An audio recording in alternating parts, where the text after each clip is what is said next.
take flight. Marc D with the C's got the key to life. Retro toys and comics we adore. TV and movies, let's explore.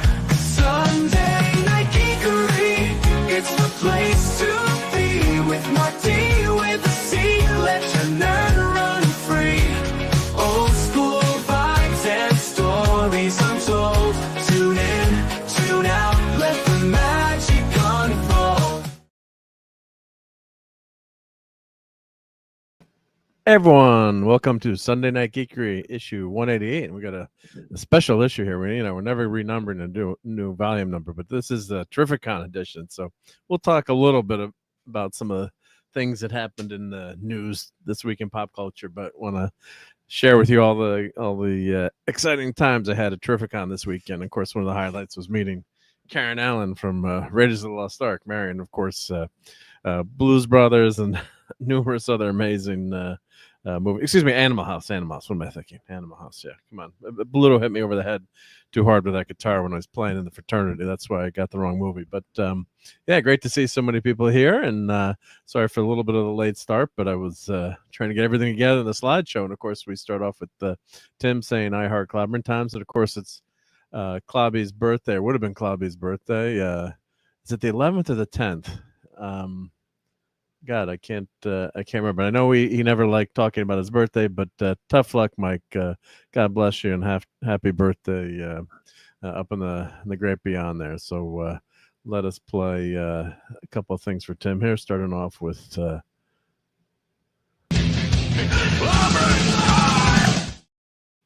I just love clobbering time. And how about a few more of Mike's favorites? No bloody A, B, C, or D. And this clip was his idea. You're a dumbass. Double dumbass on you! And I know we like this one. Get those nerds! Nerds! What? Groovy. Superman!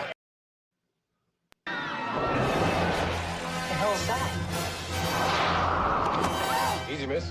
I've got you. You've got me! Who's got you?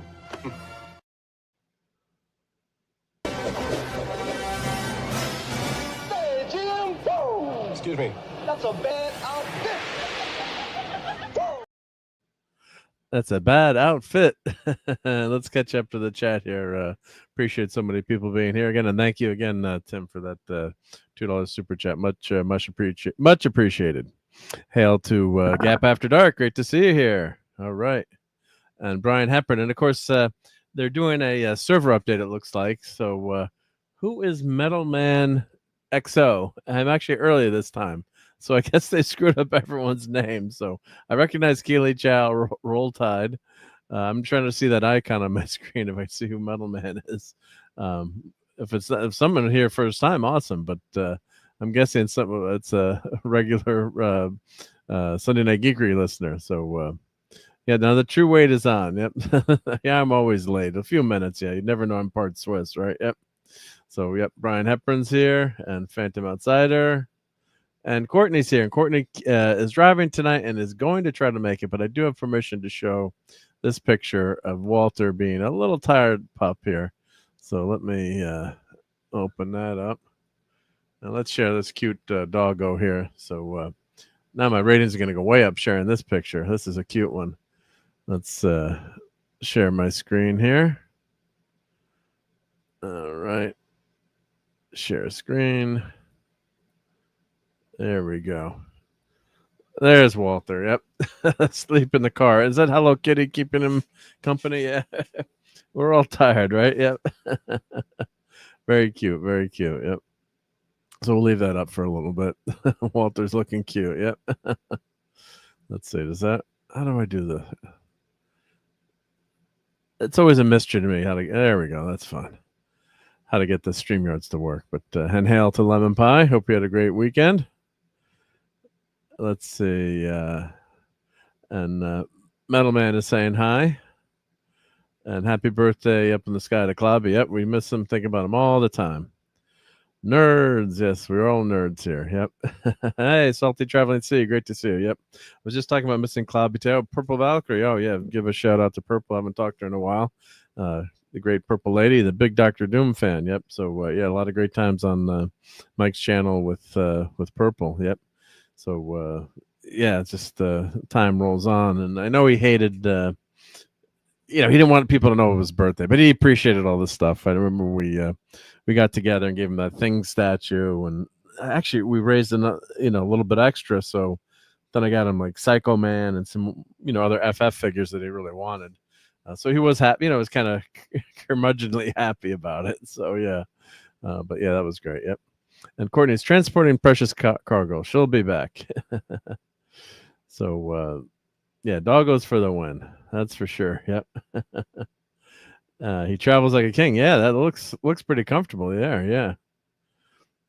And Phantoms, I've been watching shorts. One guy with a short, they claim Sunfire powers are solar, but he's a walking, flying atomic reactor. Well, I'm never going to challenge Phantom Outsider on comic book knowledge, although I'm semi good at it. But the more stuff in my brain, I remember remember that app that was on your phone. You could play. It was like a trivia app game, and then they had a comic book question section. I think I was like in the top 10 in the world at one point, or in the country, or I mean, not that everyone was playing it, but it was multiple choice too, which made it a lot easier. I gotta admit, when you got a multiple choice, it kind of jogs your mind if you read something. Oh, and that's Lenrod. Okay, yeah, I thought Metalman XO. That's Lenrod. Okay, yeah. So I guess what happens? That's your original YouTube name, and then if you make a channel or change your name, it reverts back to that. So yeah, there we go. Lenrod. Yep. All right, I'll try to remember that for the rest of the night. We'll see how that goes. So all right, well, we'll let Walter sleep here because I know he's tired. Yep. So maybe he'll be on later if he if he wakes up. We'll see, right? Yep. So yeah. All right. Well, let's let me well, of course, the big news and entertainment. We're gonna get right to Terrificon. And this is probably gonna take a couple of nights to do because yeah, it's just so much stuff that I saw there just there for one day. So the show is at Mohegan Sun. I did not gamble anything. I can't come back and say I won big, but it is a fun show to go to because theoretically you could it's about an hour and a half drive for me, 2 hours. So it ended up being almost 3 hours. Hey, Captain Finity, great to see you. Yep. And Brian says, I have the Kelly Bundan syndrome. For every new thing I learn, I forget too. Yeah. And Phantom says, the reason I'm seldom wrong is if I find I erred, I correct myself. Whereas my dad said, I thought I was mistaken one time, but I was wrong. Yeah, Walter's wearing fresh duds. Yep. So Terrificon's at Mohegan Sun. Here, why don't I show the here? Let me bring up the Terrificon website. That's a good primer for the evening here. So let's go to their website, Terrificon. Yeah, instead of calling it Comic-Con, they call it Terrificon, which is great. Yep. And now it's the video is talking to me. Let me mute this tab here.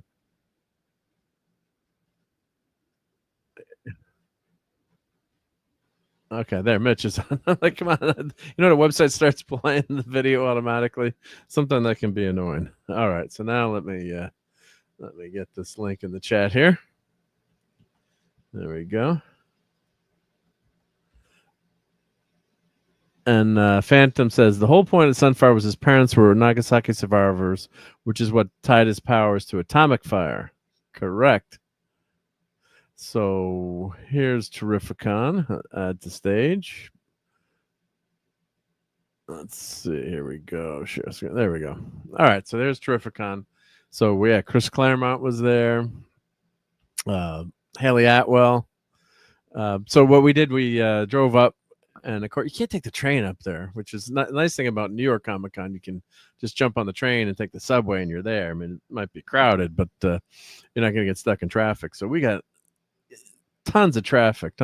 So we got a little bit of a late start, but we wanted to go see the Karen Allen Karen Allen panel that was at was it 11:30? So we're like, oh, we'll leave at 9. That's extra hour to get there. But we ended up getting there at like 12:30, so we missed a little bit of Karen Allen's panel, but we went right into there. But as you can see, here's all the writers and artists flying by.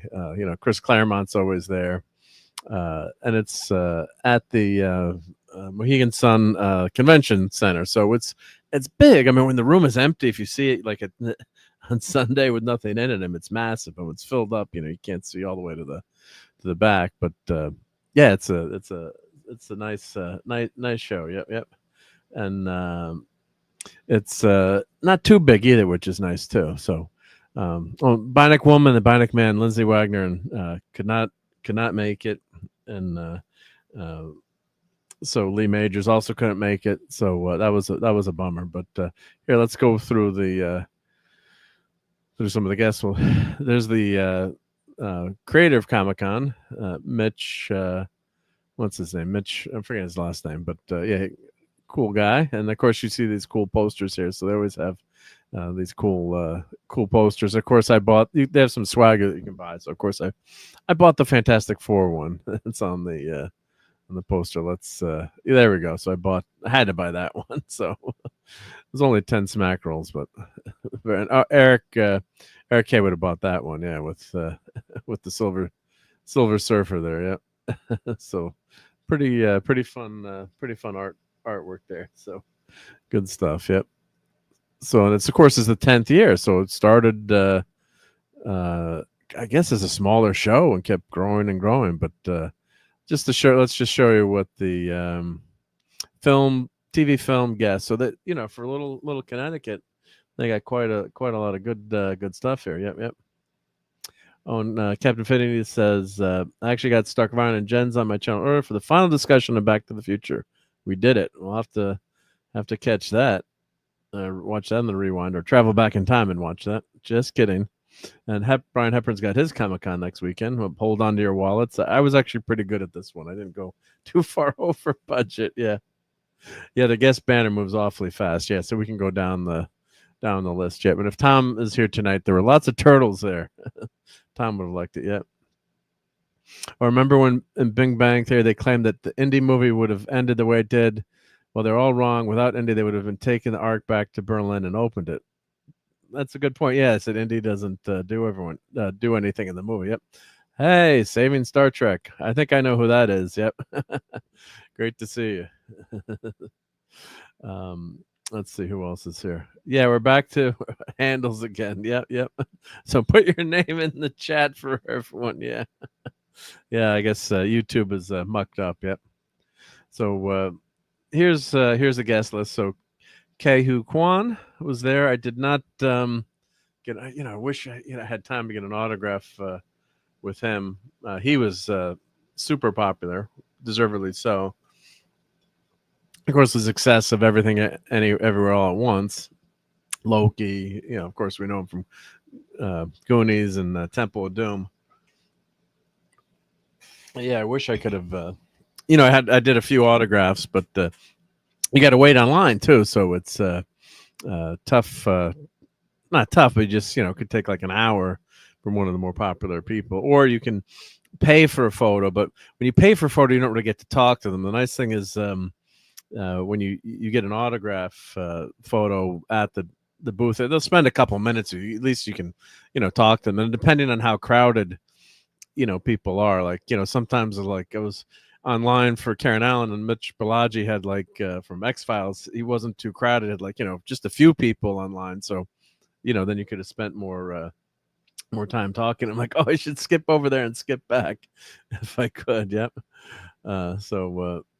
And Brian says, I don't need to spend money on stuff. I have more stuff piled in my garage than have to sell it. LOL. Well, don't give any suggestions to my wife, please. Yep. I did bring about one big bag of stuff back, which I'll show tonight. But I did not get a chance to meet Mr. Kwan, but he was swamped. And of course, the ever lovely Haley Atwell. We had her went to her panel, which is about 45 minutes, and she talked about Mission and Agent Carter, and then Captain Carter, and Peggy Carter, Mission Impossible. So she's one of the top actresses in the world now, I would say, and quite lovely looking. And yeah, Agent Carter was a fun show that I watched, with my son when he was about 10. And if I had a chance to meet her, yes. Now he's out of college, he's graduated, but I was going to try to get a photo signed by her for him. But she was wow, she was crowded too to get a photo too. But yes, those are two people maybe I missed that would have. Plus, it's $80 or $100. I'm not saying it's overpriced, but you can't get an autograph from everyone either. But yeah, it would have been would have really liked to have waited online for her. Tyler Hoach, I don't say you see his name, Hochin. I'm horrible with names, but hey, what's Kegel? So Superman from Superman Lois, and I've been finishing up watching that show, and it's a pretty darn good show. Yep, Elizabeth Tulloch, and she's Superman and Lois, Grimm.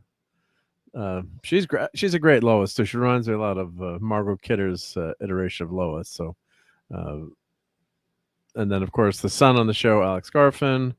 Oh, he was in the Peanuts movie. Yep. So he was there as well. And of course Michael Cudlitz, who probably most famous from, I'm guessing, is from Walking Dead, but he's also on Superman and Lois, and of course Band of Brothers as well too. He's amazing in that. And of course, Karen Allen, who I did obviously get to meet. And of course, Animal House, Starman, Scrooge, Sandlot, Indiana Jones, and the Kingdom of the Crystal Skull. And of course, she talked about the last movie. And I'll hit on that after what she said in the panel. Yep. And Phantom was the reason they took the Ark to the small island is because he fought the guy at the big plane and blew it up. The plane did not explode. That have gone to Berlin. What the heck is it with the name? I can never pronounce names. Oh, oh no, you're talking. Yeah, it's they screwed up the. They went back to the servers all screwed up. So I guess it's whatever you signed up as an original name with. So that's what's happening there. Wes Kegel, yep. So yeah, if, hopefully your name will sound up where you can where it's kind of close, but yep. And Buddy said, I wish we had the Superman Lois cast at ours. We have some of the cast of Scream instead. Yeah, they did it, and they did a panel with all the three actors together to talk about Superman and Lois. So yeah, it was. I didn't get to that either. There's only so much stuff you can do. But yeah, that probably I mean, Haley Atwell, I don't think she's ever gonna be back to.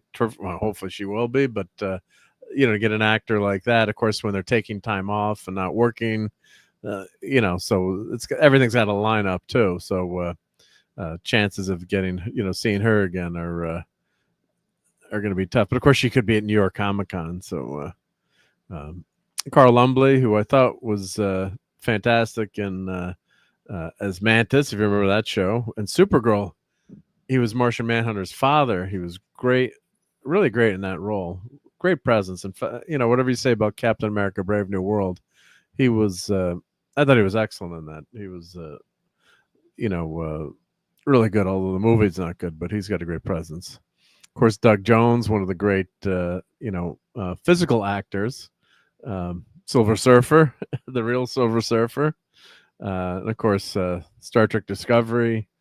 Well, maybe not so good, but he's phenomenal in portraying an alien there, and Pan's Labyrinth. He's just amazing. Physical actor, very skinny dude, right? Unlike me. Yep. So he's able to do all these body costumes and just amazing. Yep. Did you tell Alan you learned to drive watching her very carefully? Green light, go right. Stop. Yellow, go very fast. No, I didn't have time for that. I only got to ask her a little bit about Indy, and then didn't get a chance to go into other movies. Yep. Henry Thomas, E.T., right? And also, he was on Stargirl too. That's right. Yeah, he was on Stargirl. Yep. So I want to talk to him about that. Billy Zane, Titanic, a small movie from the last 20 years. The guy never ages. He looks so young. Titus Welliver, Bosch, Lost, Sons of Anarchy, Deadwood, Watchmen, Mandalorian, Castlevania. So he's a great genre actor. David Gutoli, Grimm. I don't watch Grimm, but it looks like he does some voice acting too. Mitch Pileggi from X-Files. Yeah, he's a dude. It would have been fun to have gotten a chance to talk to. Oh, you have Shatner. Well, I would trade everyone for Shatner. Yeah. Oh, he was Martian. Oh, he was Martian. Lumley was Martian Man. I thought he was Martian Manhunter's father. Well, what the hell do I know? Gee, and I watched the whole. I thought he was. I thought he played the father. Martian Manhunter's father was on that show too, wasn't he, Phantom? Well, that's why I got you to help me out. I appreciate it. Thank you. And we got Metamorpho was postponed or postponed. He can't be there at all. So yeah, August 7th. Yeah. So he wasn't there. Yep. Oh, he's coming back next year, I guess. Okay. And then you also had Michaela Hoover, who was Cat Grant in Superman.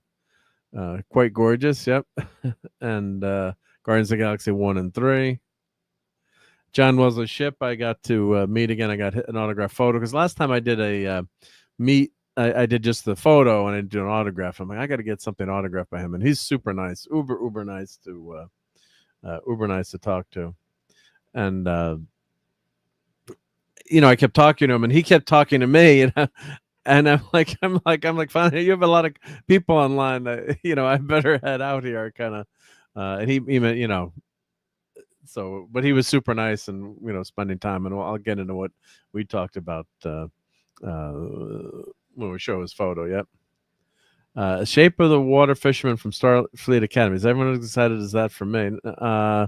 Well, did they eat sea bugs in Starfleet Academy? Yep. And Mr. Majors regrets to not be able to attend the show. We wish him all the best. I just hope that means he's not doing, these guys are getting up in age. I hope he's okay. So no other details on that, but yeah, that was my other big thing I was going to do, was do a photo shoot with the Bionic Woman, the Bionic Man, and how cool would that have been? They had Lindsay Wagner and Lee Majors there. Would have brought my Steve Majors action figure, find in the box in the basement, and get their photo together. That would have been good. Yep. Jeremy Davis was there, and he was wearing the most interesting jacket at the con, an F Yahtzee's jacket, and F this, and Nazi symbols crossed out. Yeah. Brian Posnan, Big Bang Theory. He was the geologist. What a great delivery he's got. He was great on that show. Yep. Mila Taylor, just some of these people I don't know. These are voice actors. Baldur's Gate 3, very popular. Melanie Shartoff, Rugrats, Cheryl Chase, Phil Lamar, Pulp Fiction, and of course here are the Turtles. We all like Turtles here, right? So, and Brimstone says, "Hail, Mark! I was so close to going to this con this year, but I opted for MegaCon. Well, this was a really awesome con. No, actually, it really stunk, so you don't feel bad. But yeah, you can only go to so many of these things, right? They're expensive, and this was it's a relatively. I think you get a lot of bang for your buck for $50 to get in the door. There's a lot of great things going on here, and but yeah, it was great to see you here, Brimstone, and yeah, it was a good con. Yeah, it was a lot of fun. But I'm glad you got to go to MegaCon. I'm sure that was awesome. And Captain Infinity says, "Ding dong." Yep. I really wanted to meet John Wesley Shipp and Billy Zane. Well, yeah, John Wesley Shipp, he's so nice. He's awesome. I didn't get to meet Billy Zane. My buddy Harold did get to meet Billy Zane. He went on Friday, and he got to get his picture with Billy Zane. If I can dig that up, I'll show it. And then yeah, stick around, Brimson. I'll talk about with John Wesley Shipp what we discussed and the Flash Blu-ray, and yeah, he was awesome. Yep. Oh, wait a minute. Oh, Phantom, thank you for saying that. I was correct. Yeah, he was John's dad. I forgot. That's what I thought, and I'm usually correct twice a day like a broken clock. So thank you. I'm like, am I going crazy? I could have sworn he was the dad, and he was really good as a dad on that. Yeah. So I thought the guy playing Martian Manhunter was a little bit younger. But thank you for that, Phantom. Yep. Oh, John was a ship, and Jason Isaacs canceled on ours. So that stinks. That's too bad. Yep. But I guess these things can be tiring too to go to. I mean, I get tired going to it. I guess for the talent and the actors and the writers and artists, it can be tough. Yep. My reason Lee Majors missed was I read there was a factory recall, so he needed to go in for an atomic replacement pack. Better safe than sorry. Yep. Yep. Oh, saving for MegaCon and the Florida trip. Going. That's okay. Not yet. Yeah, I would have gone to the con for hunting comics. Yep. A lot of great comics at this show. New York Comic Con years past, they've had seemed like it was less. It's more Hollywood entertainment and less comics. Of course, a ton of comics there. After COVID, they did have the first year was tons more comics when the Hollywood people were there. Take care, saving Star Trek. Is that? And I'm assuming that's Admiral Teague there. Yep. And did you get to meet Cousin Oliver? I think that was one of Mark's here. I did not get to meet Cousin Oliver, Robbie Wrist. So here are the Turtles people that were there. Yep.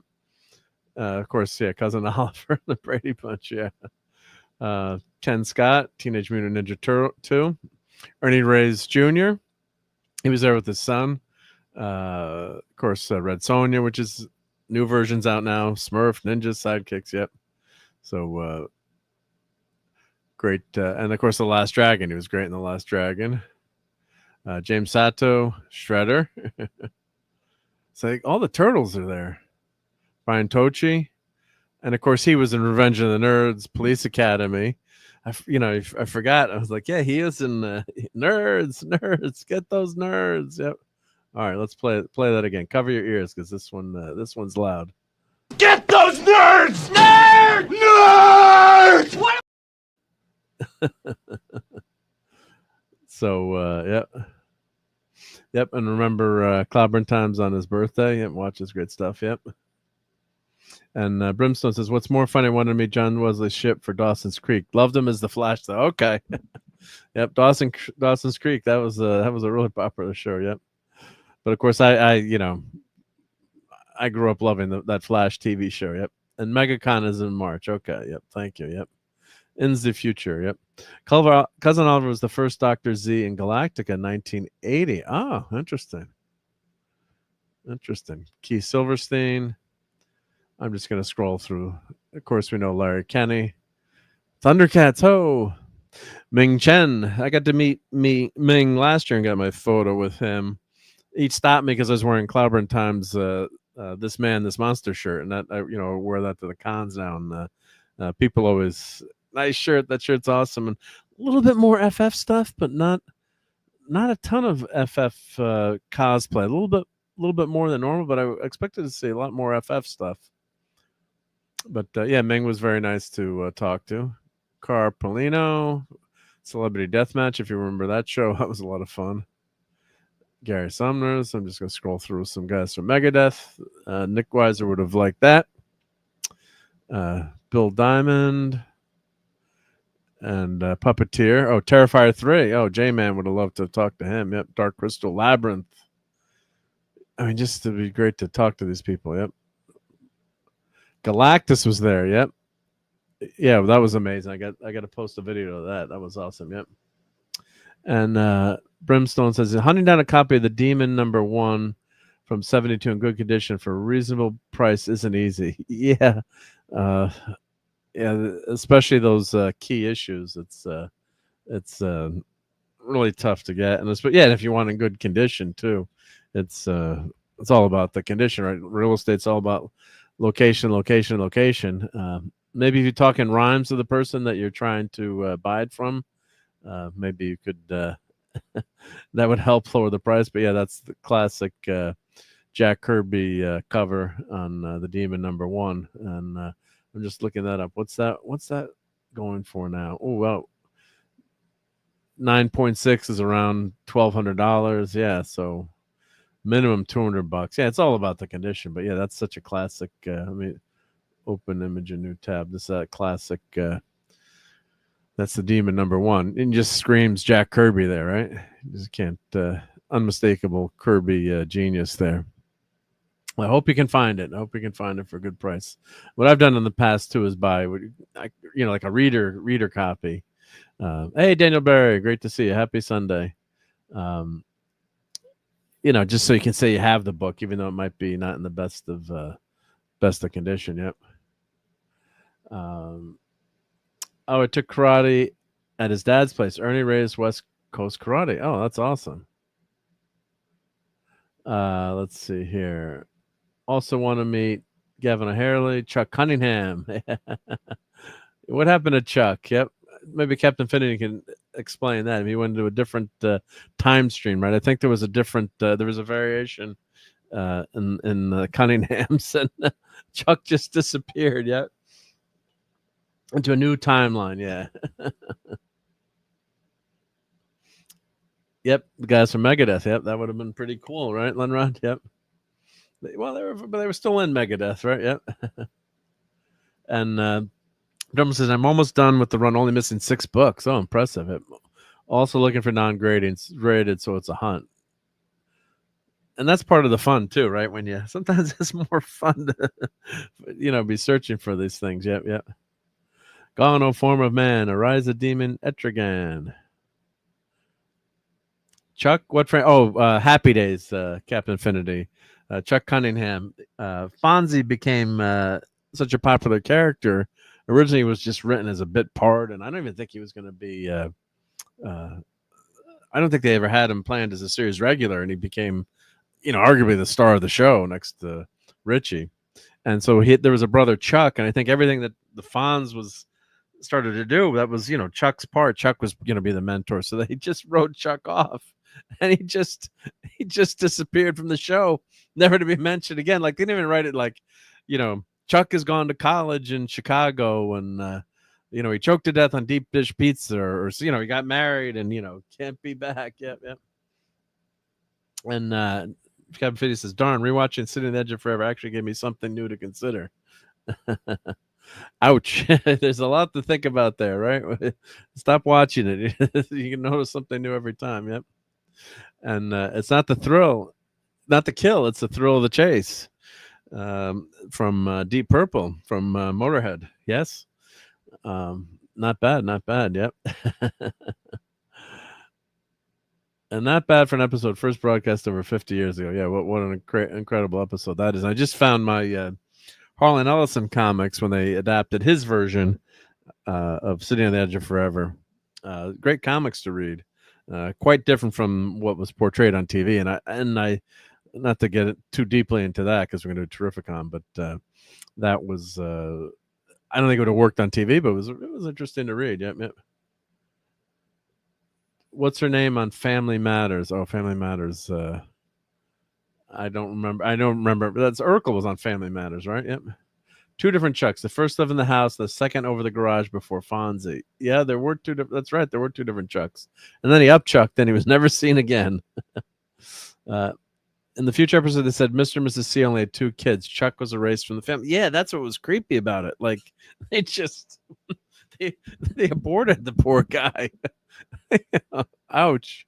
I hope he gets residuals from that show. But so here's the the prices just to give you an idea. Like Haley Atwell was $80 for an autograph, $105 for a photo, and group photo. And I think that was selfie are the ones like right at the booth.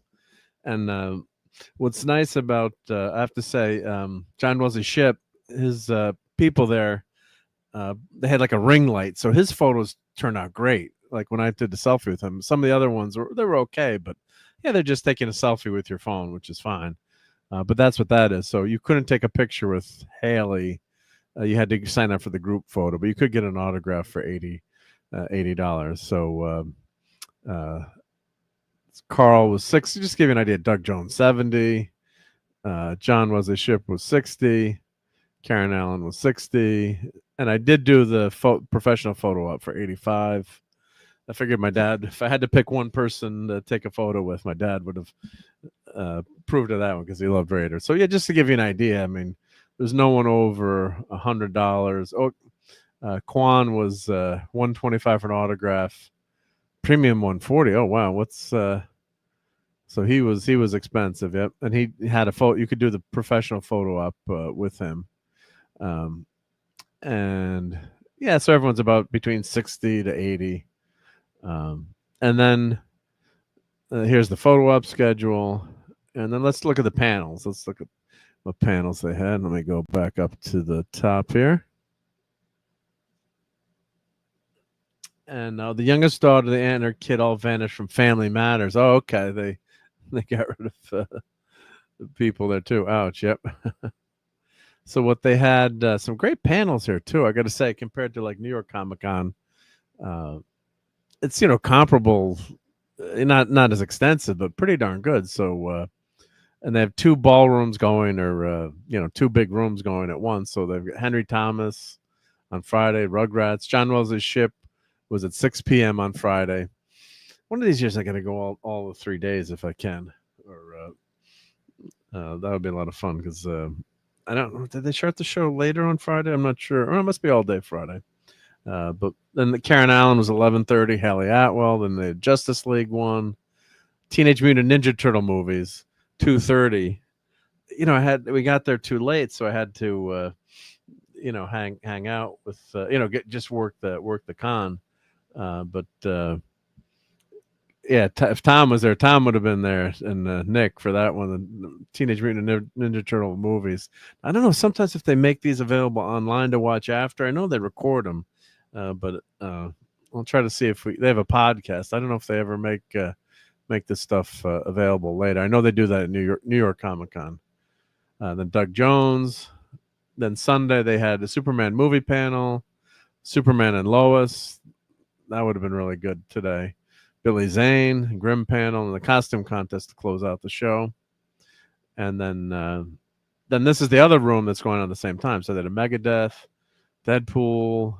Then they had a Birth of the New Age of Comics in the 70s, Englehart, Starlin, and Milgram. Another Megadeth panel on Saturday. Start Your Morning. Jim Shooter, that was the same time as Karen Allen. This room's a little bit smaller. John Hickman, Charles Soules, C.B. Suberlisky, Daredevil in the 90s, Ralph Macchio, John Romita Jr., and Vicente, Jeremy Adams is there on Green Lantern, Keeping Comics Fun, Mark Silvestri at 5:30. So these are all great panels. Joe Kelly. This one I would have loved today. Fantastic Four writers talk about writing the FF. Walter Simonson, Englehart, Hickman, and Claremont. Wow. Talk about a great panel of FF writers. And Hickman, I think, is probably considered to have the best writing. Yep. Oh, Brimstone has to head out. Well, Brimstone, if you're still here, I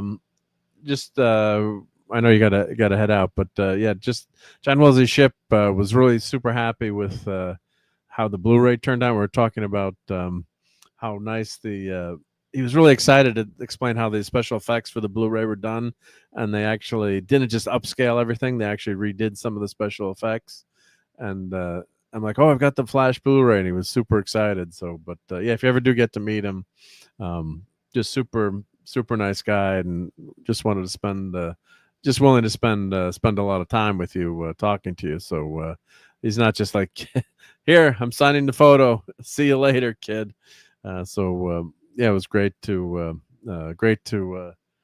talk to him, and God, he's a nice guy, and he was very he's like, "Oh, I'm so glad you bought the Blu-ray." So everyone go out there and buy that Flash Blu-ray, because then you keep getting cool stuff like this too. If you don't buy it, you got to support it, and then you're never going to get it. So tag the Flash on Blu-ray. Yep. So it's and they did a super nice job with the transfer, and they didn't just do a crummy upscale that they could have done. So they went back and did a really nice job with it. Yep. Oh, still here. Okay, yeah, obviously, yep. So, which is good, yep. But yeah, I know you were interested in seeing John Wesley's ship, and I'm trying to.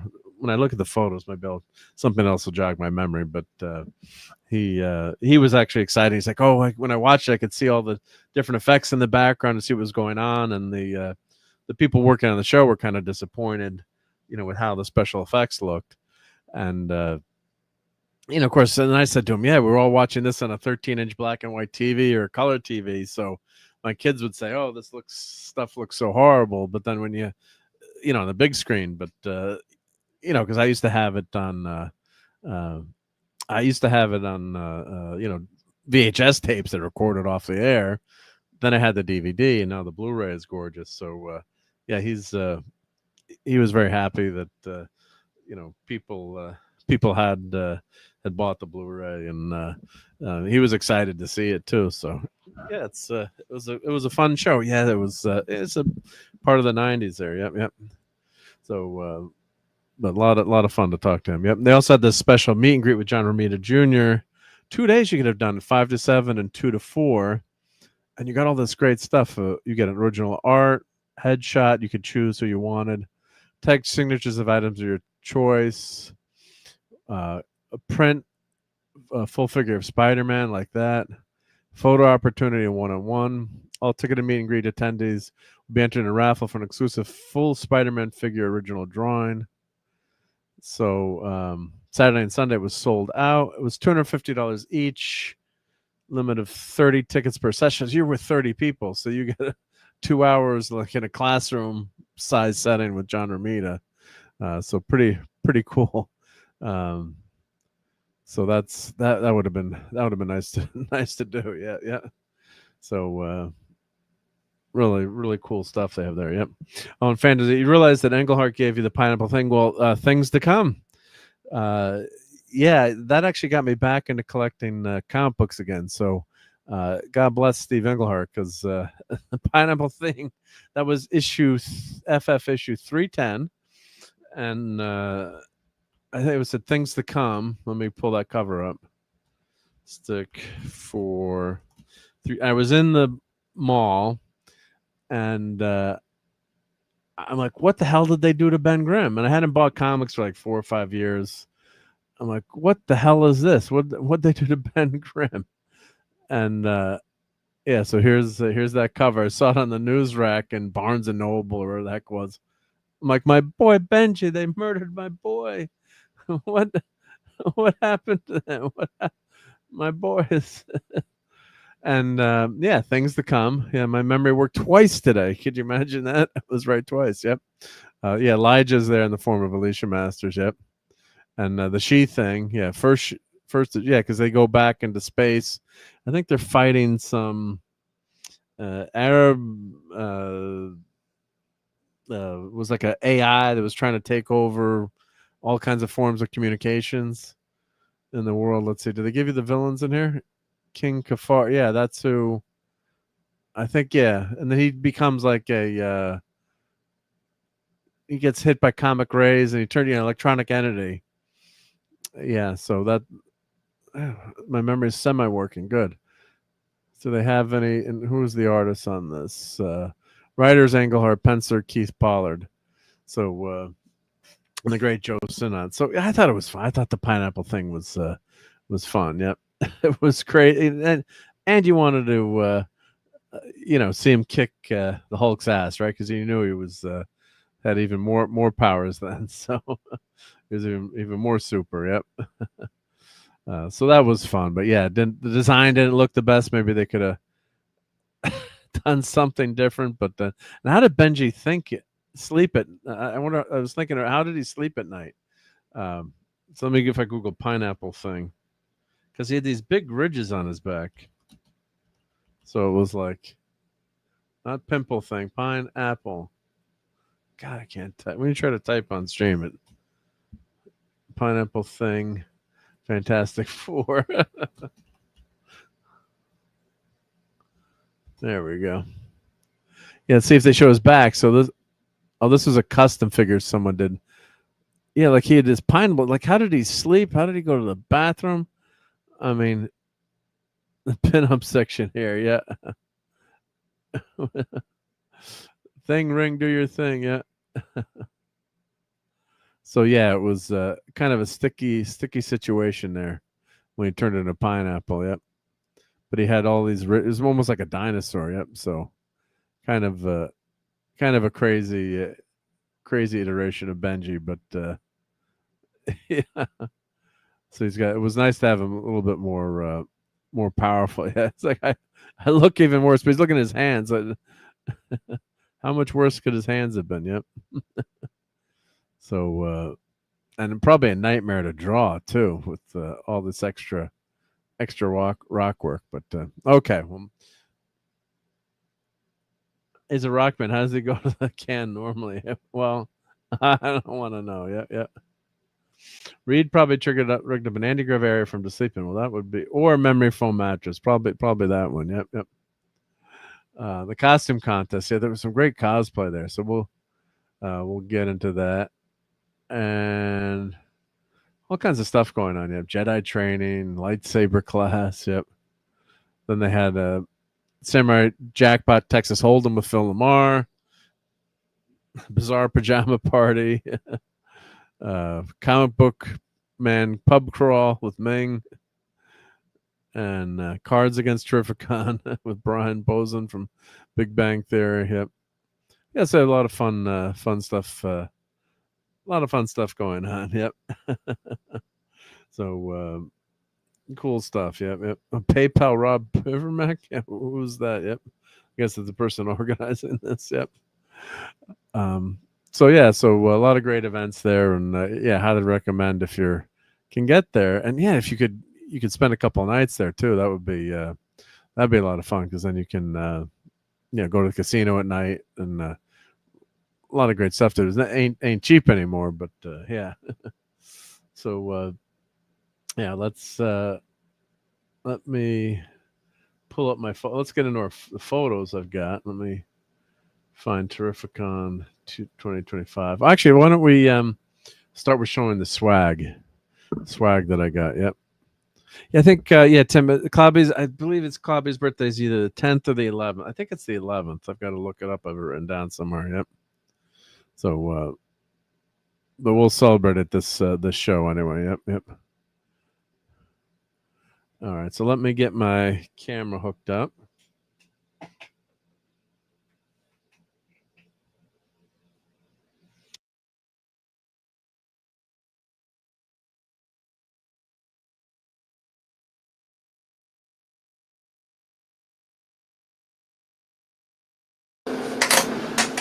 Turning the camera on is a good thing. Let me switch my mic here. Let me switch to...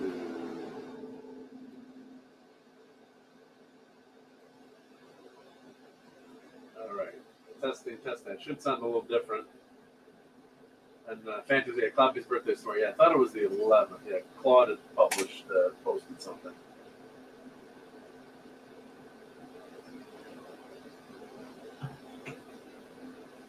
And looks like each event was $100 a pop, and only 10 spots per event. Yeah, sometimes some of these things, it's nice not to have a huge group too. Yeah. And happy birthday, Cloudy, wherever you are. We all miss you down here. That's for sure. Yeah. More than 33 minutes. Yeah. All right. So let me set my camera here to USB capture. Let's see if I turn the camera on. Okay. Oh, it worked. Yep. Let's see. So you can hear me. Yep. Let me do this. Oh, let's make that. Let's see that I've got full screen. There we go. Okay, so I think my mic's still working good. And the audio is going to be different, Stephen, because I'm I'm using like my headset microphone. Hopefully you can still hear me. Let me check which speaker I'm on. It should be on my headset microphone. So it's showing me the dots are moving, then you can see me. But is the volume too low, or let me know. Let's see, reduce mic background noise. Let me know. But sound very far from my mic here. How about that? I moved it down. let's see. Testing. Or maybe let me turn off the automatic dying. Let me do edit mic settings. Thank you for letting me know. Appreciate it. Yeah. Let me make it full volume. Testing. 1, 2, 3. Is that better? That should have gotten louder, I hope. Oh, wait a second. Let me know. It looks like it's showing up with the dots more. So I hope that's louder because that's cranked up all the way on this portable mic. All right, well, let me know. Hopefully it'll sound, hopefully that sounds a little bit louder, yeah? It's very far from the mic.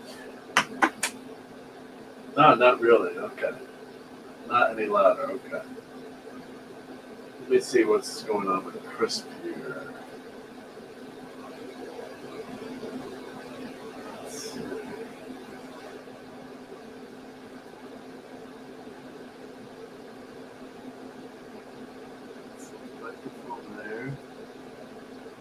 A hair louder, okay, not that much louder. Let me just see what other settings I can change here. You know, I haven't done this in a while where I turn off the cancellation. Alright. So I turn that off. Let's see. Testing.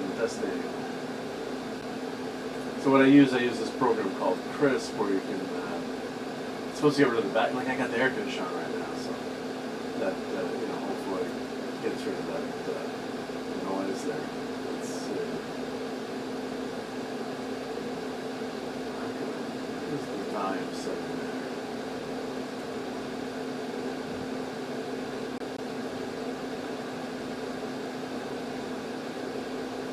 I do have a portable lapel mic, but usually this worked. I mean, I've used this for years. Let me turn that off. Is that any louder now? I've turned off to cancel my noise.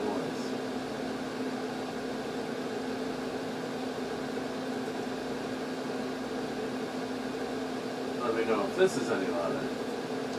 Well, anyway, we're showing pictures here and stuff, so let me just try that for a second. And if not, I'll have to. What I used to do was bring my other mic over, but I've got to hook up my lapel pin mic. I don't know if I can hook that up to the computer. I don't know if that works through the computer, but let me know if this is any. Can't hear the AC or something. Yeah. Okay. Yep. Let me fix that back. Yep. Here we go. So now that's canceling the noise.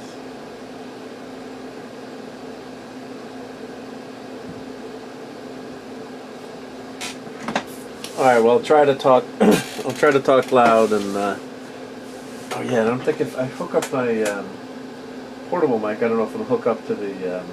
You got to use that through your cell. The one I have, you got to go through your cell phone. I wonder if I can hook that up to the computer. Well, let me show a couple of things here. Let me know how it's going. And so I met. The artist's name is R. Higgins. Got this cool, really cool print of the thing. Got that signed.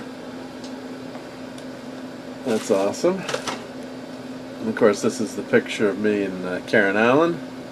It'd be nice if they signed these. I know they can't, but I guess I could go back next year and get it signed. Yep. So that was awesome. John Wesley Ship. So I've got, there was so many cool photos to get. So I got this one because it's got 35th anniversary. It's got him, as the Silver Age Flash. Yep, it was on the Arrow TV show. So I thought that was a pretty cool picture. And he signed it kind of like it's like a lightning. Really cool, yep. Nice pen, yep. For Marc, yep. And we're joking about Marc with a C, yep. And of course here's the print. And Captain Finney says more background noise. Hopefully I turned it back on again, so hopefully there's less background noise.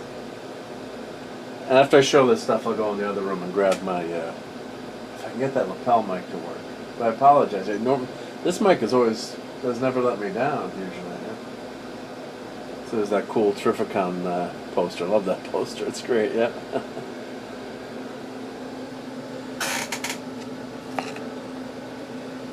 And, you love treasuries, right? Clobby loved treasuries, too. So here is, let me get that glare. Oh, I'll go that way, maybe. Arrgh. It's always tough to show these things with the glare, but of course, Star Wars, Marvel Special Edition, #1. So glad to have that. Yep, a film by George Lucas. Yep, love these treasuries. As a kid, they were, these were relatively cheap. I mean, $1. It was more money than a comic, but it wasn't outrageously more. And just a lot of fun as a kid. You loved having these big things. Yep. So it was nice. Yep. Yeah, the Flash show is criminally underrated, says Tim. Yep, I agree. Yep, and then that thing, I think it was canceled too soon, and Amanda Pays, she was gorgeous. Yeah, that is a very cool thing. Yeah. Very nice job. And he was working on a picture of Reed Richards, but he didn't have it finished at the time for the show. Let me put FF, I'm sorry, Star Wars in with my treasury collection here. In my shelf, I don't have that many treasuries. I've got 5 or 6 of them. Actually, I bought a bunch of them years ago and gave them away to my nephews. They loved them, so they found a good home. A Phantom Show, multi-camera and multiple locations. Well, I have a desk set up with my camera because if you use the webcam, it just looks really, really crapola. So of course, this is one of my favorite all-time pieces of memorabilia. So I do have a video about this album. Let me put the link in the chat if anyone wants to watch this again. I'm sure some of you guys hopefully have watched this video, but if you haven't, let me put this link in the chat here.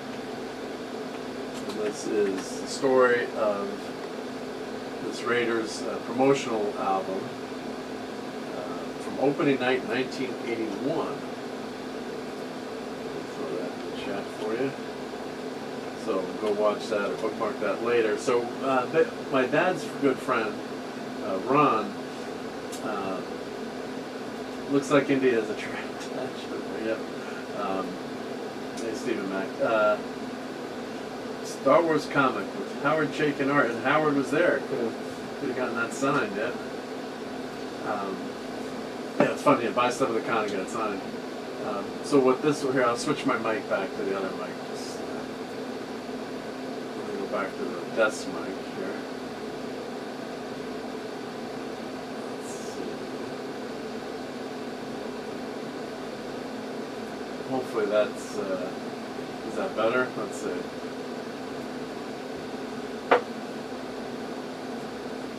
Hopefully that's working a little bit better.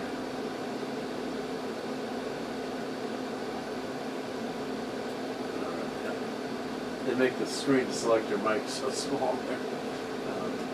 Yeah, so what this was my best of my understanding, my dad's friend went to Raiders opening night, loved it, and so let me read what he wrote on the back here.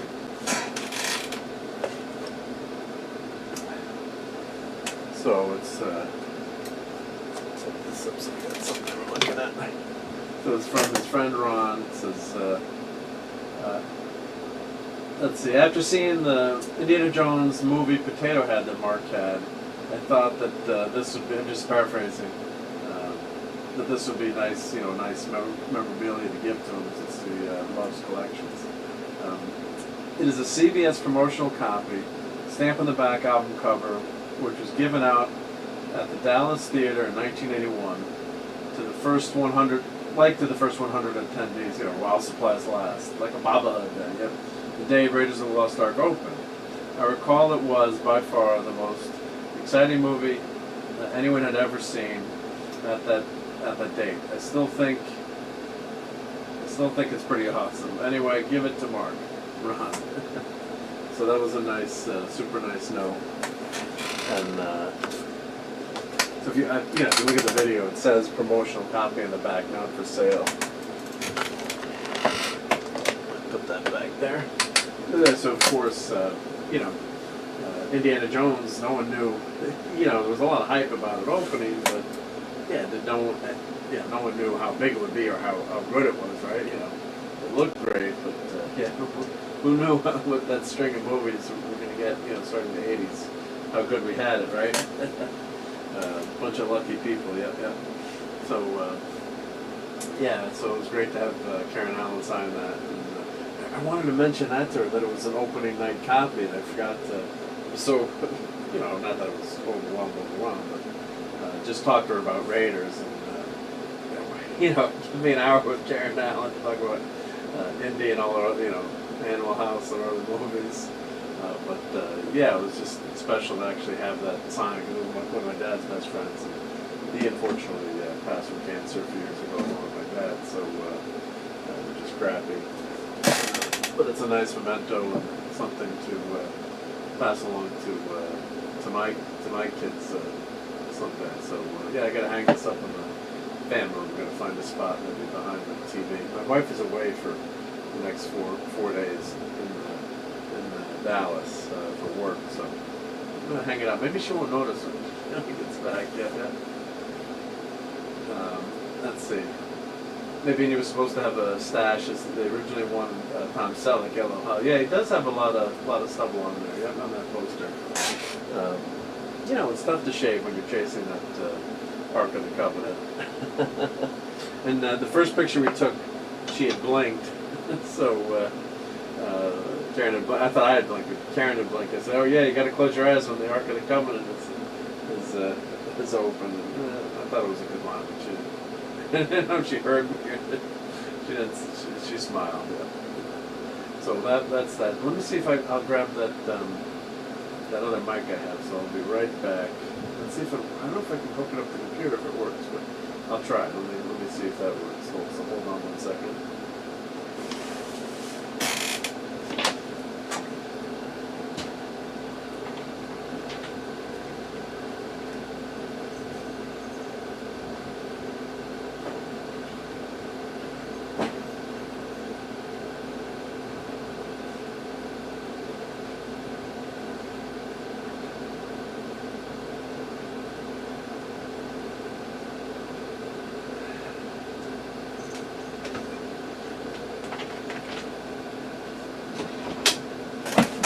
Alright, I'm back. Let's see if I can actually hook this up to the computer.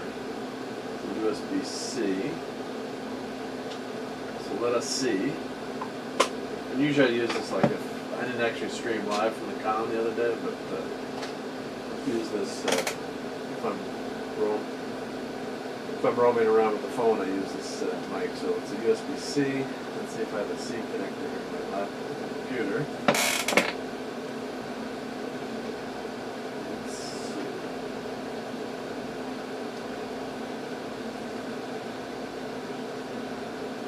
Hold on 1 second, I gotta hook under the desk.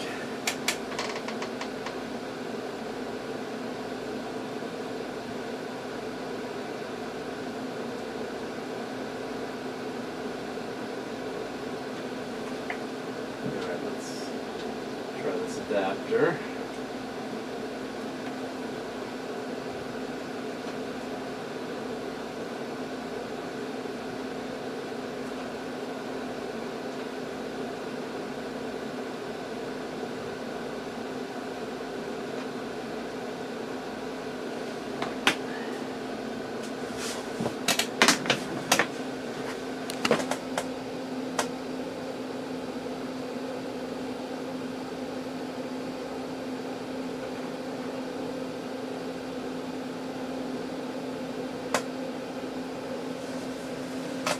Bear with me 1 second.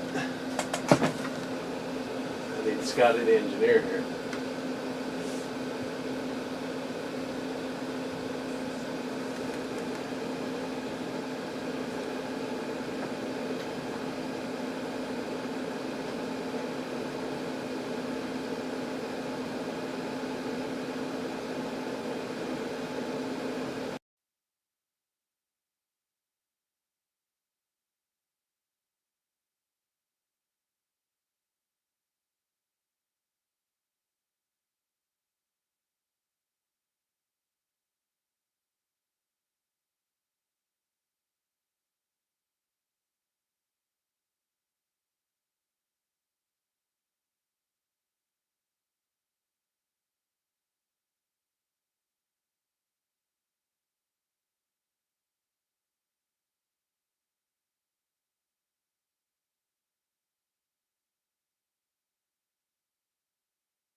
Testing, testing, 1, 2, 3, testing. How's that on the portable mic? Is that good?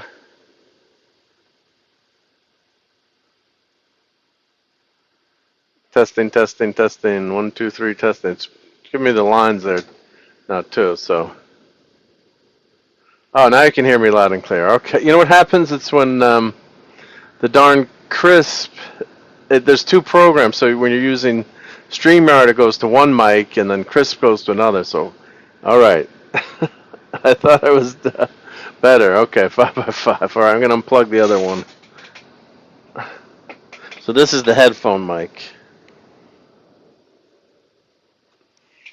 Okay, so I unplugged the other one, so this should still be working. Okay, that's better. All right, so now I know what it was. Yeah, sorry about that, everyone.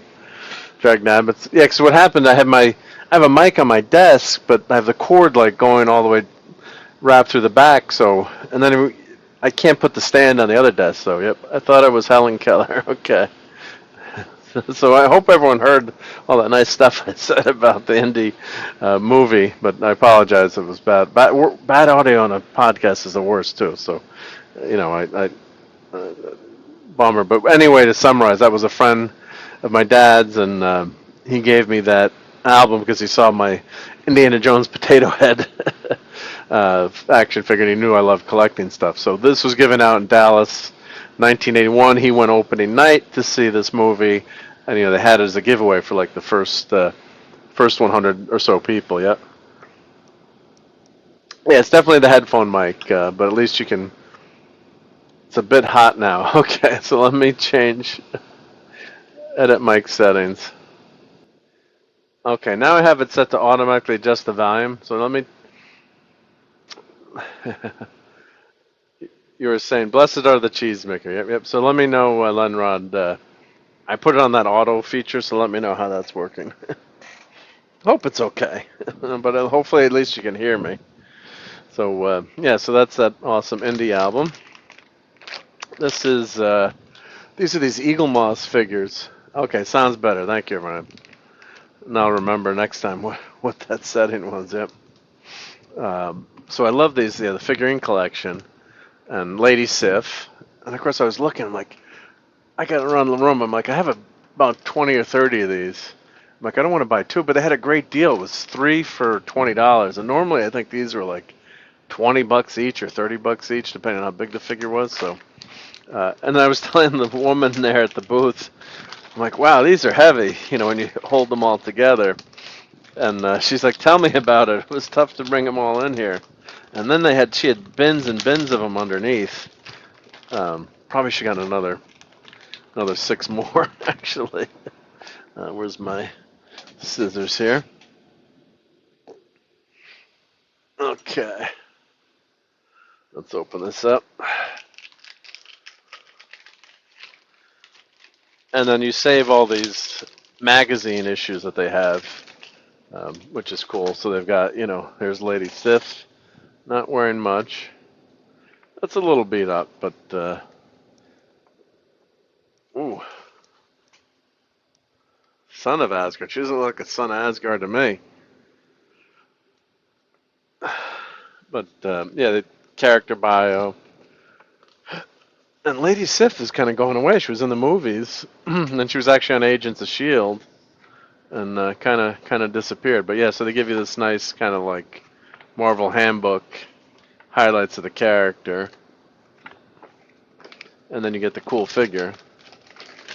And I'm not saving these bags, yeah. And this is a lead figure, collectible, not designed for toy or play. Product contains lead, yada, yada, yada.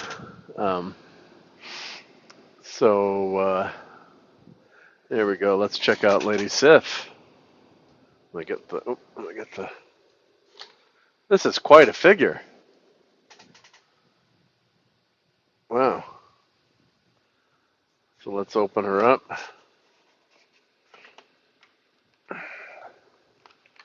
Let's see, how does this come apart? Oh, yeah, there's tape on here.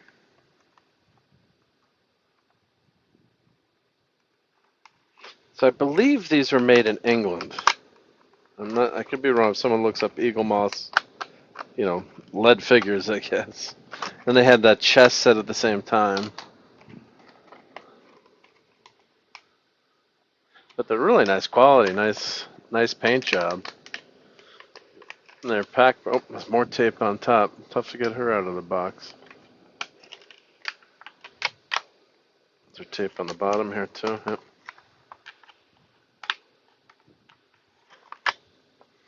Wow. Okay. There we go. Well, they got to pack it well because of the travel from England or whatever. Yeah, and of course it's delicate. Yeah, look at that sword. It's a delicate sword. It's lead. If I wanted to, I could snap that. But let's see if I can get her into focus. Pretty nice, darn nice figure. Yep. Very nice, very nice. What do you guys think? Yep. Let's open her up. Yeah. The bag is not a toy also. Yeah, yeah. Let's see. Do they have, what do they say under here? Let's see. It's,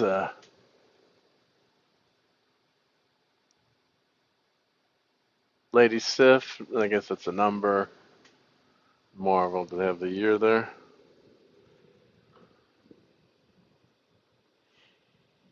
Yeah, 2012. Yep, lady. So I guess number 179 in the series. Yep. Very nice. Yep. I'm pretty happy with that purchase. And the paint job is really nice. I mean, I paint stuff, and yeah, it's for mass produced.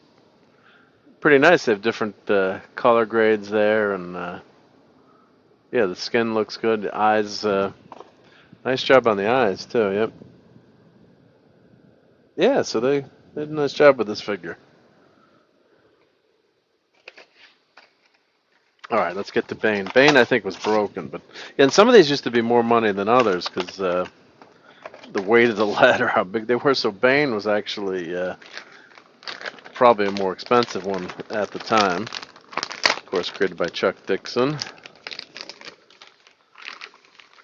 So let's see here. So we've got Bane superhero collection. Most of my figures are Marvel. I don't think I bought any of the DC ones. When I saw Bane, I said have to have this. He's such a cool figure. So yep. Yeah, these magazines are really really well done too. Really nice. So let's get Bane out of the box. Let's open him up. And it looked like he had separated too. So and this one actually has his name on it. So I'll save this bag, I guess. The other one didn't have anything on it other than you know, Danger Will Robinson. Yeah, 179 of 6,550. I think actually, I'm guessing. And thank you, Rob. Hey, Rob. Yep, it says 2012. I think they had that was like the serial number, like the model number, you know, like Corgi car number. Yep. Oh, and they give you this nice superhero collection box. Yep, hand painted, cast in lead. So I guess you could put, once you open this up, you can cover get the folds there. Yeah, so you could. This will go over the box here. But let's get Bane out, and I had noticed he had separated. So let's see here. Yeah, he's busted, I think. Crap. So Bane is busted. Right there. Let's see. Okay, that's painted around the arm. Yep. Oh my God! Look. I've snapped him in half. I've broken his back. I've broken Bane. Let's see. So we can rebuild him. This Steve Austin. Yep. I'll get some crazy glue on it, but yeah, the paint job is not as good as Sif. I'm gonna say on this. Not bad, and he's only got one line going to the Venom here. in his back. So I don't know if I can't remember how comic book accurate that is, but I'm gonna put him back in his box, and of course he's got Batman's cape there from Breaking the Bat, and I did love that. I did love that series. Yeah. Let's see here. How do I get him back in? Do this one. Oh, don't want to break him anymore. Come on, Bane. And portrayed by the great Jeep Svensson in Batman and Robin. He has since passed. He was a wrestler. Let's see, does that go that way? It's like one of the great mysteries of the universe is getting these guys back in there. Getting them back in the box, yep. Which way did they go, yep. Let's see. Bane, you gotta go away. Yeah, crazy glue epoxy glue. A little yellow, but of course that could be the lighting that I've got going here too. I guess yeah, that's this. You know, this box doesn't really protect him from movement. I'm guessing that's why it kind of messed up. I thought he was broken in the arm actually, but it wasn't. So that's good. Yep. Let's see. All right, so he's back in the box, but he actually doesn't.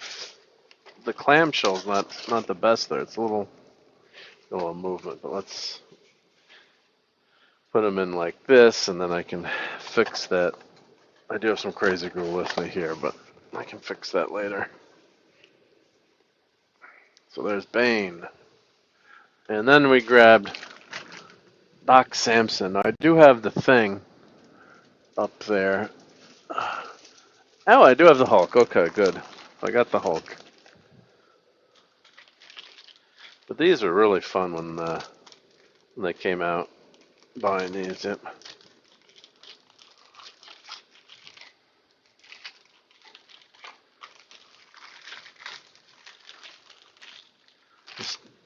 Yeah, so it was 3 for $20, so that was quite a steal. Yep. Hey, Don Power Ranger, how's it going? There was a lot of Power Ranger stuff at this con. And one of my Power Rangers videos has taken off lately. It's from New York Comic Con cosplay, and there's Doc Samson, yeah, Hulk 141, and he's kind of been an ignored character. Did they mention Doc Samson at all in the Marvel MCU? I think maybe they mentioned him one time. I think in the Edward Norton Hulk movie, didn't they mention Doc Samson? See, that's a character. You know, you want to do a TV show. This would have been a great character to do a TV show with if they had the rights to. Doc Samson would have been a smart one to do. Yep. All right, so let's open him up. Yeah, see the paint jobs on these Marvel ones, I think, look a lot better. Let's see, is he taped in here? Doc, I gotta get you out of your prison here. And of course, he was famous for being Bruce Banner's psychologist and helping to work through all the issues that he had as the Hulk. And if you've read any of the Peter David run, you know, there's quite a lot of depth to that character, and Doc Samson was very well written by Peter David. That's with my eyesight, it's tough to get these open. Let's see, more tape up top. Let's see, tape on the bottom here.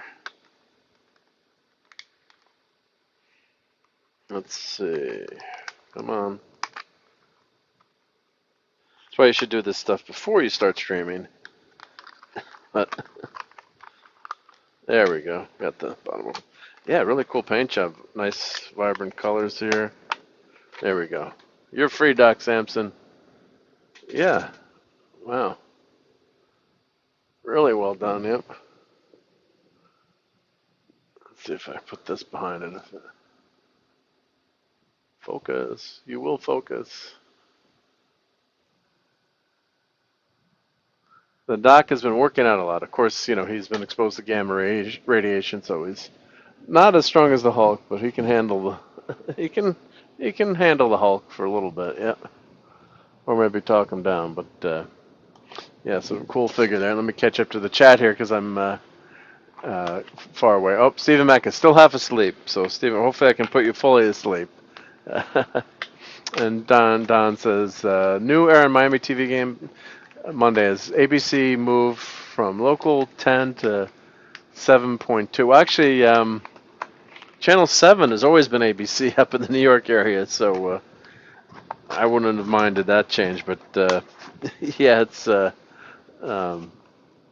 it's interesting to see. You know, a lot of people don't even watch regular TV anymore. They just stream. Yep. Oh, and Rob says you share the same physique with Doc Samson. Well, great job working out, buddy. I won't open these up here, but grabbed a pack of Farscape cards. Great TV show with autograph and costume cards. I doubt the costume is in here. This is, or is this new? This must have been repacked. Yeah, they wouldn't sell it like this. So, but I'll open that up. I do have a bunch of Farscape cards. Yep. Oh, and he was actually seeing the Incredible Hulk in 2008. Was played by Ty Burrell. That's what I thought. Yeah, I thought he was okay. You did. It wasn't just mentioned. You did see him. Okay, thank you. I haven't watched that movie in a while. All right, so those that's our those superhero editions there. Let me take this. Let me actually put this on my shelf here with my other collectibles. Let's see, the shelf is getting a little tight. Yep. I'm gonna squeeze this in here next to my Treasury editions. All right. There we go. Always need more room in the shelf. Keep adding stuff in here, so it's getting filled up. Yep. Gonna have to move some of these books out. Yep. All right. So let's get to some more of the swag that I was lucky enough to get. All right. So this is for Klobby. For my favorite. And actually, let me take Indy down because he's got a glare to him. Sorry, Indy. I know he won't mind. And let me keep the Terrificon. Since we're doing all things Terrificon, we'll keep that up in the background. There we go. That's not too much of a glare. So I love Mini-Mates. I have a lot of Star Trek ones. And of course, this is Stargirl and Stripe, or Stripesy. Yep, a great, very cool robot. Yep, let's see if I can get the glare. Oh, it's a pain. Whenever you show anything with this plastic, it's always tough to. And I've got a polarizer on my lens, but, oops, sorry about that. The polarizer doesn't do much. You know, it's not a very good polarizer. It's not doing much, unfortunately. Let's see if I can get a better one. But, yep, so there's Stargirl. Maybe if I angle down, does that work? Anywho, really cool Mini-Mates, yep. And there's Supergirl and Bizarro, Wonder Woman and Cheetah. I love these Mini-Mates, yep. So I had to have those guys, yep. Yeah, can't escape the glare, yep. That room is like the TARDIS, yeah. There's a lot of stuff in there, yep. Now I found these great Hot Wheels cars. And, of course, this is Uhura with that classic, view of her at the console and then the Enterprise in the back. These things are ridiculous. Like I said, Star Trek. This is patently ridiculous, this Hot Wheels car. But just great picture of Lieutenant Uhura. So there's 6 cars on the set. Bones, Spock, Kirk, Scotty, and, of course, Sulu. Yep. So I don't know what year these were out. Let's see. Can't tell. But anyway, so I picked up 4 of these. That was my first purchase of the con.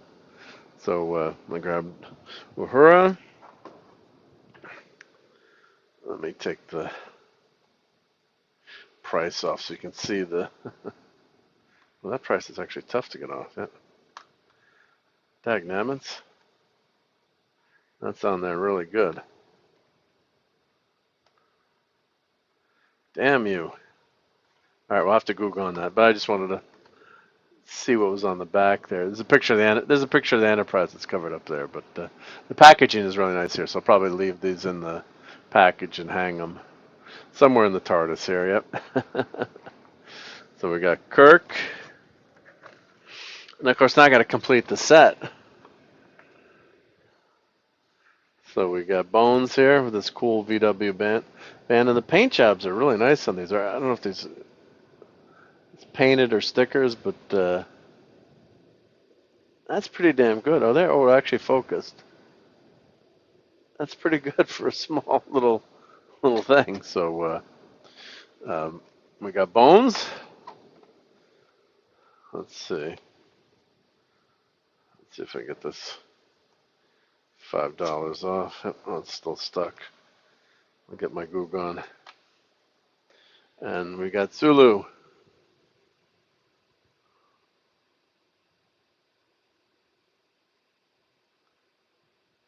Really darn cool. So I saw those, like, yep, I'll take these. These are cool. Yep.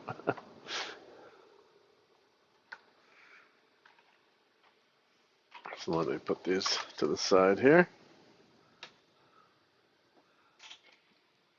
All right. What's next in the box here? We've got a Wolverine in street clothes, so no one will recognize him. And that was, this is part of the original run, a Toy Biz run. It's not, it's not mint. The box is pretty good. So we've got, that original, well, where's the original X-Men run? Is here. Where's the original X-Men? Well, some of the originals are here, yep. Yeah, I don't think I have Sauron. I gotta check. Got the Brood, yep. So I don't think I had this version of Wolvie. So of course I had to grab him. Yep, random. I do have him. Yep. So yeah, just a very cool version of Wolverine. I thought, yeah.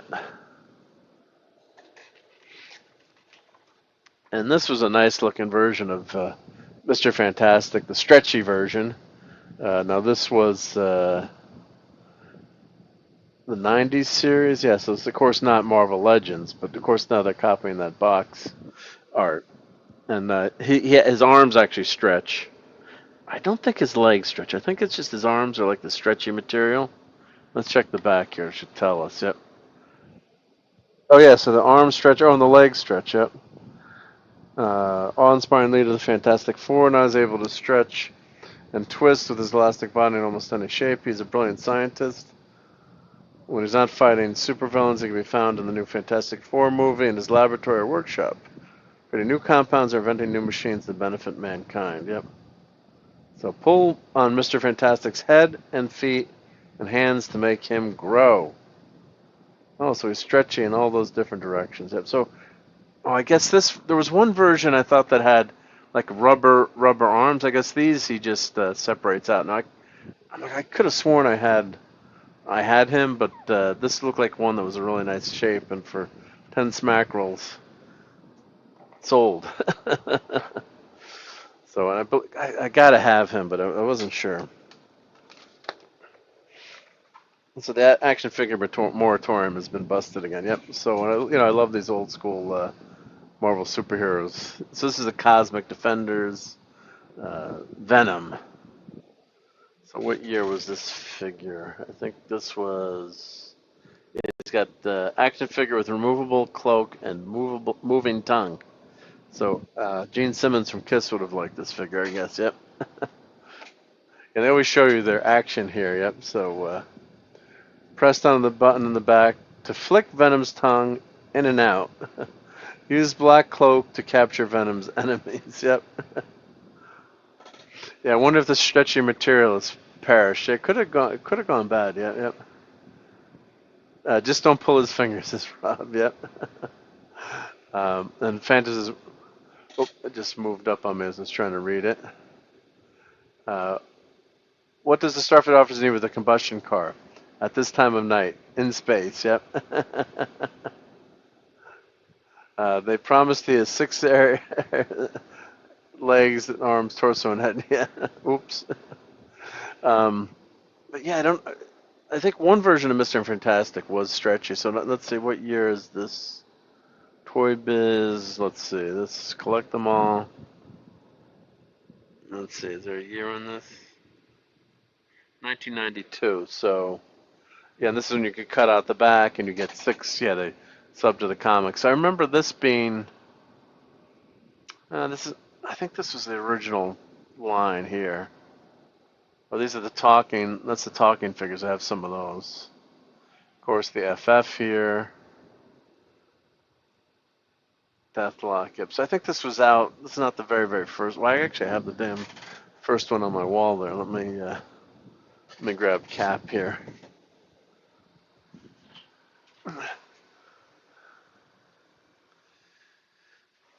This version of Cap is in really nice shape. So this was the first set. Yep. Oh yeah, they didn't even have pictures of the. They just have artist drawings. Yeah. So Doc Ock, Punisher, Daredevil, Hulk, Surfer. So this is one of the first sets, but this one's really even the card chip is still there, so I was able to save that. I think I bought this one at the comic book store. But yeah, that one's in nice shape. I have a Doctor Doom one, but he's let me check that one. He's yellowed a lot, unfortunately.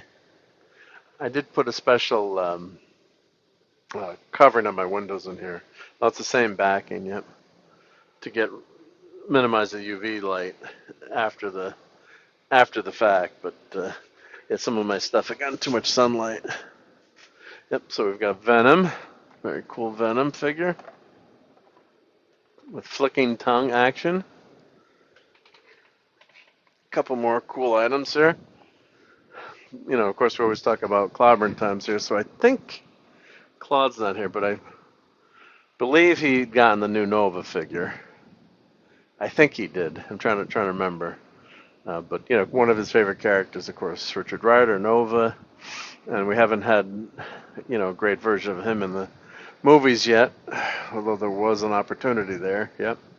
And it's a really cool figure there. Oh, they don't show you any other figures in the back, but yeah, nice art there. Yep. Chosen by the last surviving member of an elite intergalactic defense force, Richard Rider ascends from humble origins to continue the battle as Nova. And of course, great alliteration there with his name, Richard Rider. Yep. So let's see. Do they have? What's this? Does that hold his helmet up? I'm trying to see what. I don't even tell you what he. Usually they, you know, write about, you know, give you some information of what's in the box here. But you've got different hands and a different helmet there, and I guess there's a stand there that holds the helmet up. Come on, give me some instructions. Well, maybe there's an instruction sheet on the inside, but yeah, he might stay in the box, or actually, he'd be a cool figure to hang from the ceiling. I haven't hung too many figures from the ceiling here yet. All right, a couple more figures to go. So we've got, only at Wally Mart, we've got Marvel Legends, Human Torch, and I didn't own this version. I didn't remember owning this version, so I snagged him. And he's got the Ares collector figure, and cool. You know, it's pretty cool. Cool design here. He's got the 4 on his chest with this white. I guess that's a differentiation there with the white lines. Let me grab another torch here. Careful. Whenever you grab an action figure, half of them topple over. So this one, flame on. Let me leave the light here. This is a pretty cool one. Flame on. Yep. I don't know if you can hear that if I do that here.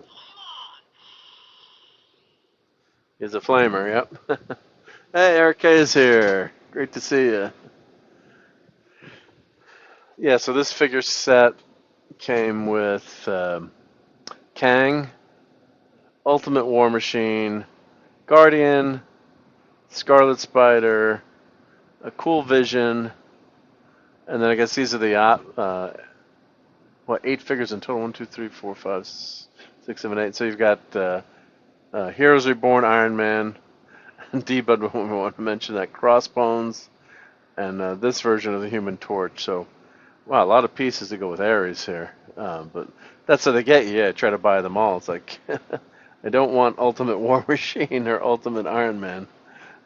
Ultimate Iron Man was way too busy there. Yep, D-Bud would not approve. Yep. So, and we got one more figure to show. I put, so yeah, this nice, you know, is this the same sculpt, painted differently? No, I think it's a different, different sculpt. I don't think there's anything shared there, but I gotta have all things FF, so I saw that. Like, I'm missing that one, so let me grab that. They put Johnny back where he belongs. Oh, yeah, you move one action figure, you knock over 3 other ones, damn it. Gotta glue these suckers down, yep. Come on, oh, stand up, there we go.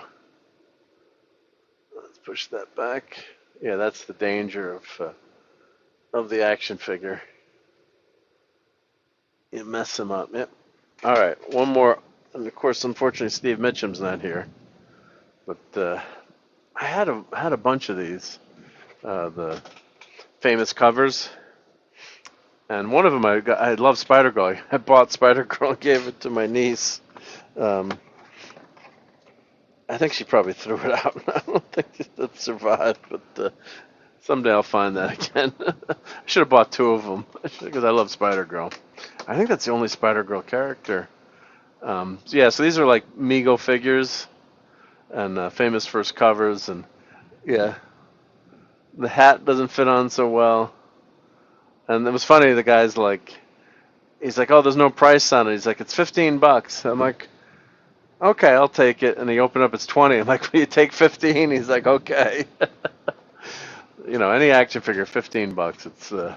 It's good. Yep. And then special offer, you could have gone Aunt May.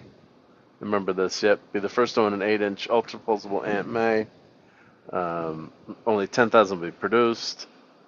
Limited time offer. Yeah, well, 10,000 is quite a few. But the box art is actually better on these. Too bad Thor doesn't have the best looking face there. But yeah, it's the costume's okay, but it's Mego. Yeah, this will stay in the box. But yeah, I wish the helmet. Maybe I'll get in there and push the helmet down a little bit. But yeah, that's those first covers. If you see them, I think they were out with the Marvel Legends. Yep. That is that is not Aunt May. That is Aunt May. Yeah, Eric. Yeah, that's not the. Yeah, when Marissa Tomei was so mad when Marissa Tomei was Aunt May. It's like Aunt May can't look that good. It's not possible. Yep. That's the Aunt May we know and love, right? Yep. Let me get the light. There we go. Yep. That's how Aunt May should look. Yep. Not that she's not, was a attractive woman, but she shouldn't be hot, right? There's just something very, very wrong about that one. Aunt May is too good looking. Yep. So let me put these back in the box so they're safe. Yep. I gotta put them on my action figure list. That's one of the challenges of collecting. It's like, what do I own or don't own? Or the best that, I'd say if you're going to a con, make a list of stuff you're looking for, comic books. I was looking for the Rom figure, but Rom is really tough to get Rom right now. He's really hard to find. So I was asking around, like one guy had Rom, the brand new Rom figure that's out, and no one had him, or he was sold out. I'm like, the guy over here has one, but it's $40, and I'm gonna pay $40 for a figure that's out now when it's supposed to be $20. So I got to figure out a way to get Rom. So maybe I'll see if anyone goes to Ollie's and let me know. But Rom has probably not made Ollie's yet. I guess he's too popular, but I'm sure they'll hopefully keep making more copies of them. I gotta buy 2 of those. I gotta have one for the box and one to open the box. So you gotta have one ROM in and one ROM out. And actually, that figure looks so much better than the original toy, which kind of stunk. Yep. So here's a ticket from Terrificon. Can't use it. Yep. Saturday, August 9th. Yep. So I've actually found that line on the ground and grabbed it. Once you're in, it doesn't matter because you can't use it. Oh, let me show the comics that I got now too. And hopefully I'm not. Oh, I have the ROM. He sold out before release. Well, I'm glad you got him, Brian. Yeah, but hopefully they'll make another run of ROMs. I mean, that's ridiculous. Yeah. This is one where an AI helper could be of use to remote exactly what you already have at any given time. That's for sure. Yeah. And I'm sorry if I missed anyone in the chat because when I'm looking on the other desk, it's tough. Yep. I think I got everyone. Yep. All right. Let me get my comic books to show because, yeah, it's a comic book con, so you got to get comic books, right? All right. Let's grab this one. I'll show the invisible one. I just got that.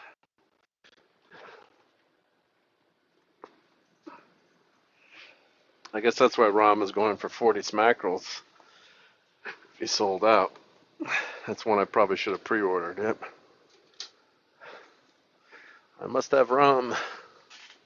All right, I did talking about ordering stuff. This is a great version of Sue, and with the FF hot, I keep this on my Amazon list, and this came out a couple years ago, and I'm like, damn, I gotta get this. So. Really good looking version of Sue, and cool paint job there. So that's it's clear paint.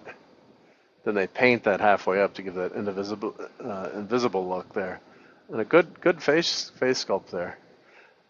Kind of an Essex Kirby-esque there actually, and this is a few years old. That slender look there, and they do have. You can pop her legs out and put. Different legs in. Sorry again, apologize for the glare. Different hands and legs. I guess the arms are always. Oh, you can go full visible. So she's half visible there. I guess the arms and hands there, yep. So here is, yeah, those are the two different versions you can do. So you can do half visible and fully visible, yep. But either way, she looks good, yep. So, yeah, I thought this was a nice figure. And the Diamond Select, it's a little bit bigger scale. It's the figure's a little bit bigger, but really nice job. So I have Ben, the Diamond Select. I'm not going to try to get him off the shelf, but he's really huge. And I've got Reed, I got Reed at New York Comic Con a few years ago, and I had I don't think I got Johnny. I remember seeing Johnny at Comic-Con a few times, and I didn't drop the trigger on him. I'm sure I can find Johnny. Oh, and Big Bag Toy Store is ROM in stock, 28 right now. Thank you for that tip, Brian. I'm going to go buy that then. Yep. And Lenrod says, comic books at a Comic-Con? What sort of madness is that? Yep. And at some point, and Phantom says, at some point, Aunt May had to look good enough for Uncle Ben to marry her, but as kids, we did not see a young Aunt May. She was old when Peter first got his powers. Yeah, she was much older. Yep. And of course, people age a lot better these days too. I have to say, when you see, or maybe it's because I'm older, they don't look as bad. But yeah, people keep themselves in much better shape. All right, so these were not signed. Simonson was. His line was too crowded this year again, but I just had grabbed two random comics that I had in the basement to get signed. I don't know why. What did I have? I think I just purchased these random. I have my FF box, but these were in like the box to be sorted, and I didn't see DeFalco and friends weren't there. I was gonna get a Spider-Girl signed, but I didn't see. Oh, was Tom DeFalco there? Crap, I can't remember. I might have missed DeFalco. And then Michael Golden was not there this year. He's always been at each con. So I was probably going to get this one signed. And I don't know how much he was charging. He charges like $30 for a signature on some of these issues. And if you want a certificate of authenticity, it costs more. But anywho, he wasn't there. I was surprised because usually he's at all the cons. Yep. This is Ron Garn. Oh, I forgot to get this This didn't make it out of my pile for Ron Garney to get signed. Oops, I missed that one. Next year I'll get him to sign it. Yep. Here's the program. 2025 official program. So I just have fun comic in here. You can, just read the silly goofiness stuff. But nice job. Well, I guess they'd leave this. You could have an artist sketch on there, and then here's the floor layout. So quite a big show. Yep. So all the Hollywood people are on this end.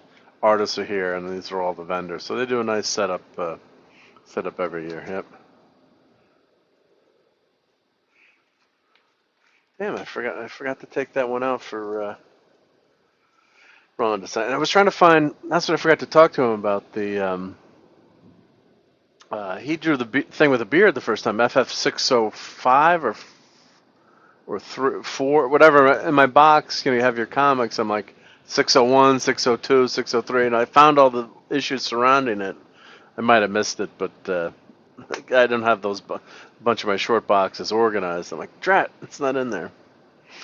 This was a series called Techni Gods, and the guys are super nice here. I'm going to try to have them on the channel, or maybe go on with Nick. We'll go on the comic book show. And they grabbed me like, hey, you want to read about our new series we have coming out? And the artist was there and explained the whole show, or excuse me, whole comic. It sounded really interesting, so I bought the first 2, and they signed them, and which was nice. And I got their info, and hopefully have them on. So I'll talk more in detail about that. But yeah, if you're an up and coming artist and you're at one of these trade shows, yeah, you gotta work the floor, right? You gotta call people out. So I do like this artwork on this cover. It's interesting art. It looks good too, but I like this one better. So we'll see. I'll read those, have them on the show, or maybe I can come on Nick's show. They're willing to come on. Yeah, whenever you're up and coming. Yep. Oh, and Zumek says Mr. Fantastic looks like Adam Carolla.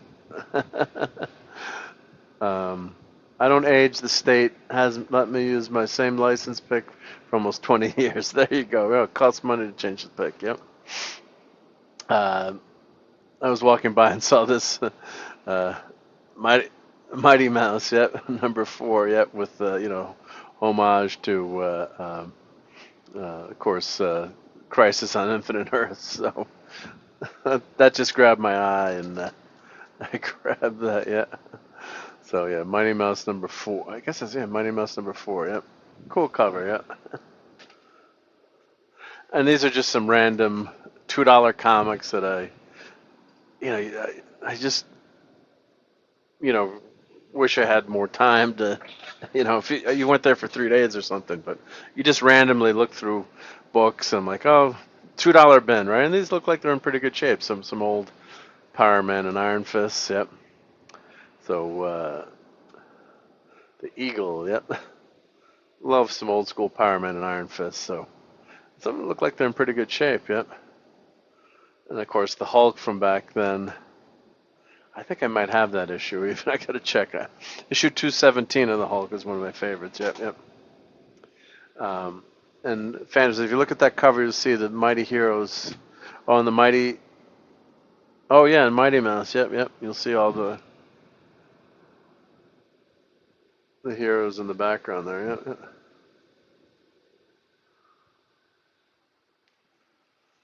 So I just love these.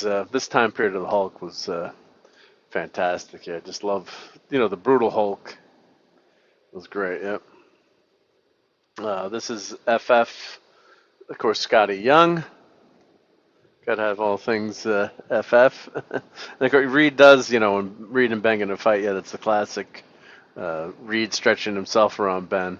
That was the one thing in the FF movie. Reed should have been a lot more flexible. He kind of just was able to stretch his arms, kind of like Plastic Man-esque, but he should be able to take, more form. Yeah, Plastic Man does ball up too, right? But Reed should be able to stretch like that. Like when Galactus was stretching him, like that shouldn't hurt Reed at all. He should be able to stretch a lot more. I kind of didn't like that. I think, if you're going to his powers aren't doesn't have super duper powers anyway, but you know, put them to their limit at least. You know, make him like uber stretchy. Yep.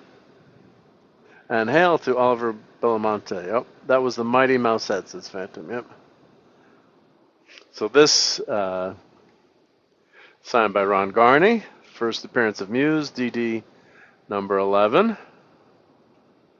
And I talked to him about Muse being on TV, and I don't want to say what he said, but maybe we'll try to get him on the show. It'd be pretty cool to get him on. He's very good friends with my cousin, as I've mentioned. So his wife is very good friends with my cousin. So he's gotten a few signed comics before. So I gave him a couple 3D printed things as a thank you. But so I had him. I just was looking through my unorganized short box, and luckily I had, you know, because I've got some of my comics and majority in storage to keep them safe and out of the flood zone here. Knock on wood. But you know, just random luck, I found a bunch of these issues, and this was actually the issue that I most wanted to get signed out of that run. You know, because it's first appearance of Muse. So that was very cool to get signed. Yep. And Eric says, I refuse to watch that. Silver Surfer is Norrin Rad. Yep. I guess. Oh, the FF movie. Yeah. Obviously. Yep. I was arguing with someone today, and they're like, "Well, Shia LaBeouf was the Silver Surfer." I mean, yeah, that was in Earth X, like in 4 panels. It's like, yeah, then it's also an alternative universe. But at least the person had read the comics. But yeah. Like, yeah, she's and they gave another thing too that was silly, Eric. They gave her his story. It's like, if you're gonna do something, you're gonna make Silver Surfer a different character and a female. Give her her story instead of history. Make something different about the character. It was exactly Norrin Rad's story, just flipped to a woman. And it was just to check a box there too. It didn't change anything up. And they did that because they wanted, Johnny to have a love interest with her. So that was just what was ridiculous about that. Was they didn't do anything special with their character. And of course, they could have done that with, you know, equally well with Sue. You know, mothers relating to Tom Connors had mentioned that, which was a good idea. Or, you know, just do the original and have Alicia Masters in there, convince him. But yeah, it was just ridiculous. Yeah, yep. And Phantom says, if you picked up Hulk 228, first Moonstone, where she stupidly says Hulk's mom, who died protecting Bruce and Jarrell, never loved Hulk. Big mistake. Ouch. Yep. That cover is cool, says Lenrod. Which, the Thing one or the Hulk one? Sorry, as I'm flipping through. Yep. What did Shia LaBeouf have a kid with? Was Norrin now a deadbeat dad? Well, I guess Norrin was just the stay-at-home dad, I guess. I don't know what Norrin did. Yep. Johnny's love interest, the single alien mom. Well, they never mentioned Norrin Rad at all, which is crazy. So, yeah, no mention of Norrin Rad. And maybe we'll get the Silver Surfer in our universe. I don't know. Maybe, but they're not going to do Galactus again, right? They bring back Galactus. So, you know, I was hoping they would have had maybe both Silver Surfer. You know, if they had a tie-in where they came to our universe and then. But no, the movie. The movie ends with. You know, their Earth is saved. So a lot of people are speculating like Earth was destroyed by Galactus and they fled and then they came to our Earth, but no. So, but yeah, maybe we will have Norrin Rad in our universe. I hope. But so anyway, so these were comics I got signed by Ron Garney, which was awesome. I don't know if did he do issue 1? I can't remember, but it was just fun to find these in the. You know, you get lucky sometimes. So these were in my box, and you know, because if I don't have my comics from the last few years organized yet, so very lucky to find these and get them signed. They didn't charge me to sign them, thanks to knowing my cousin, so which was very nice. So Yeah, so 4. Let's see, I've got put these in order here. So 2, 4, 10, 11, 12. Yep.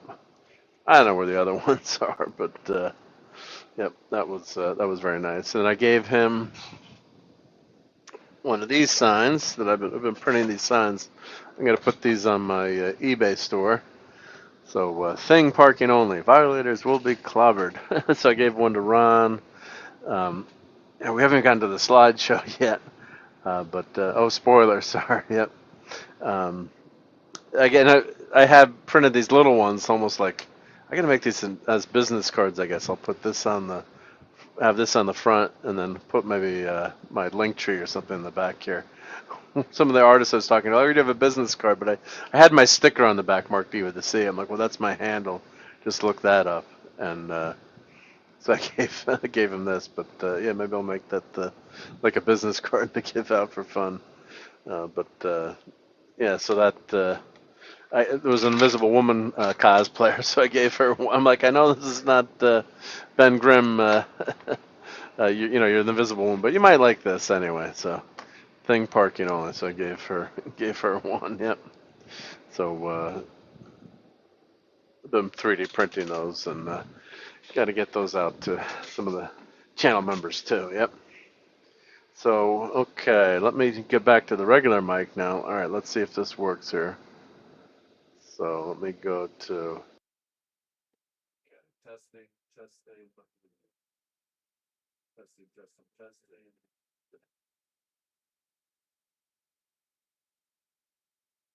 testing. Testing. 1, 2, 3, testing. So, how's that working, everyone? Yep.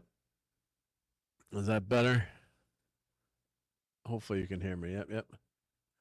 And Phantom says if they're smart, they aren't, but they are an Airwalker in that universe, Surfer in ours, but too late for that now. Yeah, I mean, or they could have flown in and like all of a sudden, boom, you know, Nora and Rad is here in our universe, so we could have the two of them fight or something. Yep. Oh, the Daredevil one. Thank you, Lenrod. Yep. Okay. Does not hear as good, but I hear you. Okay, let me. I did have audio problems tonight, which typically I do, right, Eric? So I switched to my regular mic now. Let's see. Edit mic settings. Yep. Let me check crisp here. Yep. All right, so I should be back on my regular mic here. Yep. Microphone, USB audio. Let's see. I have so many mics on here. Yep. So this should be my regular mic. Yep. Got way quiet. All right, let me turn the gain up. Tell me if I get too hot. Testing. 1, 2, 3. Testing. 1, 2, 3. Testing. Really low. Okay. Let me switch the mic. Oh, hey, Cowabunga dude. Let me switch my mic here again.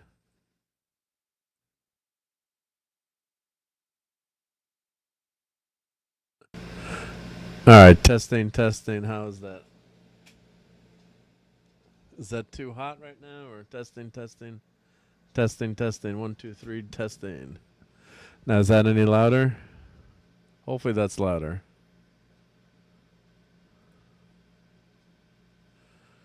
All right. Is it still really low, or hopefully that's louder? Yep, slightly better. Let me crank that up a little bit. That should be loud. Yep.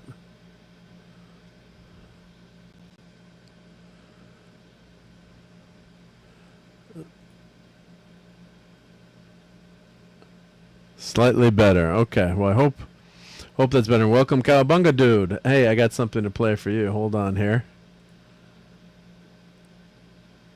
Let's go to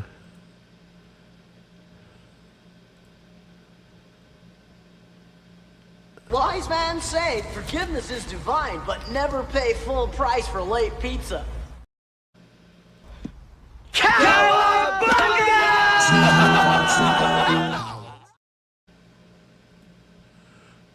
So welcome to the channel. Yeah, so what are we all about here? And Steven, oh, that's okay now. Yep, thank you. Yeah, I'll have to do a test and see what's happening. I guess crisp is kind of that's my noise reduction system, and it's kind of screwing up the mic volume, it seems. So I got the gain way turned up now, but hopefully that'll get us through the show.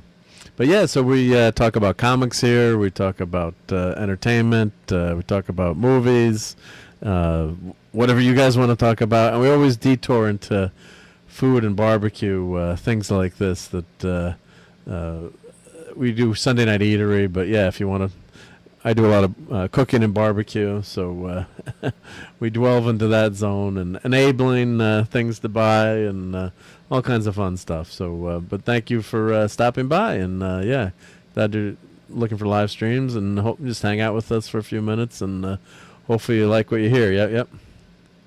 Sounds pretty good. A little fuzz in the background. Here, let me turn on the reduce mic background noise. Let's see here. Let's see if that works. Yep. So hopefully that's good. Yep. So before we do the talk about the slideshow tonight, or show the slideshow, a few pictures from Comic-Con or Terrificon. I guess what was in the news was, of course, Gina Carano, and we talked about that on Midnight's Edge, and yeah, basically I think she was just she got the ability to get the win there. And yeah, it would have been nice to have had Discovery, but they were never going to let that happen. Once the case didn't get turned down, they tried to get it thrown out. Once that had happened, Disney wasn't going to let it go forward. It was going to cost them way too much money. So basically, they didn't really admit wrongdoing, but admitted wrongdoing and legalese.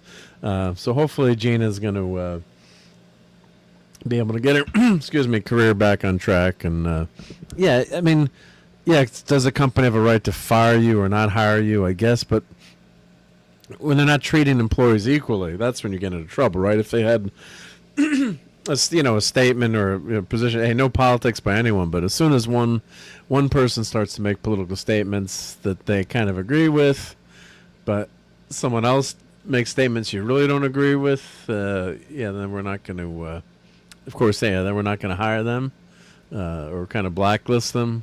That's what's wrong, right? And everyone should be able to have their political opinions and not get ostracized for it. Whether you agree with Pedro or don't agree with Pedro or any other, Mark Ruffalo drives me crazy, or, John Cusack. Yeah, but they have a right to say what they want to say. Yeah, you also have a right not to listen or pay for them or give them money.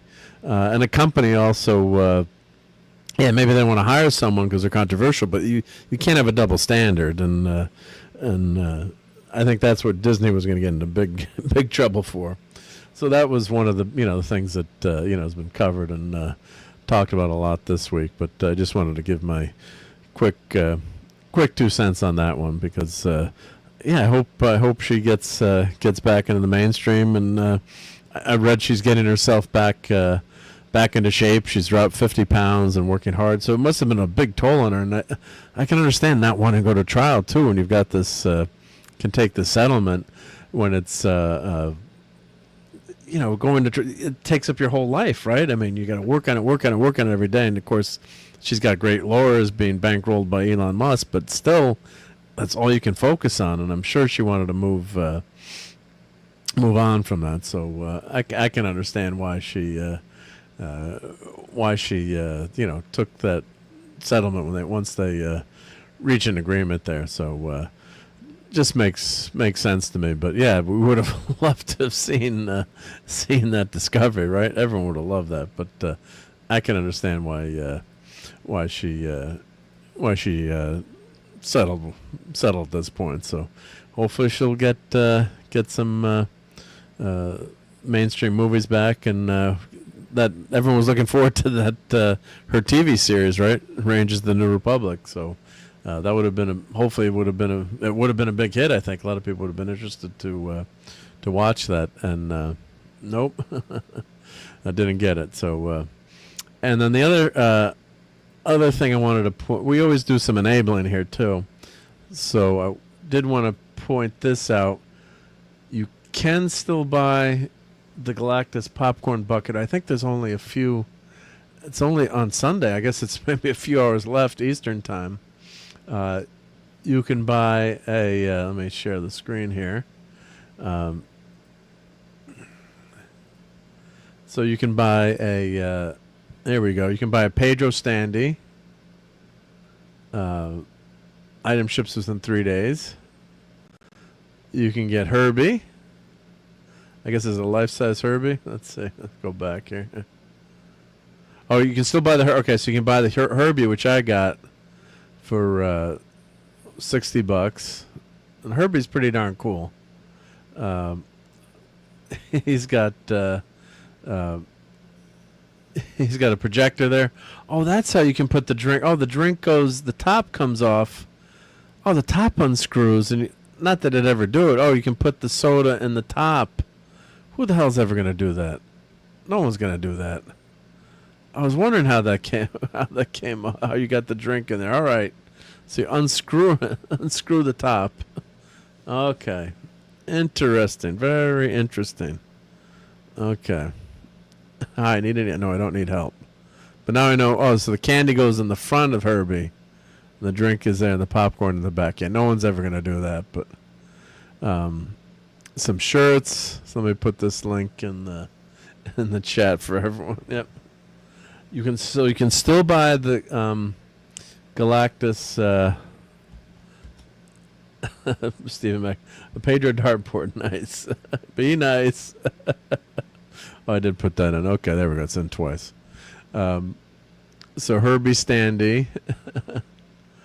You've got the Silver Surfette, which Eric K is not going to buy. You've got the Fantastic Car. And you've got the popcorn helmet. So you can buy this, I guess, up until, right now, I guess. So if you did want to buy any of this, I think the Pop Galactus, it's your last chance, right? Yep. All promotional discounts. So that's the Galactus popcorn bucket there. Yep.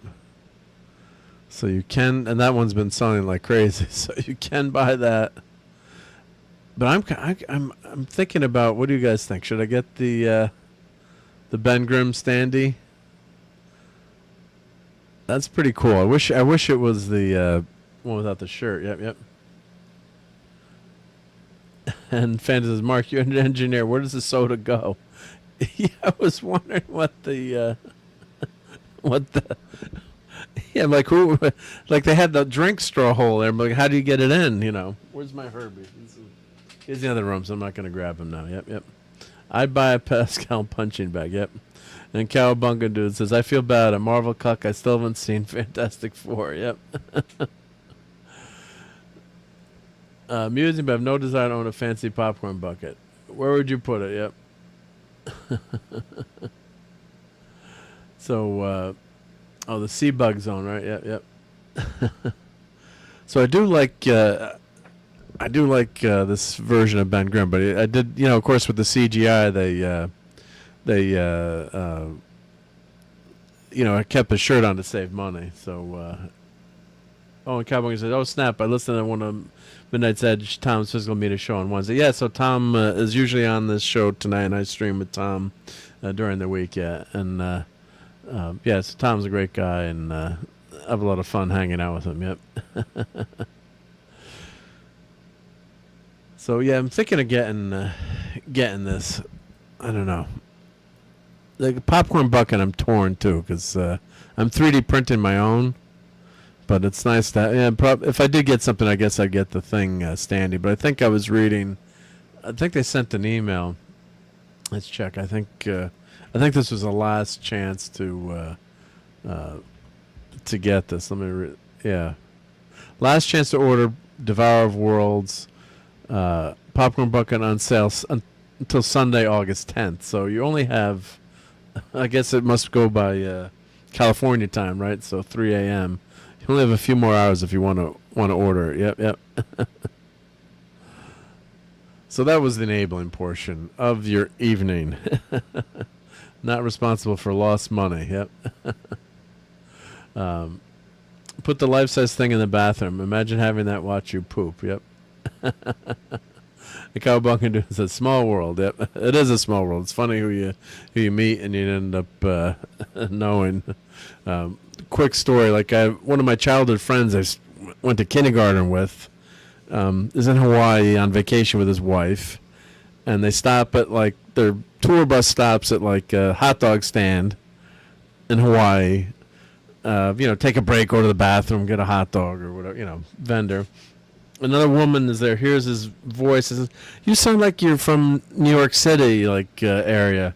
It's like, I know someone in Connecticut, and she's very friendly, and he's like, "Oh yeah, I'm from Connecticut too," and she's like, "Well, tell me, who do you know?" And there's more to the conversation. I'm just short. And he's like, "Well, tell me who you know," and he's like, "Well, there's no way you're gonna know who I know," and he's like. He's like, "Well, I know I won't say my last name, but I know, the Marc D family." And she's like, "Well, actually, his father is my godfather." So freaking in Hawaii, randomly, they're from Switzerland on vacation, and they run into freaking my friend Russ, who I've known forever. And so when they both came back from Hawaii, we had them over for dinner. It was just hysterical. Yep. Here's the question: where will you put the standing? How much damage will it do? How much damage will what's that Moji do on his visits? Well, the damage would be to like my wife beating the crap out of me. Like, what are you doing with this? Yep. And Don says, "Speaking of Disney, who's ready for season 2 of Wizards Behind Waverly Place besides me?" Now, I did watch some of that with my kids, and it was a cute show, but I got to admit, it's not on my list of things to watch. But it was a fun show to watch with my kids. Maybe I'll see if they want to watch it when they come back. Yep. Well, I got to fix this one. There's a blank sub to there. Yep. And Captain Infinity says, "I'm ready for yet another rewatch of City on the Edge of Forever." And I'm assuming, Captain Infinity, you've read the original script, and have you read those comics? Let me know if you've read the City on the Edge of Forever comic adaptation that they did. I'm assuming you've read the original script, but anywho, well, let's do a little bit of some of the Terrificon stuff right now. First picture of some cosplay, some Batman villains there.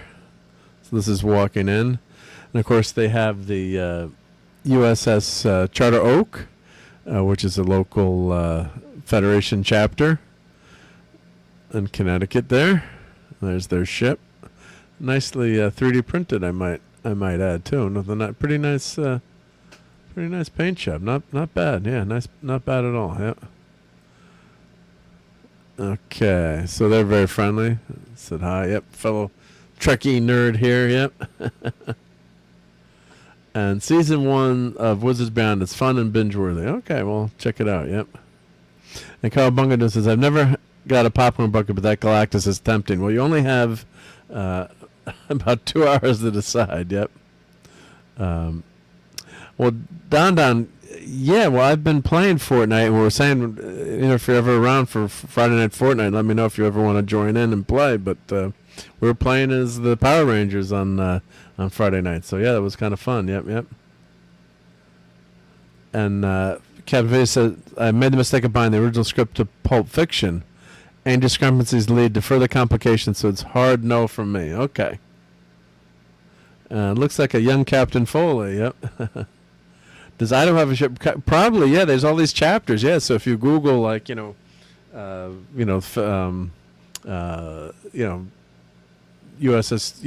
what do they call it? It's Starfleet Academy, or there's a whole network of fan groups, and you can join up. Yep. So it's a fun group. Yep. Oh, going the wrong way. You're going the wrong way. There we go. There's your stormtrooper with a blaster who can't hit anyone, which I hate that, by the way. Yeah, they should be pretty good shots, I think. Yep. I never liked that they made that as a joke. Yep. Some looks like 3D printed droids to me, but some great prop work there. Watu. Admiral Thrawn there. Yep. So they always have the Star Wars 501st Legion there, and they do a lot of fundraising. Yeah.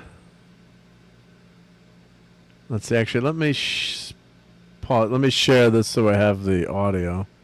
Well, there's probably nothing. No, that's all right. There's probably nothing audio-wise that we need to hear, but Jawa, a very big Jawa, very tall Jawa.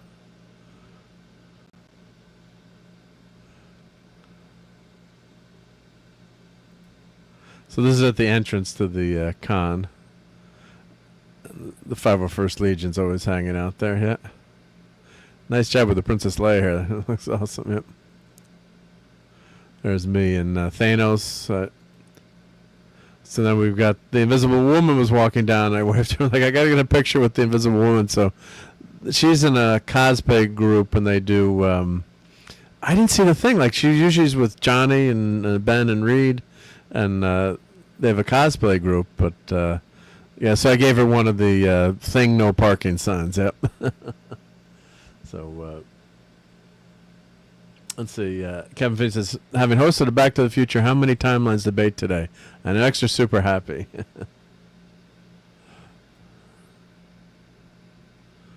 So she was very nice. Yep, a cool costume. Yep.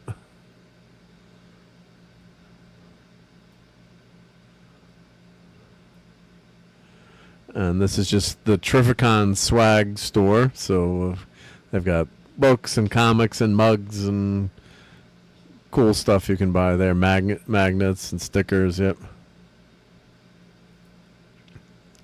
We've got the dude Thor there.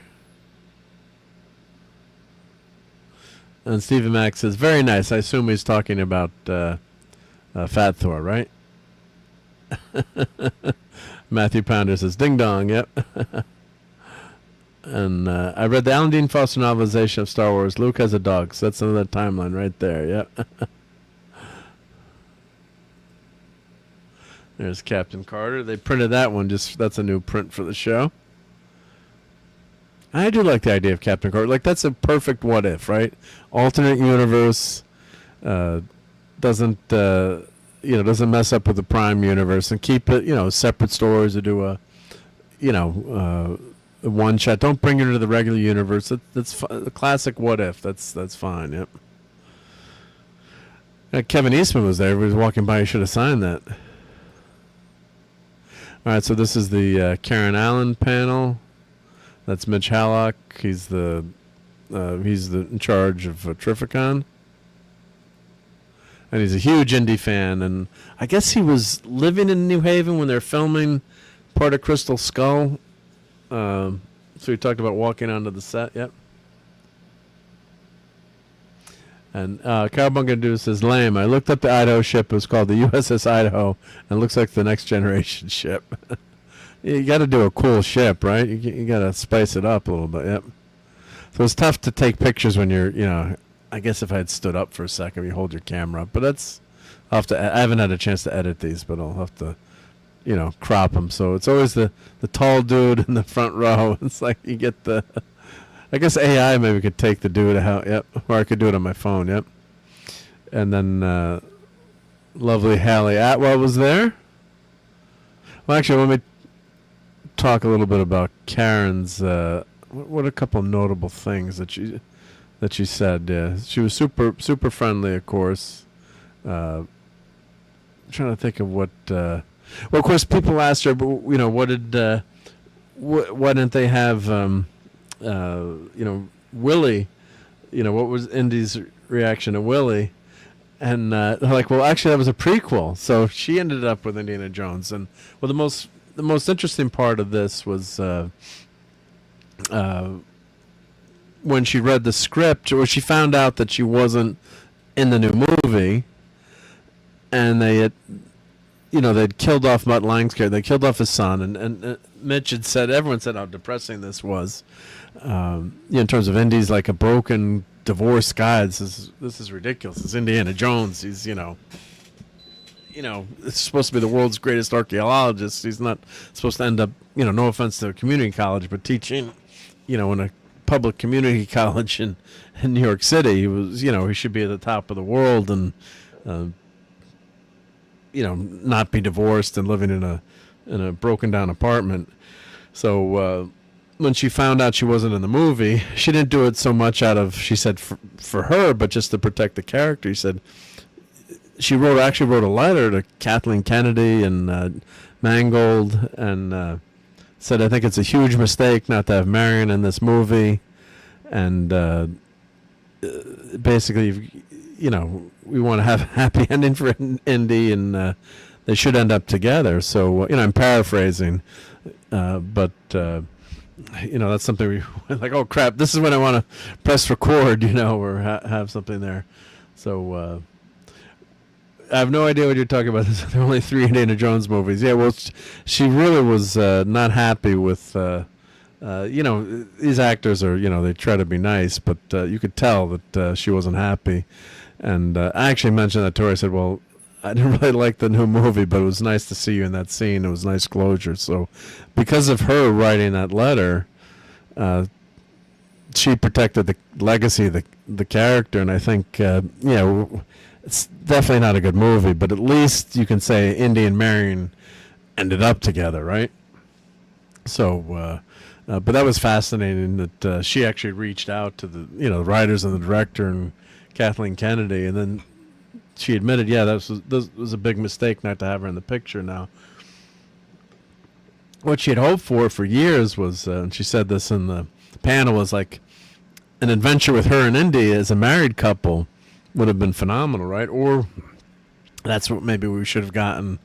In this movie, or in the intervening years. This movie was delayed for so long, but if we'd had gotten an adventure with her, as a married couple, and she's like, well, it wasn't meant to be, but must be talking about some weird fan fiction. Yeah, only 3 Star Wars movies also. Temple of Doom retcons Raiders and thus is not canon. This is Captain Infinity. You could just leave Haley Atwell on. Oh, sorry about that. I do love. She was one of my first crushes, was Karen Allen, but lovely lady. But yeah, let's get back to Haley Atwell there. Yep, let's. But it was just a few feet away from her. Okay.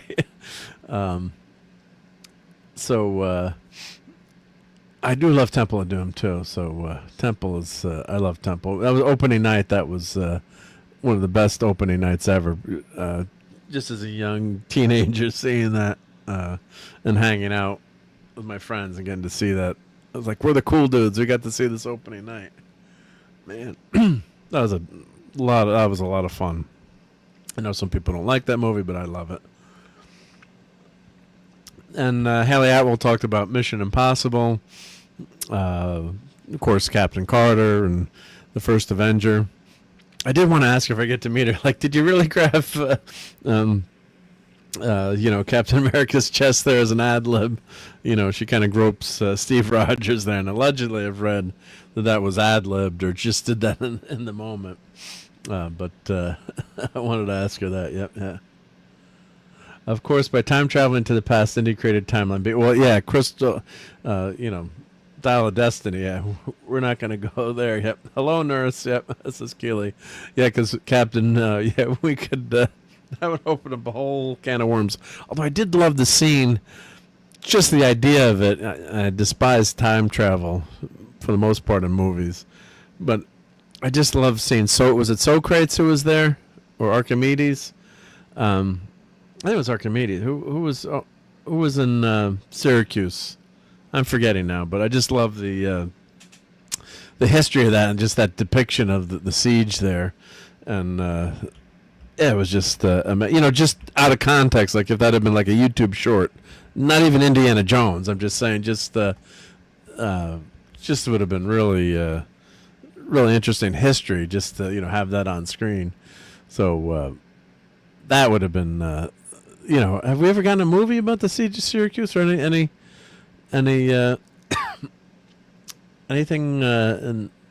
done in that in terms of TV movie or? I'm just that would make a great movie, wouldn't it, guys? Okay, I'm goggling now, which I shouldn't do during the stream, but It was a 1960 movie called The Siege of Syracuse. Let's see. Climax of Indiana Jones, of course. Yep. Age of Empires. Yeah. So all right. So Hollywood, if you're listening, I'll help you produce it. Siege of Syracuse. There. Yep. Yep. And Keely, we don't talk about the sequels. Yes. What sequels? Yep. Yep.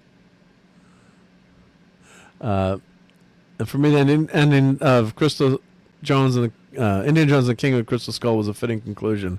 At least Indiana and Marion are officially married, and they have their son Mutt Williams. Yeah. What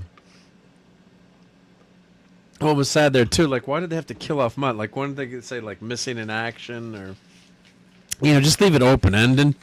You don't have to say that he's dead, right? And that just makes Indy even more freaking depressed, right? So yeah, just. And let's see here. Cowbunga. We known each other a long time. I don't believe in hocus pocus magic nonsense.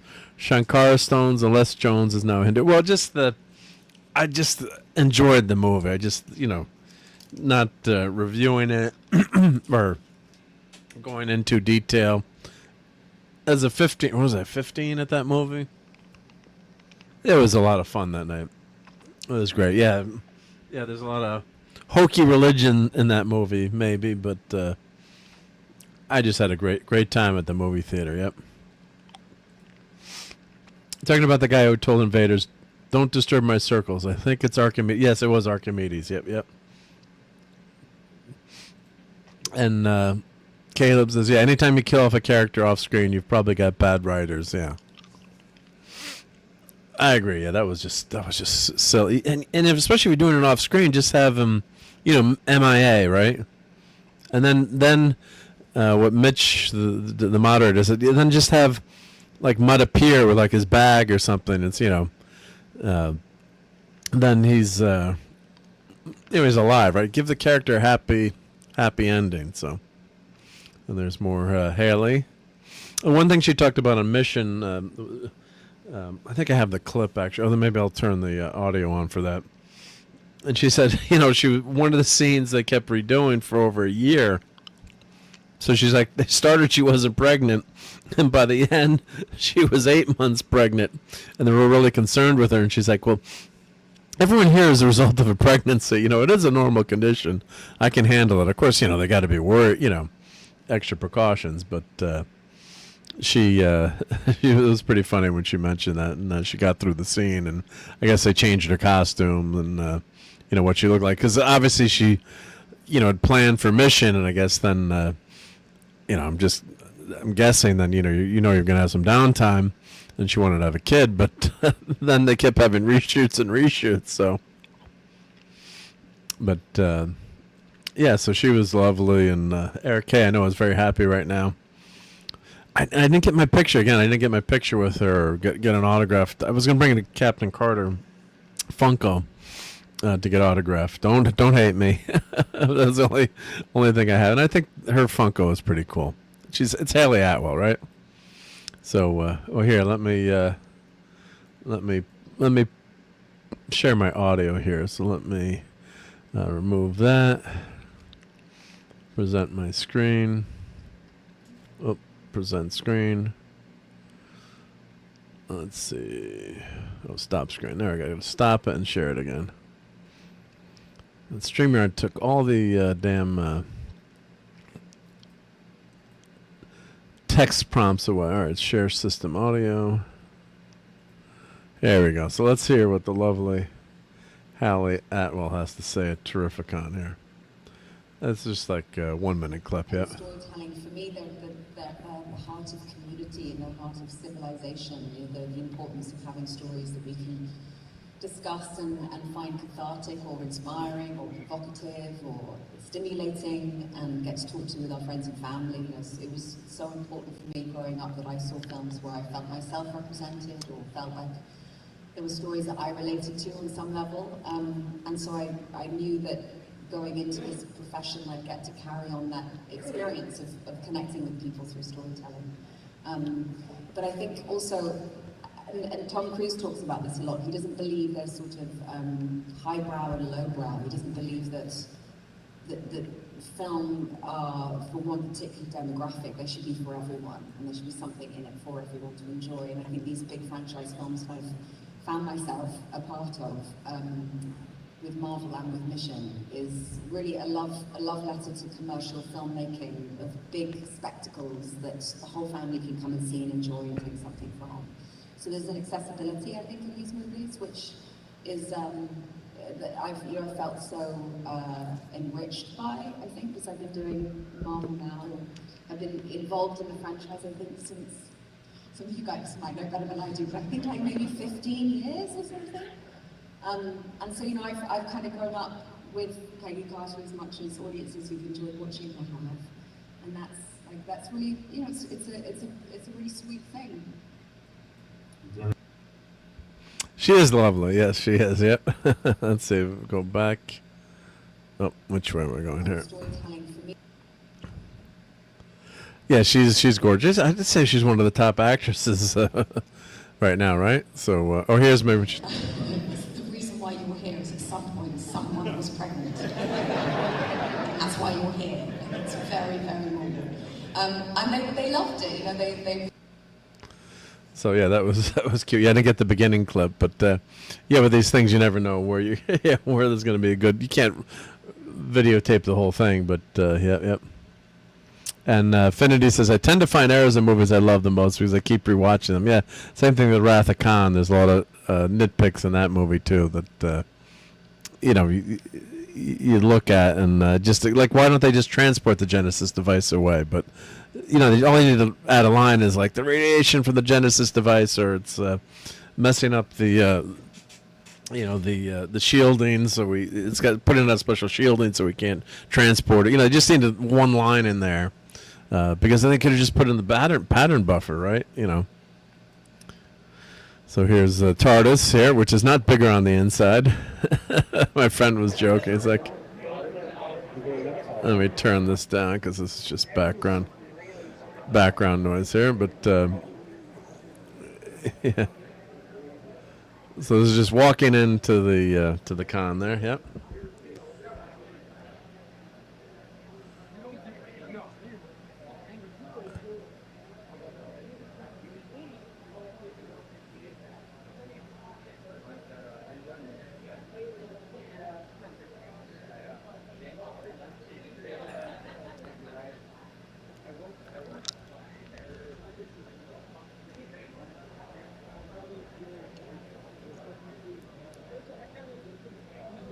So this is just all like a whole circle around the outside with the vendors and everything. Yep.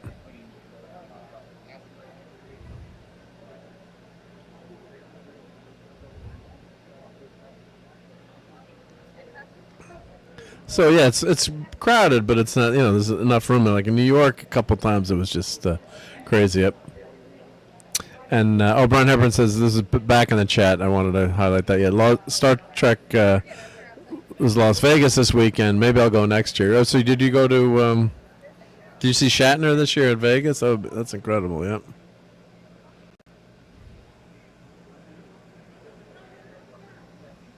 And Carl Bungadu says, "I'm missing out. Never been to a con. They're fun to go to. They're a lot of fun. I mean, I gotta say, yeah, you stick to your budget, right? If you have but yeah, you're among fellow geeks and nerds and people who all love the same thing. So it's a lot of fun, yep. And you can find some really cool stuff there too, which is great. So yeah, just the vendor booths and everything are. And what I really like too, I love the old vintage toys, but sometimes you find some great stuff like those lead figures are really. The Eagle Moss one, those were a great, fun find.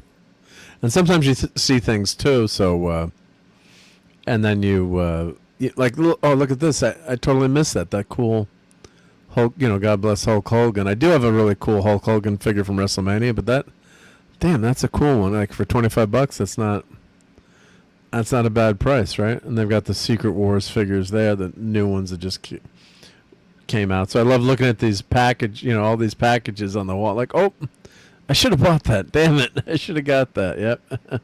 Why did I buy that? I missed that one. Yep. So, but yeah, that would have been a cool Hulk Hogan figure to have. Yep. Typically, that's what happens here too. Where, I look back at these pictures and say, "Oh, what am I missing?" Yep. Oh, there's looks like Iron Man. Oh yeah, that's the new Secret Wars figures. Yep. Which I think the Secret Wars were after the Migos. I think the Secret Wars was some of the first action figures for Marvel that we had. Yep. Let's see, mini mates here. Yep. Oh, Comic Book Man mini mates. Oh, that's just could have gotten Ming to sign. There's a mini mate of Ming. See, I'm just noticing that now too. I never knew they did mini mates of them. Oh, and there's the Death Head. Super Death's Head, the mercenary. Yep. Yeah, so I'll try not to spend too much time on some of these figures, but yeah, look, we got Boo Berry and Frankenberry action figures. Doctor Strange there, yeah, just pretty much get any action figure you want now. Yeah, Infinity Saga action figures. Yep. Strange Tales. Yep. Bloodstorm. Yep. Oh, Shatner's next weekend. Our start to Las Vegas was this week. Okay, thank you, Brian. Yep. But yeah, I just love going through these photos and see. You missed it. Yep. And these are some of the new these new turtle figures. I'm guessing those are new. I think they're new. Yep. Tom is not here. Tom would know. Tom loves turtles. This is like the first booth that I went to too. So the other classic blunder is like if you see something and it's on your list to buy it, right? Oh, I missed the Ironheart. Why is Ironheart more money than Binary, right? That's a cool Binary figure, yep. You got Speedball.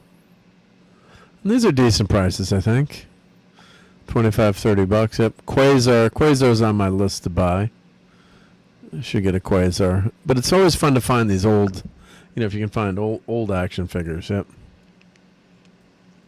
There's relatively new stuff. Oh, there's Darth Maul. That's for Dad, man, yep. I think that's a Diamond Select Spider-Man, which is a pretty nice figure. But yeah, they definitely had a nice selection of figures here. Yep, these Spider-Man. Oh, I've got that one. I got Hammerhead. Across the Spider-Verse. Yep. Well, that's a Wonder Woman. She's in good shape.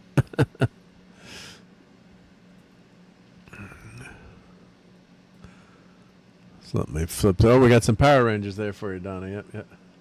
Yeah, Ironheart. Yeah, Iron Shart. Yeah, that was she was Iron Tart. Oh my God, Ironheart. That was probably one of the worst. I think Echo was actually worse. She was more of an annoying, horrible character. Maybe it was a villain's origin story. I mean, just horrible. Just horrible. Yep.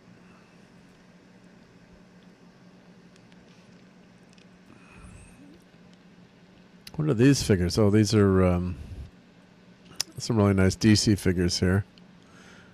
Who's making those figures? I'm not sure. Yep.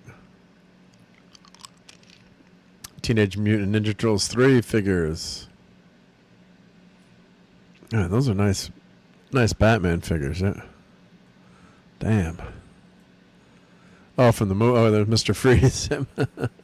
Arnold Mr. Freeze. Yep. I wonder, like, if they make an action figure of Arnold, like, do they give him the action figure? I hope he gets it, right? Oh, Captain Carrot.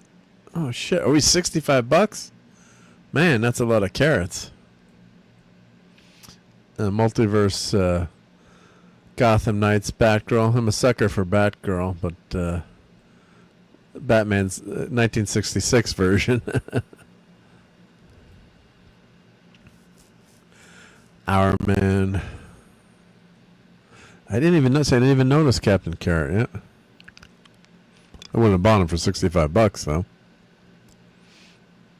Oh, America Chavez.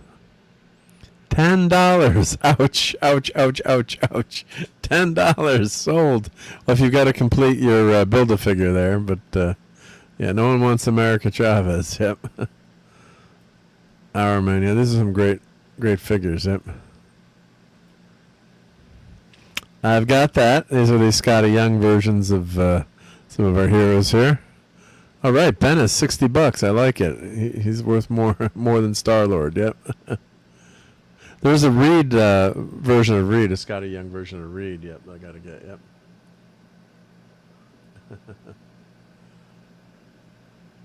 Yeah, Batman 66 figures are great. Yep, yep.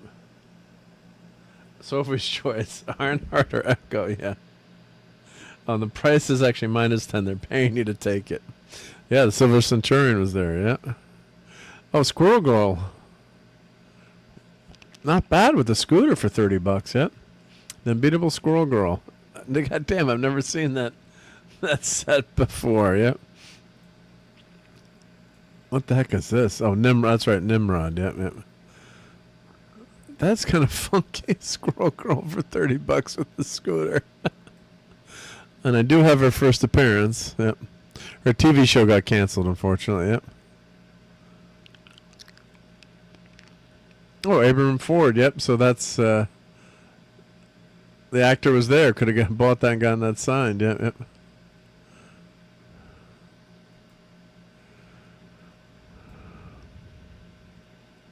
All kinds of great artists and craftsmen there. That was a cool Darth Vader. And they got to load in. They got to bring their trucks in and load all this stuff and set this all up. So, show special, 20% off all toys. Yeah, well, that's not bad. Yep. The Bat Ski Boat. Oh, there's the Batmobile. Big City Brawl. You do miss a lot of stuff as you go back. Yep, yep. $20 for Our Man, $5 for Animal Man. Our Man is way better than Animal Man. LOL, yep.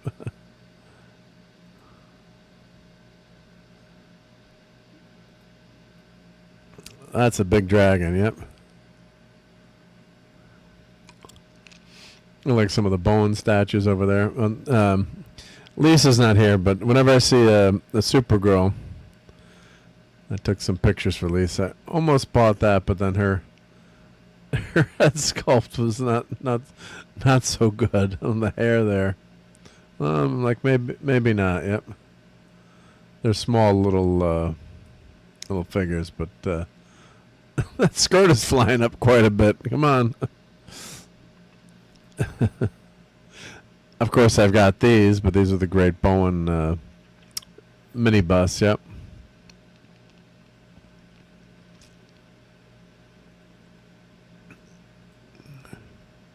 Hulk, yeah, there's some nice stuff there. Yeah.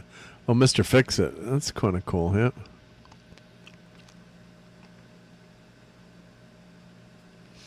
And Finity says, imagine all the awful movies with plot holes escaping my steely gaze because I never rewatched them.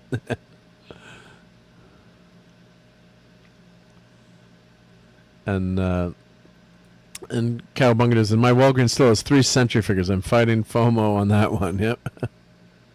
I think I'm going to buy... I'd buy the Sentry figure, yep. The comics is great in the comics, yep. This would be... Clobbering Times would have hated this. Key Comics. Oh, he hated the key buyers, right? But yeah, look at all those keys here, right? Yep. Oh, goddamn. $450 for slabbed Wolverine 1? Oh, wow.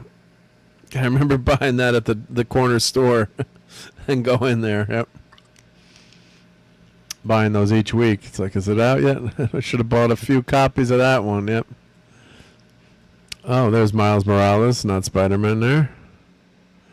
Swamp Thing. I'm not sure what number of Swamp Thing that is. Yep. Amazing Fantasy 15. Wow. It's just fun just to see this stuff. It's like, yeah, it's unobtainium for most normal mortals, but it's just really fun to see. But I took that picture. I'm like, Clobbering Times is not happy right now. Yeah, he hated the Key comic purchaser.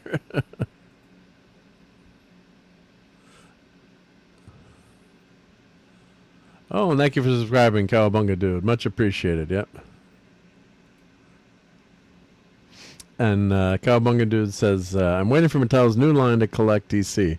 If there's 6-inch scale, of course. Yeah, didn't Hasbro Legends they came out with after Toy Biz took them over? Didn't Hasbro go to like the 4-inch scale for a while, and then I stopped buying them? Like, I'm not going to buy a 4-inch.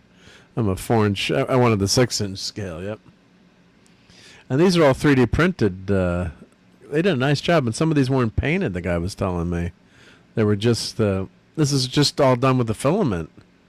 Of course, yeah, you can see that it's not sanded down, but something with the Spider-Man 2099 there with that texture, perfect. And yeah, with there's a Cyberman. So pretty darn nice. Nice job with not painting. It's they're using some nice film. You know, I do a lot of 3D printing, of course, but came out pretty good. Like, yeah, I would have finished. Like, this should be sanded here. I could see these edges here, but it's pretty good for not finishing. Yep. My mic is a bit hot. It was crazy low before, Tom. Thank you. Yep, appreciate that. Let me know how that is now. I turned off all the extra junk on it, but the mic was going crazy tonight, not working right. So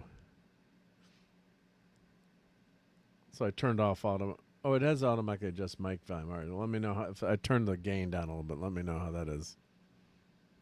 I was having lots of mic problems tonight. And of course, Donnie, this is for you if you're still there, Donnie. Check out these Power Rangers helmets. And the helmets were $140, so not very reasonably priced. I mean, for the time that it takes to print these. It's probably like 20 hours to print some of these or more. So no Ben Grimm helmets, though. But very reasonably priced and not, there we go. And all printed with the filament colored, yeah, not painted. So yeah, if you look close enough, you can tell. But and yeah, Iron Man looks like the silk filament, maybe. Yeah, right. Well, it's great to have Tom here. Yep. And they have more furs. Yep. Yeah, definitely day prints, especially when you change the colors. I don't know if they printed these pieces separately, but whenever you do something like this, is an insane print. If I'm assuming they did this face piece separate and the white and the black, because it takes forever if you've got to change the filament. Now, of course, some of the new printers, like the new Bamboo Labs printer, has 2 heads, so it could do like red and green. You don't have the waste. And Prusa has one with four heads, which is nice too. So even less waste. So yeah, the printers are getting more and more advanced. But if you just have a standard bamboo like I have, yeah, whenever you change the filament like that, adds so much time. But yeah, I like that Spider-Man 2099. I should find that model and I could print that. Yep, and that's the Venom print. So a lot of these I've seen. Yep. And then DO 3D, you can purchase some of these models. Yep.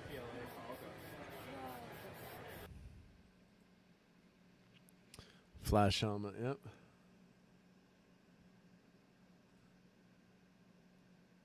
And Mark's 47. I'm printing new feet for my R2D2 and TPU.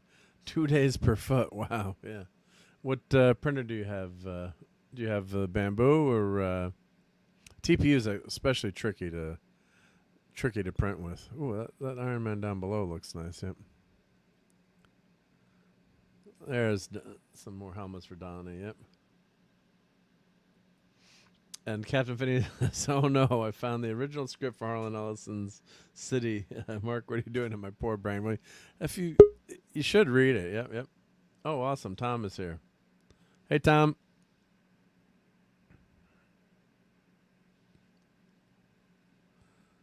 Let's see if Tom's getting his mic set up.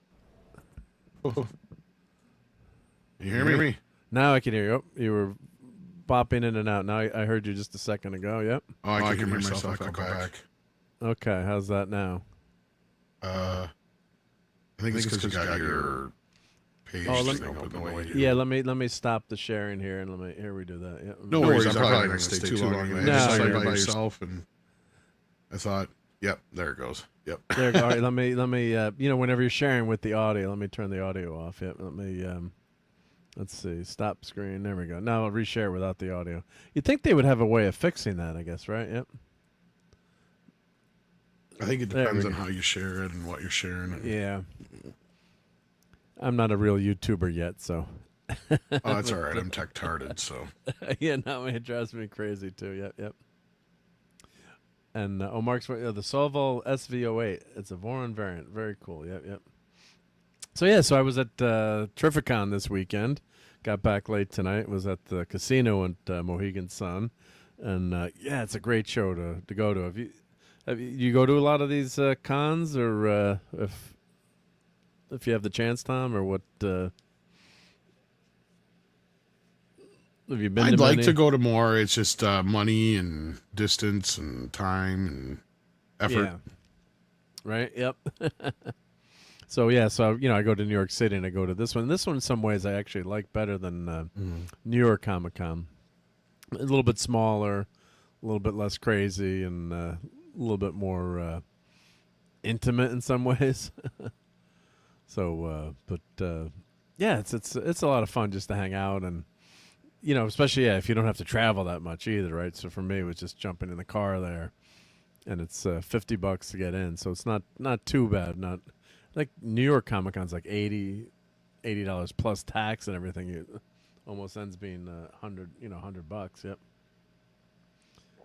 We got 2 Toms. Yeah, all right. So now, hopefully we fix that up. Yep. So, I missed the MGC when it was smaller. Yeah, sometimes it was, when I used to go to cons, like it was just a room of cardboard boxes and people selling comics, right? The comic cons were, and maybe they'd have like 1 or 2 artists there. The small little local comic book shows. They were just small, dealer rooms basically. Yep. Now this is the comic book store near me now. Unfortunately, they opened that up, Sucker Punch Comics. So unfortunately, right near where I used to live. Thank God I don't live there now, because I'd be stopping in the store every day probably. But and it's right next to an old movie. It was an old classic movie theater that showed second-run movies, and it closed a few years ago, which was sad because you'd wait to go see a movie, and it was like $2 to see a movie. So it was fun to go there, but. That closed, and now this is right across the street. So Sucker Punch Comics. Yep, I have to go check it out. I'm like, oh no, you're right near me. It was a good excuse not to have a comic book store near me. Death of Superman. That's hilarious because Clobby would he bought this and he ripped it up in front of everyone in the comic book shop. They're going crazy. And everyone thought this would be worth $1 gazillion. They printed so many copies of this. You can't give them away. So $5 is actually maybe overpriced. Yeah. But there were a ton of turtles at this show, Tom. It was pretty awesome. All the actors from the Teenage Mutant Ninja Turtles. I like turtles. Yes, I think you would have bought this shirt, probably, right? What do you? It's not bad. Do you have a preference for like the black and white turtle? Like which iteration of the Turtles? The original comic look, or do you love them all? Probably the movie Turtles most of all. Those your favorite, probably. Yep. Hmm. Yeah, because it's funny. Like some people, I tell people, "Oh yeah, the original books were black and white." They're like, "What?" I'm like, yeah. It's just black and white. Yeah, I mean, I like that design just fine, but yeah, somewhere between there and probably around that same period, the style that I think Jim Lawson was kind of doing most of the art at that point. Yep. There's the Smurfs. How's that Smurfs movie doing? It's not doing that well, right? money-wise. No.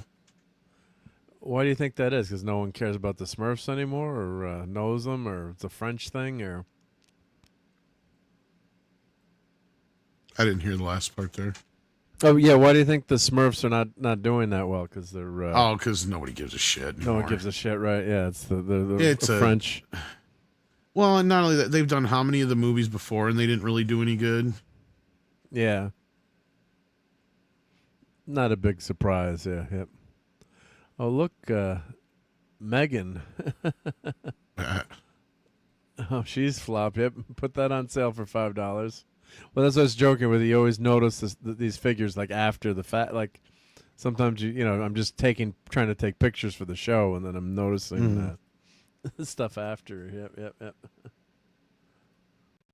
So as hyped as the Death of Superman was, it has become a classic, but it's not worth anything. Yep. No. I was at a rummage sale one time where a guy was literally giving them away because he had like a whole box of them.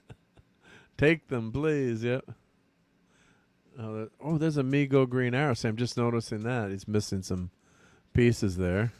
Ted Lasso. Yep. So what'd you do this weekend? Anything fun? Mostly stuff around the house and tried to get some stuff done to get myself prepared for my trip down to see Mikey, if I can ever get prepared for that. Oh, that's cool. Yeah, hoping so. Yeah, I do hope so. Where's Mikey live? What state? We won't say. South Carolina. He's South Carolina. Okay, South Carolina. Yep. Yeah. Oh, looks like some Eternals figures in there. I could have gotten a deal on those. You know when the figures are just thrown in the box that nobody gives a shit. Yeah, these are the crap. Baron Zemo. Yep. This is where if one person actually comes up and goes, "Do you have any Eternals figures?" You're like, you know what? I'll sell you this whole bin for $10. Like, Take it. Just get it out of here. Yeah, I'm sick of please. trucking it around. Oh, there's the Uhura. That's where I found these Matchbox. Matchbox. That I was showing earlier. Yep, I grabbed that. Yep. I don't know how many figures of like I have. So like, I better not buy that Wharf. I think I probably have that Wharf. Yep. Sorry, don't mind me. I'm super tired. Oh, it's I've been okay. Working Yeah, all yep. fucking day mostly. Yeah, I was between videos and shit. I was. Oh shit! I've never seen a Superman in the old style of Batman '66. Who do they got playing him? Is that supposed to be Kirk Allen in this version? I wonder. But yeah. Yeah, I don't know so who that is. I wonder if that's. I've Kirk never Allen. seen that. That's cool. Yeah, I don't know what that one's going for. Yep. I've always wanted some of those, but the only time I ever come across them is stupid shit like that black and white Joker there. Like, I could care less about him. Yeah, it's like the only other time was like the surfing Joker. I think it came across was just kind of like, but I don't really want. I think I bought that one. I just want the regular, you want the regular set. Yeah, to start just with, right? The standard set. Yeah, before I start diving into also Rands and whatnot. Like, would you have bought this for 20 smackerels? Maybe 20, 15, 10. What's it for? Is it just die cast? Or are they for like a game? Or Nickelodeon die cast. I wonder if they're for some sort of like role playing game or something. Oh, they're die cast. Yeah, they're probably just die cast turtles. Yep. Yeah, they look all right. Like $10 is a definite. You'd buy it for $10. Probably for 10, yeah, but for 20, it's kind of. Yeah, maybe. They're not great quality paint jobs. No, I mean, I don't mind the design. That part's fine, and he got a good selection of the characters there. But yeah, well, I don't know. I like that little Krang. Yeah, there. Right, see, that's kind of a turn on right there. So like maybe, yeah, maybe, or you can haggle. You can always haggle with these guys too, and yeah, maybe if I could talk him down to 15. But, and great having 6 here. Says 6. Happy birthday, Klobby. Yep. Oh, it's his birthday today. Yeah, it would have been a birthday today. Yep. God bless shit! It is the 11th times, of August. Oh god, this month is getting away from me already. Crap. Yeah, I hate it when August disappears. That means it's gonna get colder again. Yep. Well, and I'm looking forward to this a trip, but I'm not even remotely ready. Not ready. It's coming fast. Yeah. Yeah. This is for Donnie. Power Rangers Cobra Kai. Lightning Collection. Morph Daniel LaRussa. Yep. He's actually good at karate now. The Mad Balls. Yep. These are crazy. God. Is that a critter? Looks like it, doesn't it? No shit. It is. Wow. Holy crap. It's a weird looking critter, but I would have, if I'd have known it was there, I would have told you to get it for me. I didn't even know, you know, as I say, I'm always taking these pictures, and it's like, hard to find critter shit. Yeah, wow, look at the, all these, that's a cool 80s, was that 80s or 90s, these guys? The critters 90s, started, maybe? the critters started in the 80s, but 80s, okay. there was a couple of them in the 90s, but they were never really that big. Yeah, I love these vintage toys here, yep. You know, it is tough to pack for a trip. Like, actually, I was trying to get ready for this trip, and I had, there's Toxie there. I should get that for Nick for Toxic Tuesday. And I was trying to get, like Ripley. I didn't even notice Ripley there. Yeah, from the Aliens. God damn it. That'd be a cool toy. Oh, there's one of the Queen. There's the Queen Alien. It looks like right next to there. her. Yeah. Yep. Shit, I missed that. Probably was too expensive. I couldn't afford it. But yeah, I don't know how rare those ones are. But that looks those cool. clear Masters of the Universe ones behind Captain Power there. I've never seen before. Oh no, that's a Psylocke. There it is. Is that He-Man there? And yeah, I've never seen those. Yeah, what the heck are those? I don't know. They're like clear. Did they have juice? Maybe they glow like, in the dark or something. I don't know. Are they figures, or are they like sometimes they sell juice and like they look like figures. They just look like they're like clear. Like they were probably some special line that it was probably way deep in the run that I just never seen them. Interesting. Yeah. Yep. That's what I love. Oh, look. Yeah, there's Moffat. Shoot. Damn it. I had that toy when I was a kid. Yeah, but like these are like this is the kind of stuff I love looking. You know, when you're kind of rushing through or looking at stuff and it's crowded and like I didn't see him there. Shit. No, he's hiding behind that stupid troll. Yeah. Damn. I mean, I have no idea. The other thing I hate too is when they don't have prices on stuff. I never want to ask the guy what the prices are, you know, because then they're like, "Oh, for you, it looks like you'd pay $80, but for him, you know." I want to see a price on this stuff. It's like you gotta have a goddamn price on these things. So, like, it was you're almost better off off like wandering around with a friend, but like making it look like you're not together, and then you asking, and then just kind of walking away, and then your friend asking, and then you all walk away, and then you come around and check and see if they told you the same price. Yeah, right. Exactly. Yep. Try and catch them in a lie. But like the funny thing, I bought that Thor, and the guy's like, "Oh, that figure we're looking at, I couldn't see the price." He's like, "The price is on the inside. It's $15." I'm like, "Okay, I'll buy it." And he opens it up. Oh, I have it marked for 20. I'm like, "Well, you'll take 15, right?" He's like, "Yeah." He was laughing. He's like, "I'll take 15." Yeah, it wasn't a well-known figure. Right. Usually you can get $5 off, or like if I buy a bunch of stuff, I had like a figure for 25 and 20. I'm like, "Oh, you take 40 for these two?" He's like, "Yep." I have this RoboCop. So do I, right next to my Clobby. There you go. Yep. Looks like he's missing an arm though. He's missing an arm though. I got shot off in RoboCop 2, right? Or is that actually that looks like another version of it because mine doesn't have all black on his torso there. On his well, that too, but also on his hands. And the hands don't come apart like that, so maybe there was a special version for like part 3 or something like that where you could change out his gun. Because that other one is really rough shape. One up above there. Plus, it's the bluer color, which is in RoboCop 2 and 3. That's right. Yeah, good catch there. Yeah. And that's Yoshaki Jojimbo. I can't ever pronounce it. Yep. And the panda. Yep. Oh, those are cool figures. Yep.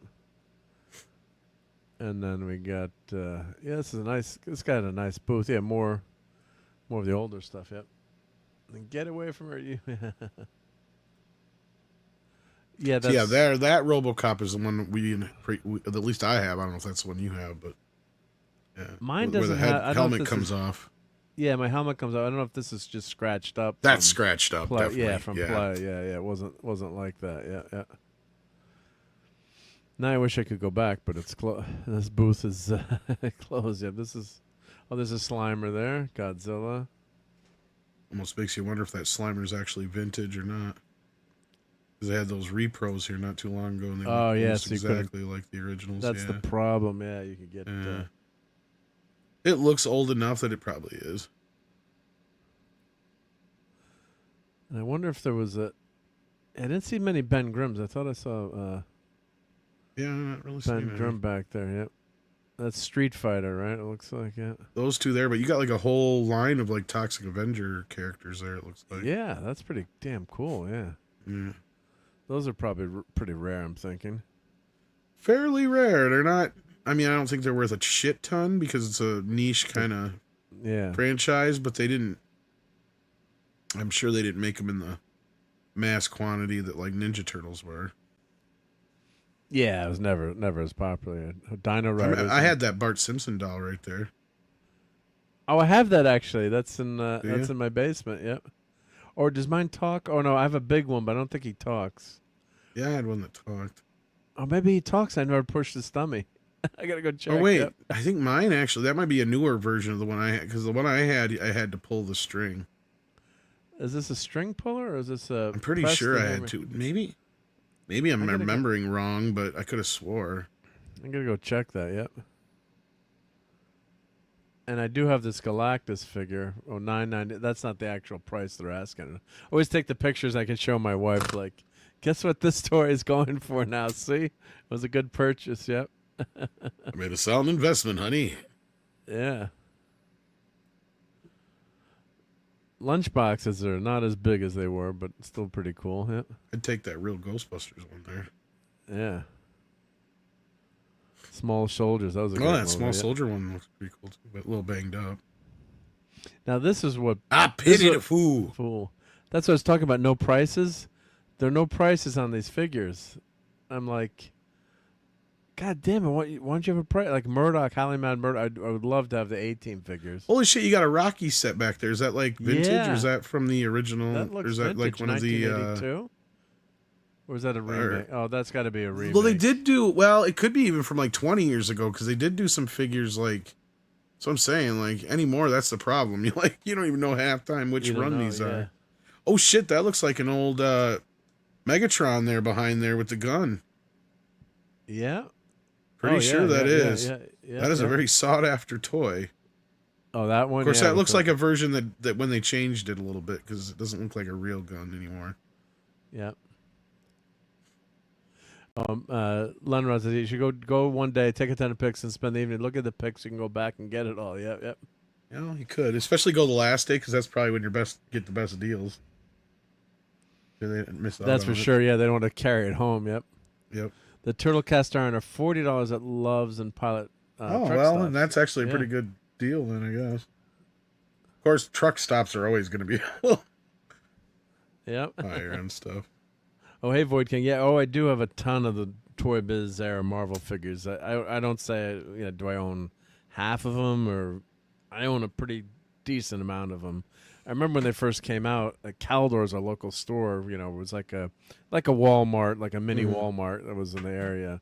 Like, I can't believe I can buy X-Men figures in the store now. This is awesome. Yep. And hail again to Apollo's Minion. And, of course, hopefully this stream is Truck Dog approved. For sure, yep. Great to see you. Hope you're having safe travels there.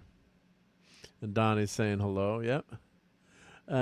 Most of the time you can make an offer to these people. They might not say, they might say stuff it, or I really got to take this. But I was just pissed that there weren't any prices there on these guys. So you want to at least have an idea too, what the price is. Yeah, Mr. T, I pity the fool. But this is another nice set. Yeah, and of course they've got the Star Wars cards there. Kit, Rocky 3, Paulie. Yeah, so I don't know. Yeah, that looks vintage to me, but I could be wrong. Yep. Now these are the new Turtles figures, I'm assuming, right? Yeah, that's the new line, right, Tom? Or is that? Oh, could that be old because it's not painted, or what? I wonder on that It might be. It all home depends shredder. on which line it is. That looks kind of like it might be. I'd have to be able to get in one. zoom. If I don't know if you can zoom in closer. There's a copyright thing at the bottom there. Or no, that's not it's tough to copyright. see. Yeah, it's Now, tough to see. some of the newer ones, what they will have though is at the bottom underneath the figures, there's like this little strip that'll say like reproduction, not the original toy or something like that. This is vintage, right? Save $3. Yeah, that's definitely vintage. So it might be a vintage one. It could very well be. Could be, yeah. But yeah, there were no prices on anything. I'm like, you bastard. Oh, those probably go for anywhere from 50 to 60 to maybe even 100. Yeah, depending on the quality. Well, which one is that from Movie Turtles 3? Because that might be one that's... Because if it's one of the human figures, it's a Walker. Yeah, that one's worth quite a bit. That's a tough one to get, yeah. Like, not like tons, but I mean, But, yeah. one of the higher end ones because they didn't make as many. Yeah. Yeah, Turtles, though, is one of the biggest toy lines ever, though. Ever, right? Yeah. Yeah. And huge amount of different variations in the Exactly. Turtles, too, right? Like, not even just the variations of the Turtles alone, we're probably talking hundreds. Right. Let alone the other figure, because they had an incentive for the creators there that if you were somebody who created a mutant or a character for the Turtles, and they picked it for production, then you got a percentage of it. Wow. Yeah, nice, so that deal actually made some of the guys that worked at Playmates pretty. No, I wouldn't say rich, maybe, but probably some good money. Nice, yeah, right. Yeah. Then again, I guess it depends on which figure it is you designed, because if it was one of the more popular ones, you never know. You could do pretty well, right? Yeah. Exactly. I mean, outside of the standard, 5 or 10 or whatever what was the initial ones, but like, yeah, I would say at least 10 or 20, maybe, but yeah. That's not Anakin. What Anakin looks like. That's the wrong actor. I remember when you could get those. Yeah. And then you destroy your Star Wars figure. Like, who cared back then, right? You proof of purchase. You clip up the box, right? No one cared, right? No one was collecting these. Like, so you'd send your proof of purchase in, and I say went back to those figures. I would love to get that set, but there are no prices. Yeah. And damn you, comic book store owner screwed me out of Wolverine Hulk 340 because he pulled it. I always tell the story because you told that one before. I think he pulled it out of the box. Yeah. Yep. That sucks though, especially when it's one that becomes valuable, really worthwhile or whatever. Yeah. I should have bought it like right away. Even if it was $50, I went up to 40 or $50. I was so pissed. But I should have still bought it, from another store. Yep. And of course, Lee Majors couldn't make it, but that one might be at the worth show. a couple $100 at least. Yeah, right. And Sasquatch. I can't imagine those are easy to find. Oh, especially the Sasquatch one. I wonder. God, yeah. Or is that? Bigfoot, or is that like Bigfoot. a repro? This looks vintage to me. It looks vintage, but that's the problem. Is a lot of these now are made to look vintage. That's the problem. Yeah, you got to be careful. But I mean, I do know they did figures back then, so it's plausible. I mean, it's not the classic action figure that had the arm, but the moving arm and everything. Yeah. That's also then what makes me wonder, because it's not like we got very many variants back in the day up until like the Turtles and stuff like that. Yeah. And Void, I finally got to change my profile to Clippy for now. Yeah. That was it. Clippy was at the end of the Naked Gun, which was hysterical. In the car, I don't know if you saw the Naked Gun yet, but there was a scene they brought back Clippy from Microsoft. He's in the car. Yeah, that was pretty funny. Yep. Oh, Polly's Minions said those cast iron figures have Minecraft, Transformers, TMNT, G.I. Joe, and also Batman. Now that Hulk one there looks like a misprint. Did you see that? Yeah, is it upside down? That might be worth a few extra bucks because of that. Yeah, that's funny. Yeah, and I have that. I think I have that figure, or I have one of the original ones. Yeah, that looks like I think that's a repro though. But like a mistake repro, like you said. Yeah. Either way, yeah, those get out there. It's very rare. Yeah. course, a ton Oh, of somebody wrestling. likes some wrestling. Yeah. Yep. King Kong Bundy. Yep. I love wrestling. Yep. God bless Roddy the Roddy Hulkster. Piper. Oh yeah, they went. I bet they jacked up the price on all their Hulk Hogan shit. For sure, yeah. I mean, there's so many wrestling Hulkamania action run figures. Wild on you. But of course, the vintage ones are everything vintage is worth today. Oh, he's got some Bill and Ted figures there. Damn. Where's Bill and Ted? Right in front of you, straight ahead. Oh yeah, straight ahead. Yeah, I missed that too. God damn it. And those are vintage right there. Those are the old ones. Yeah. Yep. Son of a bitch. Damn. Yeah, this Wonder was how a much good those were. Oh, here we go. Yep. Supernatural. Got Bill.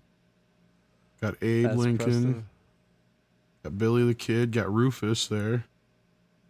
The only one you're missing. Oh, you even got Death. That's a tough one to find. Holy shit. Where's Death? Right to the left of Rufus. Oh, okay. Yep. That is one of the last figures they did in the line. And it was really tough to short run. Yeah. So, like, it's one of the most expensive ones in the line. Because that came out right around the same time as Bill and Ted's Bogus Journey.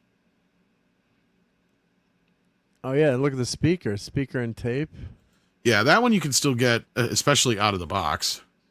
The speaker and tape, yeah. But Death is really tough. But yeah. they've like all the figures plugged into that deal though, and it came with like this. I don't know. Oh, wow. That I think came with a cassette or whatever. But like, yeah. Oh, the figures you could plug into them. That's cool. Yeah, and I think the music comes out of the figures too. Oh, at the Abe same plays time. music. Billy plays music. Oh, okay, cool. Yeah, they're all a band member. They all have. That's sweet. Oh, that's really cool. Yep. Oh, here's a vintage Robin Mego. I do have Oh yeah, that. there you go. I can't find my Robin Mego. Well, there's another Hulk Hogan. Marvel Hall of Fame. Those are newer. He's figures. got an old Rambo figure from the Rambo cartoon there. That's not Rambo though. That's the bad guy. The bad guy. Yeah, I had those. That's as a nice set. Yeah, that's a cool. Nice old. I totally missed the Bill and Ted. Yeah, because there's a lot of people there, and you just sometimes you wander through, and you're like, you just miss it. It's hard to find. Another harder one is usually the Ted figures because for some reason obviously Keanu Reeves being. Yeah, Preston is more common. Yeah. Yeah, people no don't like. prices. It's the same thing with the fucking Funko Pops. Believe it or not, to get a Keanu, the Ted one is like 2 or 3 times more expensive than to get the Bill one. Oh wow. And let's see, $6 Million Man just missed me. What happened to? Oh, he couldn't make it to the show. He wasn't feeling well or something. I shouldn't say he wasn't feeling well. They just said they wish him well. He couldn't make it. So yeah, hopefully he's not ill or something. I have no idea, but it wasn't like scheduling conflict. It was just unable to attend. So. These are brand new McFarlane figures. Yeah, I have the smaller version of this cap. Really nice. Yeah, and I bought. That's the Deadpool one there with the cover with Deadpool, issue 98, which I have like every issue of the New Mutants except 98. That's my superpower. Missing key issues. And when you go back on a run and you look like, yeah, I got it right, and then you're like, no, I don't. Yep. I think Cowabunga Dude's actually asking about the Mark Wahlberg reboot they were supposed to do of $6 Million Man. I think it was actually going to be called the $6 Billion Man, but like they actually been trying to do that for years. In fact, at one time Kevin Smith was even attached to it. Like I'm not even kidding. Like we're talking 25, 30 years they've been trying to do a reboot. Yeah, and the last one, then Mark Wahlberg was like one of the last ones, or one of the last 2 or 3 they had announced. Yeah, it just never. It's one of those things that keeps languishing in development hell. And honestly, I don't know if it would. I mean, it could work as a concept, but I mean, I think you're too far from the original fans, and it's not a series that really stuck around in syndication or anything like that.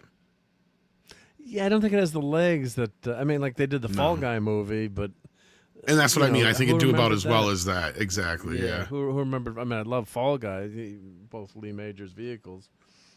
But, I mean, maybe $6 Million Man lends itself to a little bit more broader audience than Fall Guy, because even Fall Guy doesn't really tell you what the movie is. Obscure, right? I mean, yeah. Well, not just Fall that. Guy. I mean, just the title alone.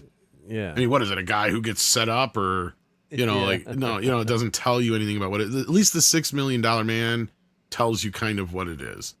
Like, you get the idea of, okay, this is going to be a guy who's got something done to him. And then, you know, when you get into the whole intro, I mean, the whole intro tells you, if you can pretty much explain your character and what the premise is in like 30 seconds or a few sentences, yeah, exactly, then it works, right? Like, that's where that has probably a little bit more going for it. But for one of us to try and explain the Fall Guy, I think it would take almost a little bit more than 30 seconds. Takes the whole song, right? It takes the song and then some, because the song doesn't even really tell you what the show is. It's just, okay, he's a stunt man. That's great. But then the show is more than that, right? Like, he uses his stunt, what do you call it? His, well, didn't he end up he was in a detective agency, right? Or no, I was just going to say, well, no, I think you're thinking, you're getting it mixed up with, the other show, but he was like a detective, he would always wind up looking into crimes in case. I'm trying to remember exactly what he did. It's been so many fucking years. Yeah. I did watch but because he was a stunt man, but he uses that talent, right, to be like to be like I thought he was a like a bondsman, detective, actually. Basically. Was he a bail bondsman? I think he was. Are you sure? I'm thinking of Rockford Files was a bail bond. Oh no, he wasn't a bail bondsman. He was a detective. He was the tech. No, I'm the one getting them crossed. I think. Yeah, you're right. Yeah, I think that's the way it goes. Yeah, yep. Yeah, Rockford, because you'd leave the message on the answer machine. Yep. So and Caleb, they had already taken that into consideration, because last I knew, even since Kevin Smith had taken over in like the 90s, they were going to call it the $6 billion man then, I think. And Oliver. So you definitely would have to know. Yeah. Which was the best wrestling career of Hulk Hogan? Hogan being a long-term babyface in WWE, or turning heel and forming the NWO? Oh, obviously his early career. Yeah. I mean, NWO was good and it was fun, but I was going to Ted Turner's, and it was Ted Turner's league, and the irony. To me, he was like the Superman of the WWF at that time, right? Like they were kind of like the Justice League of teams. You had your good guys and your bad guys, your heels and your baby faces, but he was kind of like that, your Optimus Prime, your Superman, your whatever, insert your leader here, your Leonardo. Yeah, and then he went bad, yeah. So, but I didn't watch a lot of that anyway, but I just never could picture Hulk Hogan going bad. It's just there's an amazing documentary about that too, the Wrestling Wars, and the WWE was getting their ass kicked by Ted Turner for a long time, and then they finally turned it around and came back. So and all the wrestlers are jumping to Turner. So it was interesting, yeah. In terms of what happened, but what do you must have seen these NECA figures, and what do you think? Do you like this animated kind of paint style, or is that not? I got a couple of those. They're not bad. Not bad, yeah. I think they're just straight out of the comic, basically, is what they are. Yeah, they're to look like the color comic version of the OG comics. Yeah, that's some like the new McFarlane figures. They're doing that now. With some of the figures, yep. Of course, they brought back the Secret Wars, yep. So all this stuff is coming, old as new, coming back. Yeah. Oh, the Beyonder, but they're too expensive, like $40. It's like $35. I know. In some of these cases, what's sad is it's sometimes cheaper to go back and get some of the OG figures than it is to get the repros. Right. Especially with some of the Ninja Turtle ones, you'd be surprised, unless you want them in a box, right? Like that's the only time usually, Yeah. But even then, it's I can't justify. Oh, I've been wanting that Pee Wee Herman. I can't justify spending that kind of money on some of them. Yeah. And these were nice sets here, too. Those NECA ones are always pretty nice, and that's why I've been wanting that Pee Wee for a while. The Nosferatu. I think I opened it up. I have that one. You do have Nosferatu? Okay. Yeah, I do have Nosferatu. That Silence of the Lambs one, that must be a Hannibal Lecter. I didn't even know he got one.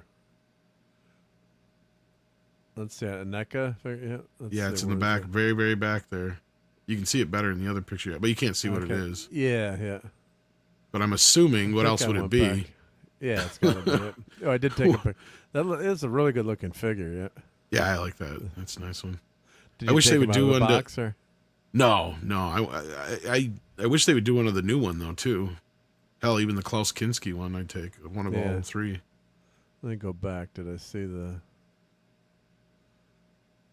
Yeah, like Uncanny X-Force. It's like $40 for that Deadpool figure. It's like, come on. I think I have that Last Ronin figure too, if that's the one I got. That one there, yeah. I don't have the Flash Gordon one, but I wonder which RoboCop that one is. I got. Yeah, I wonder too. And that's probably the one I got. I think I got the Hellraiser one. Yeah.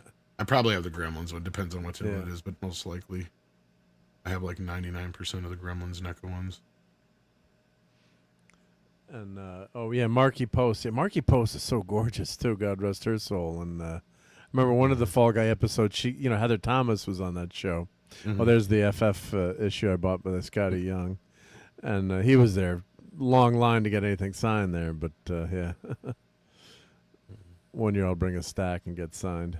Oh, and this is Ron Garney, of course, and they mentioned he's friends. His wife is very good friends with my cousin, so it was fun to meet him. And I brought a bunch of books. I was showing earlier and got signed. Yep.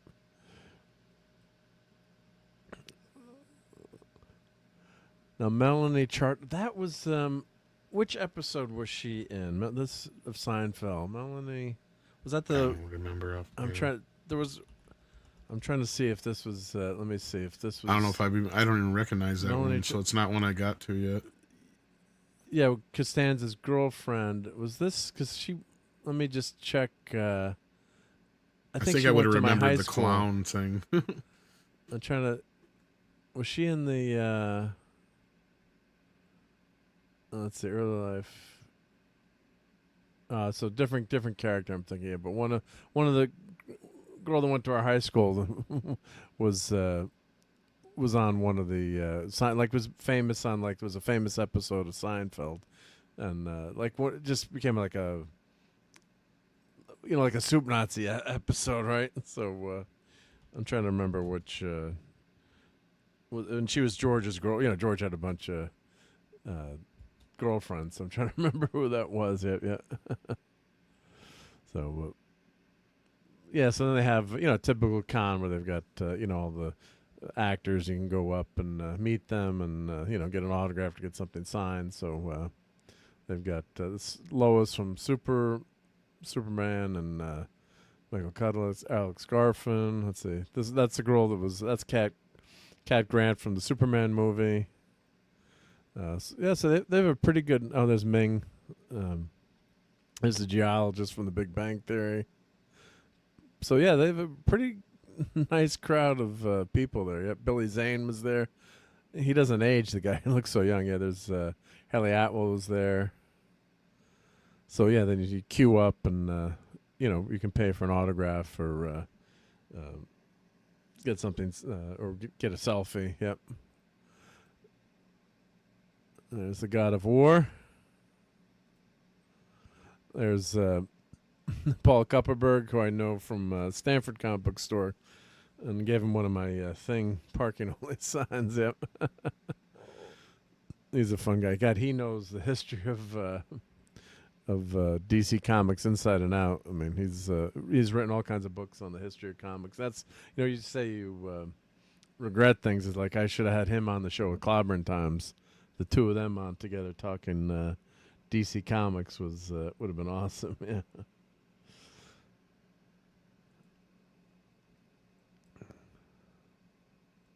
And of course, that's Clobby's shirt there that I always wear now to all the cons. Yep. Oop, I went too fast there. Yep. Sketch cover, but Jerry Ordway, great Superman artist. Yep. And there's Karen Allen signing my Indiana Jones, and I've mentioned this before, but that's from opening night. They gave that away as a promo copy in Dallas, so really cool copy of Indiana Jones soundtrack there. Yep. Her panel was really interesting. Yep. The original birth of Chicagoland. Yeah. and tons of independent artists there, and they're trying to sell their wares. You know, oh crap! I took a picture of this, and then I saw this guy writing about it. Do you love '80s movies? And now I'm seeing this. Look, Top Secret. I've always wanted to fight a desperate battle against Incredible Odds. Last Starfighter. Yep. Wolfman's Got Nards. Yeah. Oh man. Forward by Better Off Dead actress Diane Franklin. So how did I walk by that, take that picture, and miss that? I don't know. I got to take away my geek card there, but yeah, I want my $2. That's classic. Yeah, yeah. Was that the real and their magnificent gal? Nope, that wasn't. But I can play that clip for you. That is not. That's a different Lois. Yep, different Lois. Yep. Let me play that clip. Though. That's a fun clip to play. Yep. Where is that clip hiding for me? Yep. Well, here while we've got the sure thing up here, let's play this. I was overwhelmed. You're a true artist. Just let me sleep a while. Regain my strength. 5 minutes. A grace period, if you will. Please. And by the way, they're real and they're spectacular.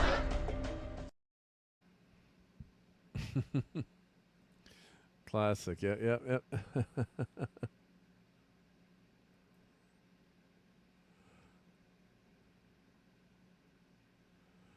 So yep, Terry Hatcher. I know that's different actors. Yep, they're real and they're spectacular. Yep, but I'm bummed because I totally missed this. Walked right by it and didn't catch what this guy was selling because I would have definitely bought that book. I'd have been all over that one. Yep. Star Wars Samurai. Yep. Some Godzilla figures. More comics, but I think what I do want to show Tom. Oh, there's a demon figure there. Oh, that's nice. Yeah.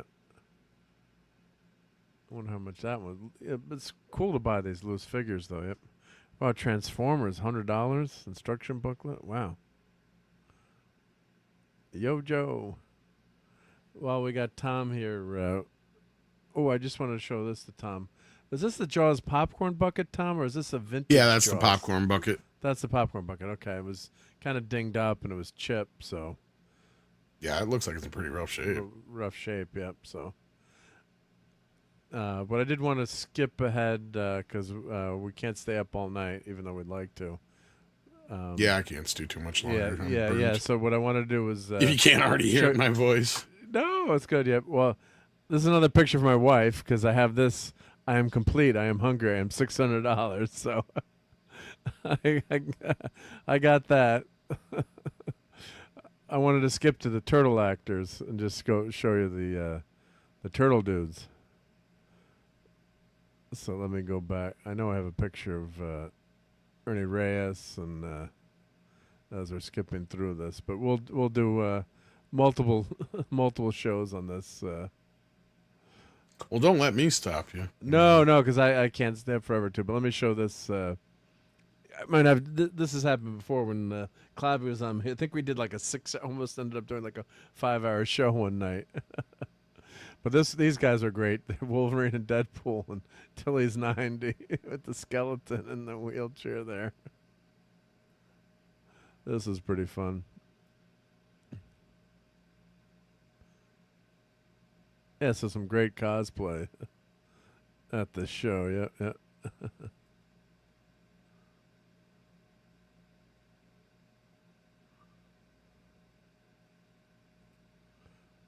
And I was trying to take a picture, and I put it on. I boomered it. I put it on movie. I had it on movie mode. Yep. Oops. I can screen grab that. Yep.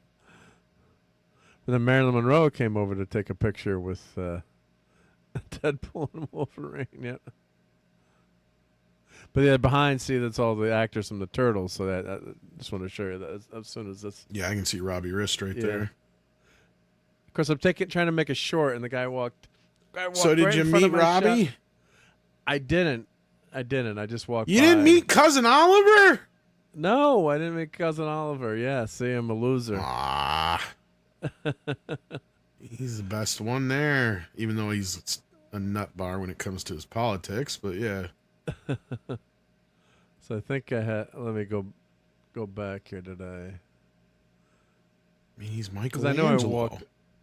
Yeah. I'm just skipping. Yeah, look at all these. I can't believe you didn't at least get hit. Like, just out of pure, like, it's Cousin Oliver. Yeah, you know, like, Cousin Oliver. I should have gotten his autograph. Yeah. Well, it was towards the end of the day too. Well, this was a good cosplay, Big Barda. Yep. and as far as the voice actors in the first movie, unless Brian Toshi was there or Yes, Corey he Feldman, was, yeah, I was gonna say Brian Toshi might be on maybe. I don't know if he's on equal voice level, but he's a bigger actor.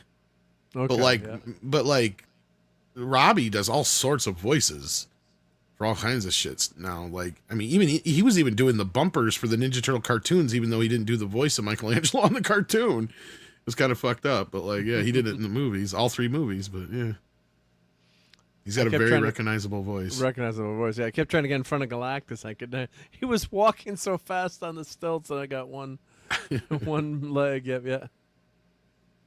And 6 says, I can't believe you didn't get Brian Toshi's either. I was broke at that point in time. I spent a lot of money. Gosh, you should have said something. It was just the I would have made you get some for me, because Toshi, you know who he is. He's also in Police Academy and the Nerds. Yeah, he's in the Nerds. Oh, thank you. I should have done. I should have. Yeah, that was just that. You're right, 6. Just my Gen X card, all my cards. Yep, yep. Good night, Void King. Yep, great to see you. Yep. No, poor Galactus, he got stuck trying to get through, so he had to. Should I post that on Twitter? I think I should post that. Yeah, you should cut that out just as it is, but say another way to defeat Galactus or something along those lines. Come up with something, you know what I mean? Yeah. Workshop it a little bit in your head. You come up with something, you know. Yeah. The doorway that defeated Galactus or something like that. Yeah, that's a good one. Yeah, because right here, yeah, because he bangs his head. He bangs his head. Yeah. Is this some... Oh, I gotta add some. Is this some sort of dimensional breach I can't get through? Yeah. Like it's breaking the guy's head there. Yeah, I needed like 2 more seconds when I was walking through. I can edit it. I should edit it. I should edit it so it's like...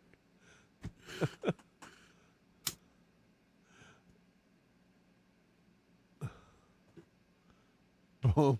Yeah, edit it like that. Oh, yeah. Poor guy. That's too funny. Did he eventually get through? Oh, they had to take his mask off. Or is it a she? Working hard. No, it's a dude. Yeah. Oh, it's a he. Okay. He's working hard though to get. No shit. I bet that cannot be light. Because you're on. Holy crap. You're on like splints there, whatever you're on. He's on stilts. Plus, he's obviously got extensions on his arms too. Yeah. Right. Yeah. So like he's got to get his arms. Oh, he must have dropped his arm, yeah. So then he's put his hand there to get... Bravo to that guy. There you go. He has his arm going. Got 2 handlers for that bitch. Yeah. But there's motorized stuff in there. I like that it's got the Kirby colors, too. Yeah. Yeah, everyone says post that. Yeah. Galactus had one weakness. So Galactus needs a beard. He waved at Galactus don't do doorways.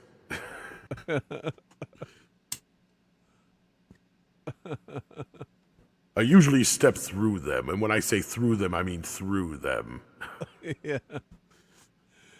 Yeah, Toshi was in the Children's Elite episode. Yep.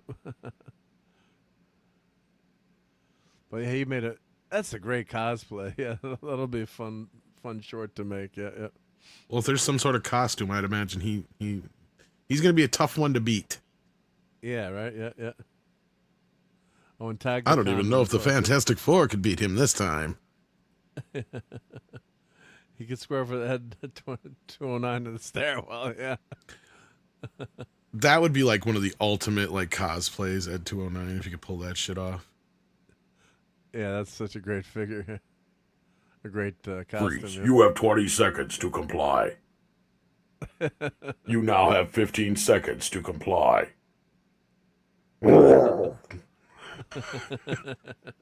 love that it roars. It's like Yeah, it roars like a fucking lion. Yeah. fucking Ed 209. Yeah. Especially love when he gets flipped over on his back and you know what the sound effect they used? They used a pig squealing. When he can't get turned over. Yeah. Yeah. And he's kicking his legs. Yeah. Like a little child. Yeah. It does not compute. Yeah. Like, everyone get out of my way. Somebody call a goddamn paramedic. Yeah. Yeah, he's way past seeing a paramedic. Yeah. Yeah, that's the only thing they're missing is like paramedic. Goddamn, call a coroner. Yeah. He's all dead. Yeah, yeah. A roto-rooter at that point, because that motherfucker's like splattered all over the goddamn conference room.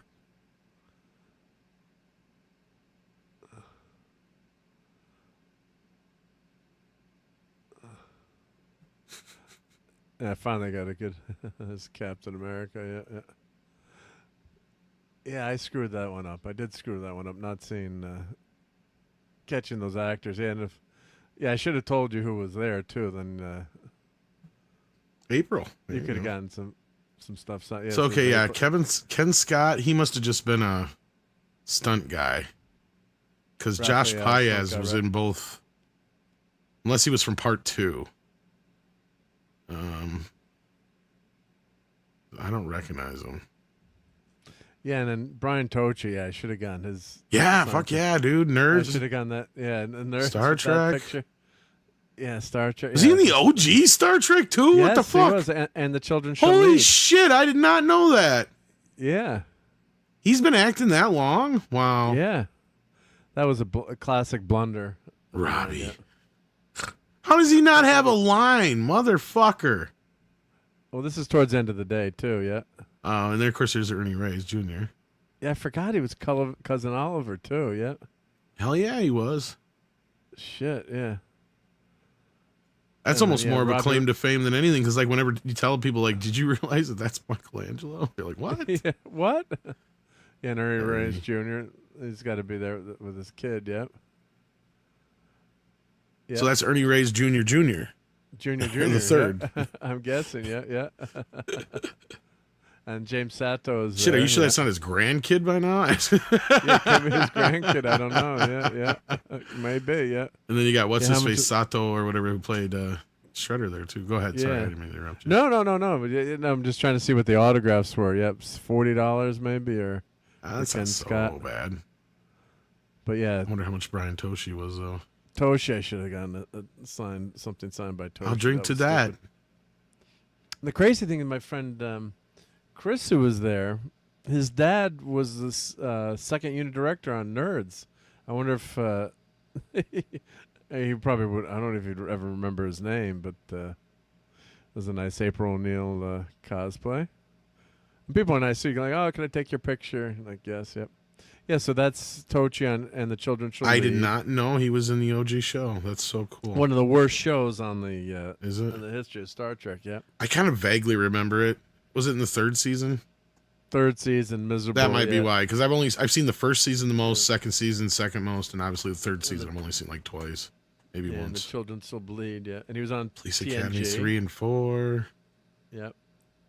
Police Academy. That's a great picture to get. Yeah. Oh, I would have totally got the one with him on the bike. Hell yeah. The bike, yeah. So yeah, that's the one I would have bought. And yeah, the one with him and Callahan. That's great. Yeah. God. Where he's laying on her tits is a good one too. Yeah, I both of those, yeah. He was in part 4 as well. I don't know why he didn't have any for that one. Yeah, he's on Police Academy 3. Yeah, they're all for 3. You know what it was towards the end of the day, and I'm making excuses for myself, and I was going over to get my picture with Karen Allen. But yeah, I should have. Let's see, do they have? Doesn't have very good pictures of Leo though. Like that's from part 3. Autograph on any photo on the table, $40. Premium autograph. That's not bad. Autograph, add a selfie, only $20. I hate that fucking. He's got all the art there from the Ninja Turtles. Is okay. That one above is from a figure. That is a figure. Yeah, why are you doing that? Yeah. Yeah, and then like that poster there. Okay, now he's at least got the two from the first movie. Those are one of the two I would have got right there. Yeah. That one there looks like shit because that's from TDMNT 3. Yeah. But yeah, I would have. I love that. Actually, I love both of those pictures. The turtles or the two on the corner. This one, the one with just Leo there, yeah, and because those are from the first movie, yeah. Yeah. You got nothing from the second movie though. I definitely would have bought. Yeah, I would have gotten this one. Hopefully, he'll be back next year. Both of those. Some pictures, of these he's got the nerds ones are good. Those are two good ones too. I drink to that. I drink to that. Yeah. That's awesome. Yeah. Yeah, it's not that bad. 40 bucks. Yeah, I should have done that. Well, hopefully he'll be back. Yeah, pie. Yeah, I asked my friend Chris. I said, "Does your dad have any of those pie photos? Could you imagine making that movie today?" Where didn't you say something like he had like a bunch of them at one time or something? No, I was joking, and I said, "Yeah, do you have any?" Okay. Yeah, I'm like, Chris. I'm sure they made hundreds of them. Oh, yeah, man, hundreds of But could you imagine like nothing like that could get made today? I mean, it was borderline. But back then, you used to do panty raids and you used to do stuff like that. It was just you love part you of when the you're game. mad. Oh, yeah, an autograph on the photo. I mean, oh, Mark, that was stupid of you. That was just so dumb. I mean, Toshi's a great one. Like, even if not for like, God, which one would you have gotten though? The Nerds or the Police Academy or the Trek? I would have gotten this one because my friend, his dad worked on Nerds. I figured as much. Yeah, if that would be number one. This would be number two, and then and probably this turtle one is cool. Yeah, either one of these turtle ones, you're right. Yeah. But the one on the tricycle is just so fucking funny. I like that one, yeah. It's just a classic. And when I saw that movie, it blew me away, too. Like how good it was, too, when we went to see it. Oh, it's classic. Just so good. I'm trying to remember, was he even in the second one? I can't remember now. It's been so long since he might have been. Like, some of the cast didn't return for the second one, but they even had Anthony Edwards in bed with a cast, and I can't remember if it was because he really broke his leg or he had something else to shoot and he didn't want to be there, so they just shot him in like one day or what. One day, yeah. And gave the reason that he's not going is that, I can't remember. Well, yeah, because he wasn't really in the second No, he was in bed with a cast. Like, they made it like he broke his leg just before. And I can't remember if that was like reality. He really broke his leg, so that's why he wasn't in the movie, or he had some other thing he wanted to do and he just did the wraparound in one day, Like, yeah. Oh, why did I do a blow up of that picture? Gee, I wonder. And Oliver says, Ernie Reyes played Keno in TMT 2 and played the stunt double of Michelangelo in the first TMT movie. Yep. This is true. Actually, he did the stunt for Donatello in the first movie. Oh, Donatello, okay. Yep. That Ken guy is really bugging me. Who the fuck is he? Ken Scott was his name, right? Let's say I'll go back. Yeah. Let's see. Was it he was one of the puppeteers, I think. Stuntman and he was either one of the stuntmen or puppeteer because he's both. Okay. So he must have been Raphael's stunt guy. Okay.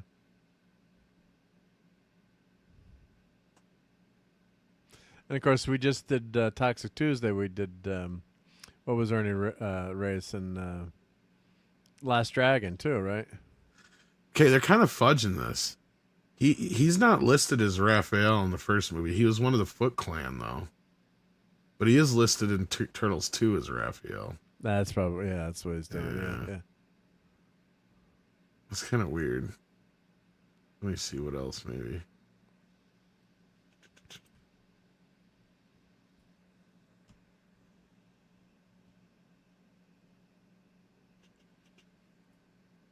Yeah, that's all he's listed in those, so I don't know.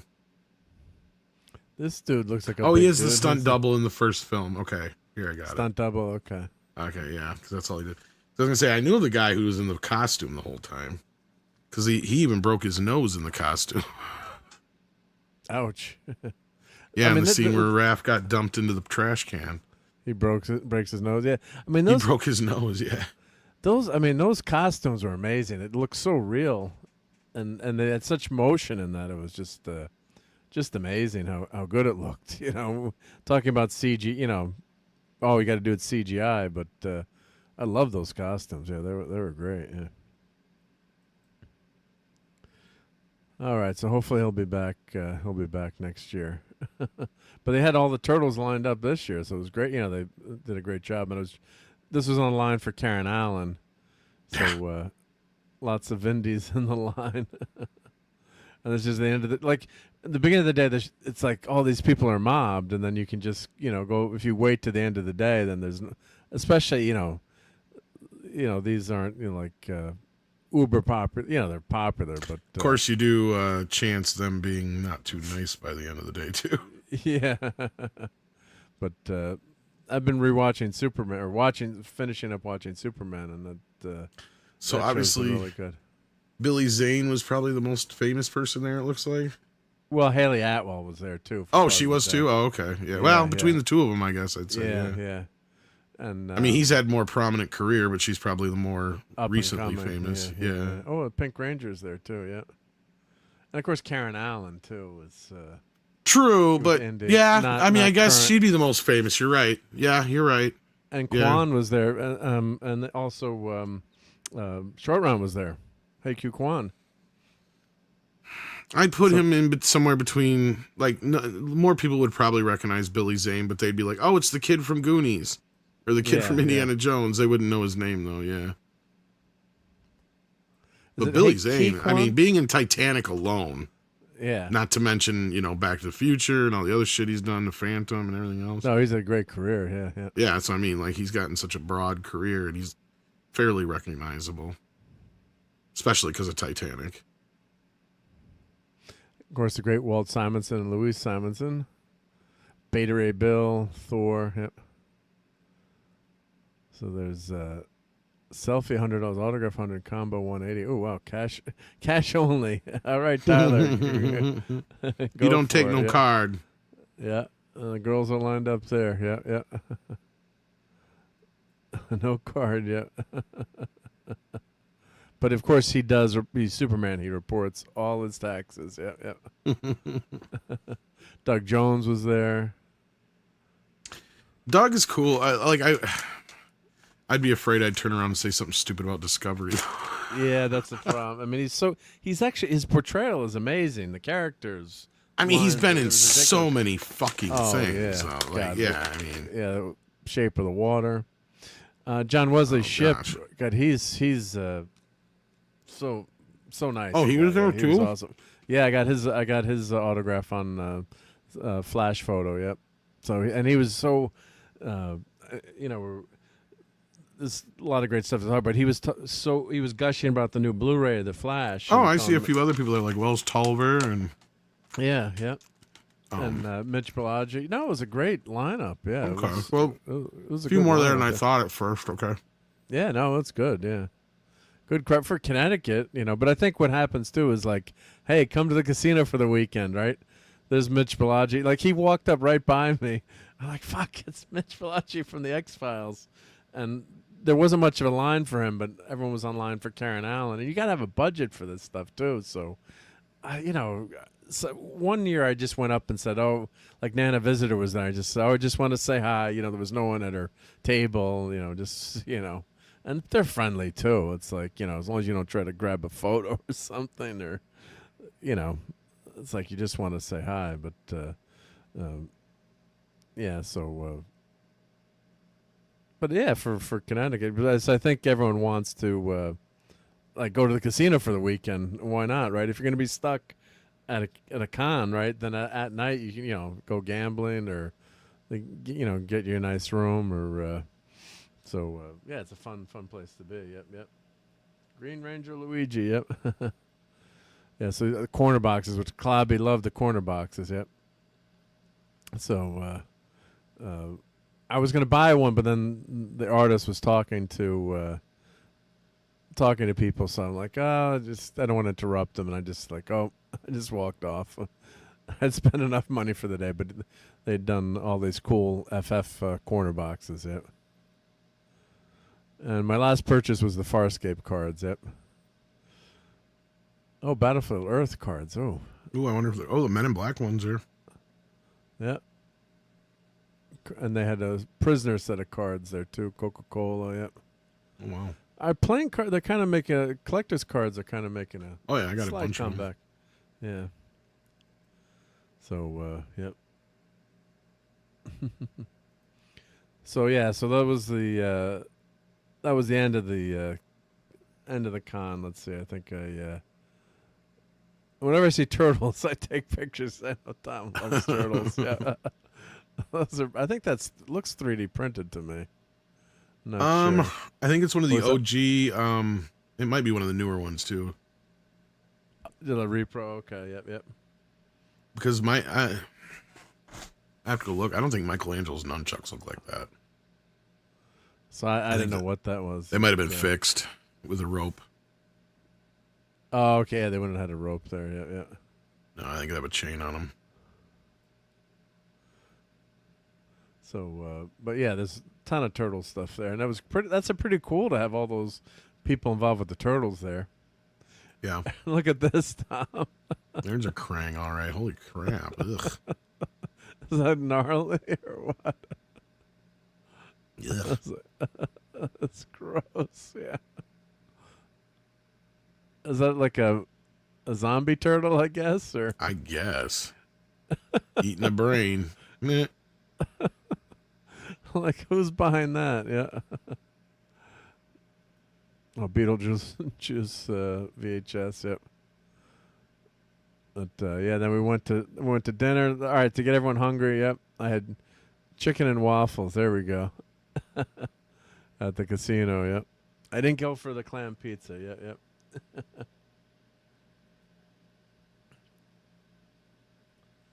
Was there more to when you said you went and said hi to Nana Visitor? Hey, Lemon Pie. Yeah, just said hi and just talked for a minute. Yep. And then we got Mario there. Yep. And Luigi. Yeah, they had this cool sign going. Yep. Welcome to Terrificon. Yep.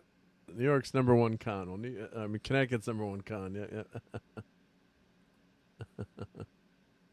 So yeah, it's a great show. Yeah, if you can get here, it's definitely worth it. Yep. Oh, there's pictures of my swag that I purchased. And here's the picture with Karen Allen.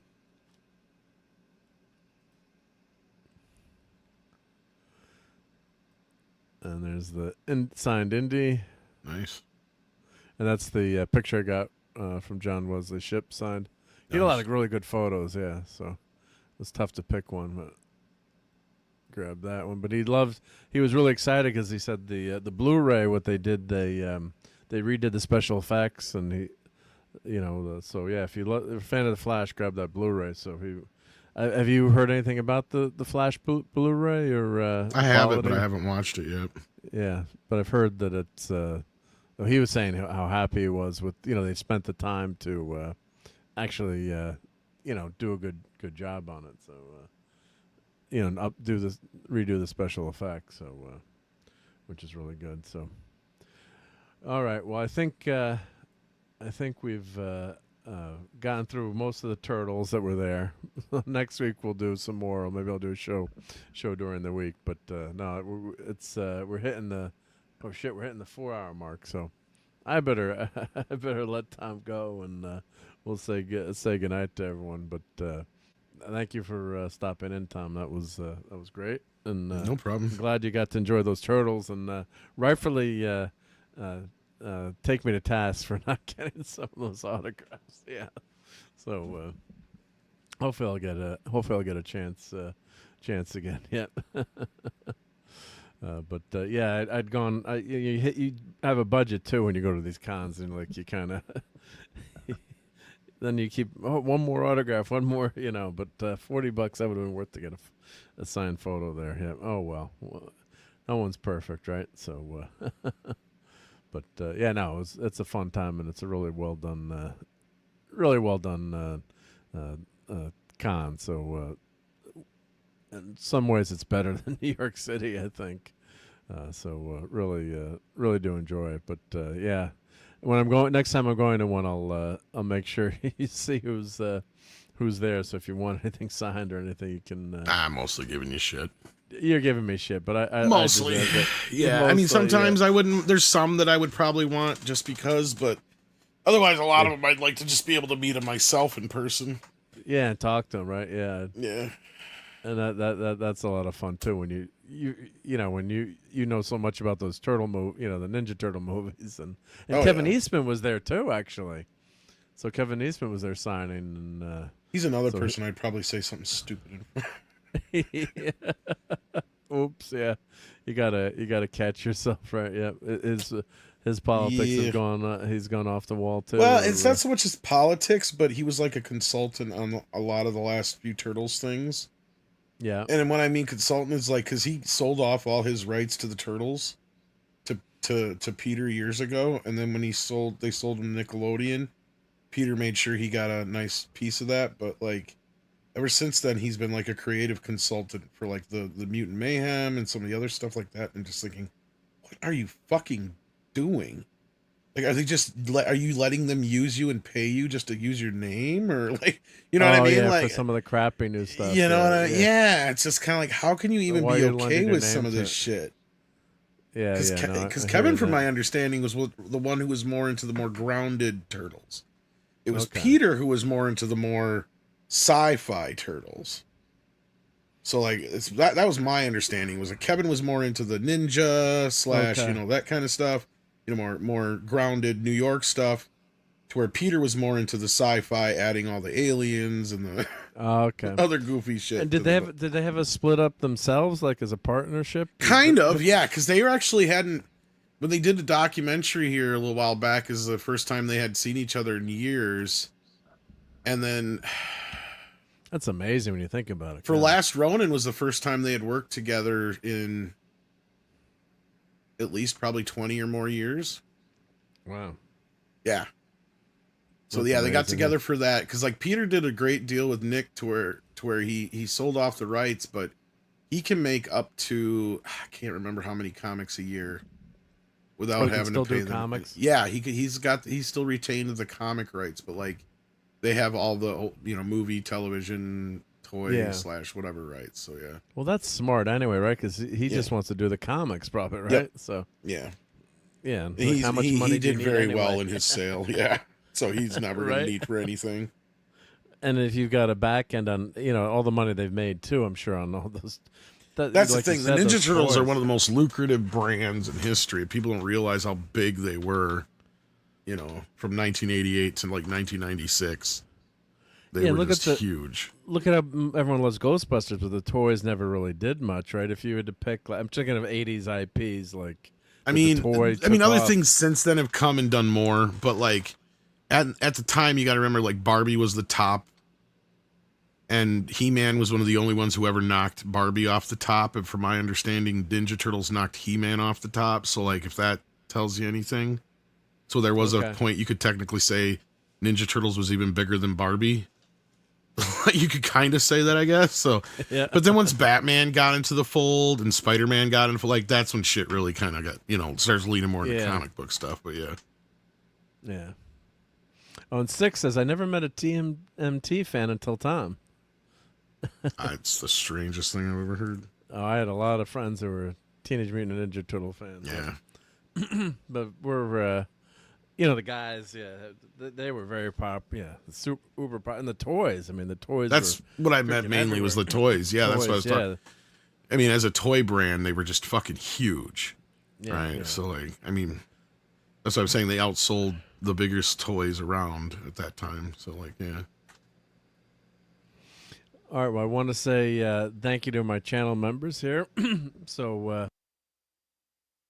Excuse me. Yep. So no particular order, but thank you very much to Wes Cagle, Professor R2, Philip Story, Dadman, The Metalorian, Nick Weiser, Shooter the Emu, DJ Ronnie G, RobAltis, RT&Z, Max Redstone, Christian Jalorm, That 70s Rock Fan, Dave C, Andrew Jill, JT Kirk, and Brian Hepburn. So thank you very, very much, you channel members, for helping keep the lights on and helping to support all this stuff, because it's not easy, right, Tom? There is a lot of, we have a super amount of fun here, but there is some work and prep you got to do once in a while, right, to do this YouTube stuff. So thank you, Matthew Pounder, big in the 90s. Yep. Let's Lenrod there. Oliver, good night. Yep. Good night to Six. Thank you, Six. RobAltis, Lemon Pie. We got, let's see who else was here. Cowabunga Dude, new subscriber. Thank you, Cowabunga Dude, hanging out with us. And he mentioned watching Tom a lot, and it said Small World. I'm like, oh, well, I got the pleasure of hanging out with Tom a lot too. So, yep. Avoid King, who's already in bed. Mark's 47. Cabe Levine. Polly's Minion was here. Don Power Ranger. Captain Finity. Let's see. Who else was here? Captain Not Finity. Wes Cagle. Eric K was here. Great Eric K. Stephen Mack. Keely Chow.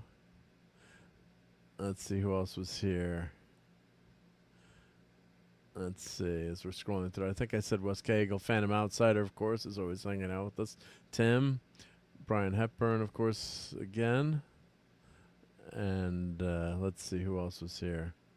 And Courtney sends her regrets you couldn't make it tonight. And Tim, thank you, Tim, for your super chat. But again, thanks, everyone. Have a great night. And Tom, it was awesome hanging out with you. Appreciate you popping in here. And everyone watch Midnight's Edge After Dark in the morning. Make sure you don't miss that. And we'll catch you on the next Sunday Night Geekery. And we're back this week for Toxic Tuesday, too, as well. So we're back, and I'll try to look for those shorts. I'll do that Galactus short tomorrow, yeah. Defeated by a door, yep. So that'll be fun to put that together. But it's great hanging out with everyone. And, oh, yeah, hit the like button. Yeah, everyone please hit that like button on the way out now. And if I mention your name, it's because I'm an idiot, not because I don't want to thank everyone who's here. And thanks for sticking through with all the audio problems tonight. Much appreciated. All right, everyone. We'll catch you on the next Geekery and during the week. Have fun, everyone, and have fun storming that castle. All right. Where's my confounded outro? Here we go. Fun storming the castle. It's 106 miles to Chicago. We got a full tank of gas, half a pack of cigarettes. It's dark, and we're wearing sunglasses. Hit it.